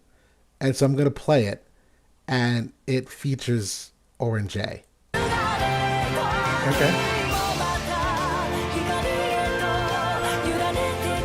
Hats off to this song. Amazing. It inspired that intro that I made. Seriously. Chills. Welcome back, Visions fans. This is a particularly exciting Leonis support. We are here with RNJ, obviously alongside JB and myself. Happy Monday or Tuesday or Wednesday, whenever we get this uploaded. But hopefully a good week so far for everybody. Obviously a lot to talk about, and for good reason we brought Aaron on to 19. share some thoughts here. Aaron, how's it going, man? It's good. It's good. That feels like there's a lot of... I feel like there's a lot of tension in the air, and it's a game. We're all playing video games, guys. There is no... That's the thing. Pixels on the screen. This was like in the thick of Road to Worldwide. We're taking it was like everybody else. People were pissed. Wait, did we bring Oren on twice? I don't. Maybe. I can't remember. Wait, I might have pulled up the wrong clip because I could have sworn the clip I had was the beginning. What the fuck? Where is it? It's the joke about my fan. It's like we're zoomed in right Oh, now. here it is. Here it is. Here it is. Yeah, this is video. This video. The blooper, yeah. Yeah. It is. It's the blooper. This is great. Most of my Okay. videos, even old. Gotta have the entertainer music playing. Yeah. It's like we're zoomed in right now, but most of my Okay. videos, even older ones, the cameras and what, this is not moved in 2 years. It's there, and no one talks about it. We're gonna talk about it now. Yeah, It's your number one fan. Every video you make, will be like, that fan is stupid looking. Well, you need to get a better fan. Are you? Like, This is what's my wrong with this is you? my number one fan right here. That's who that is. Here's number one. I remember that one. So I ironically don't have it here at the moment. It's in my bedroom because it's summer and it's hot, so I need my fan over there. But the one time I need it, it's gone. But yeah, that moment always stuck out as like the most organically funny. But yeah, you and I used to. For those of you who don't know, this was not always a live stream podcast. We would sit and record for 2.5 hours, and then edit for 2 hours and cut out all the dead space, the silence, the stumbling over the words, and whatever bloopers we thought we were funny, we would move toward the front. We stopped that after a while because, my God, that took like way too much time. That's like the best thing we ever did was getting rid of the editing and going to live stream. But we still have a lot of good bloopers. I think though, like for starting off the podcast, it was the right decision I agree. because I know at least for me, like I wasn't ready, I wasn't comfortable enough.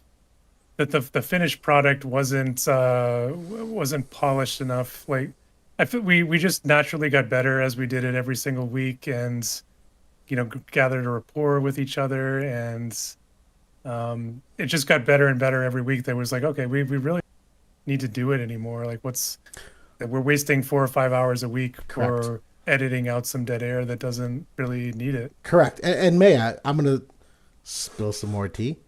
Because I can, because why not? I hope this comes off as constructive. One of my biggest memes and jokes and inspirations of what not to do comes from Umber Arrays. Genuinely, a really important content creator in War of the Visions. But one of the problems that I have with his videos is that for a 15-minute video, there's not enough information to satisfy 15 minutes of viewing time. It's a lot of dead air and talking about seemingly nothing and just some platitudes. And that was always, if you guys watch my videos, I try to like get into it right away. And I never stop talking. There's no dead air, there's no pause, no nothing. And that in the back of my head when we started, that was one of my things. And I was like, if we're going to record for an hour plus, an hour and a half, I need it to be an hour and a half of like literally pure thoughts. It can't be dead air or pauses or thinking or mess ups or whatever. And that's what made me really drive, like, and you were on board too, drive the editing component where we're like, let's not just record for 3 hours and say, fuck you guys, I don't care if it's boring, watch it. We're like, no, we want to curate content that like actually means something every step of the way. And so that was, we were really keen on keeping it to that 1 to 1.5 hour time zone to keep the engagement and keep people interested.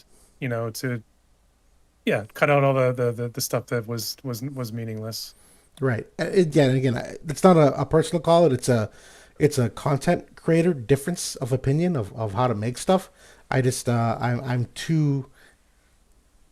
My time is too limited to watch 15 minutes for 5 minutes of information, if that makes sense. Definite shout out to Umbra Rays. Like he's another person that taps into the casual audience that this game needs. Correct. And I mean, I don't know him. I've never really talked to him, but he seems like a good guy. I agree. Person. And there's people that like to watch him. And I think that's important for the game. And he certainly has been here and supported the game from the beginning, so he deserves his props for that. So, hats off to him too. I agree. He's in a very important bridge between both communities. And anytime we had a question, we're like, "Oh, does JP know? I don't know. Do you know? I don't know."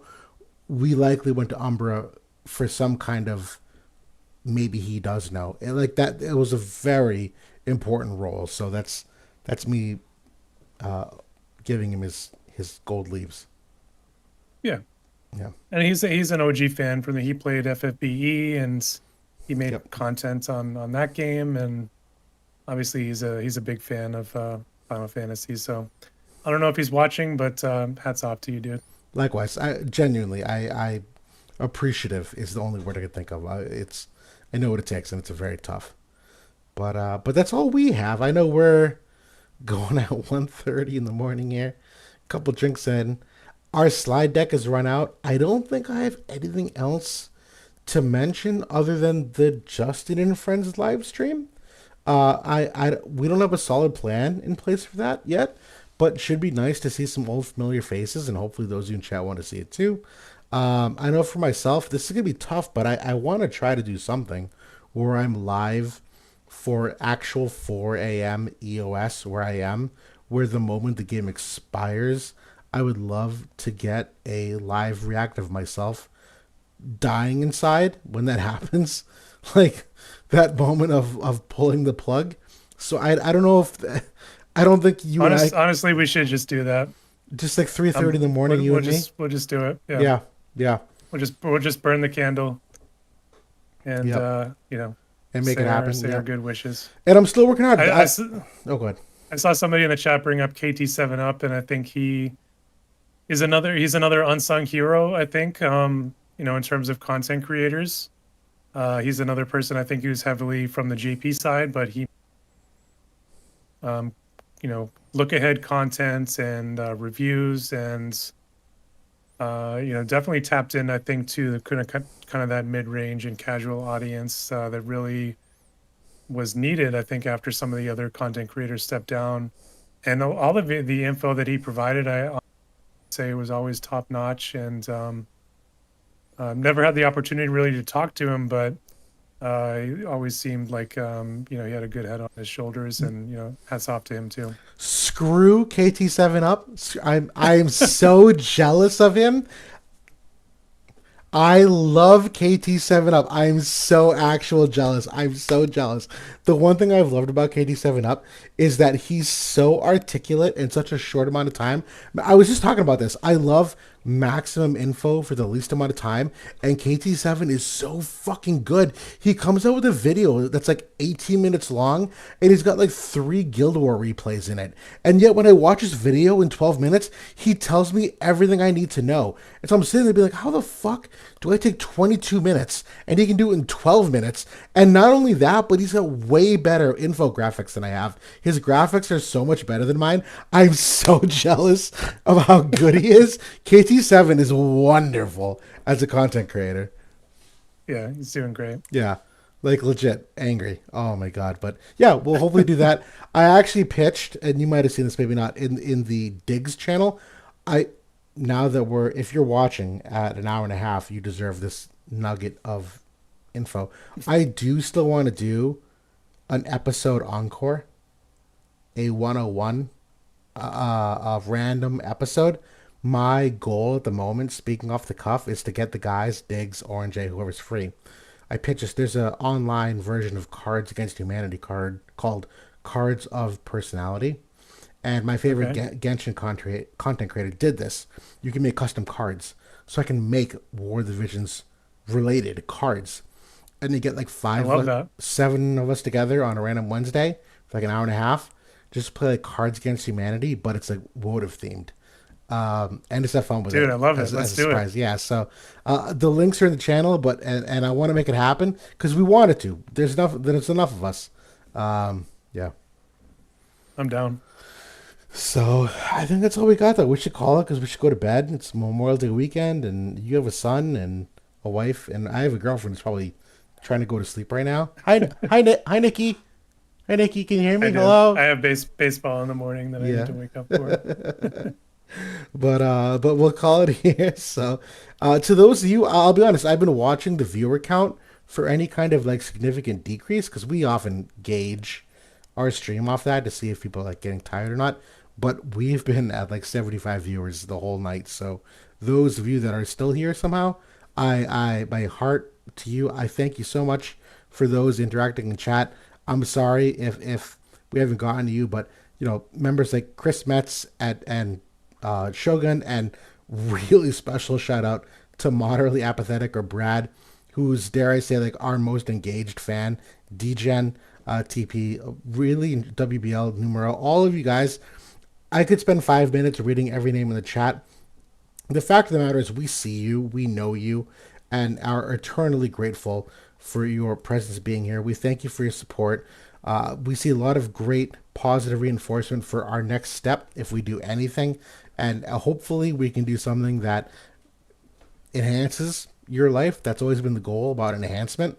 So we'll see what we can do. But for now, a very heartfelt thank you for being here. Thank you for the support. And I can't wait to do something again with y'all. That's all I got to say. Couldn't say it better myself. Thank you so much, everybody, for being a part of this episode 100. It's a milestone for us. It's a milestone for the community. Thank you for being engaged. Thank you for the competition over the years. Thank you for the kind words. Thank you for everything in this game, because at the end of the day, the game was us, and it was what we made of it. So thank you for hanging out, and hope to see you again in the future. Likewise. Could we can we fist bump? Is that possible across the screen? You want to try it? Let's do it. Boom. Boom. Boom. I love it. So we're gonna sign off. Get that ring on your finger, man. I do. Yeah, no ring yet. Sorry, Nikki. You'll get a ring soon. But everybody have a great night, and we'll talk to y'all soon, I hope. So good luck.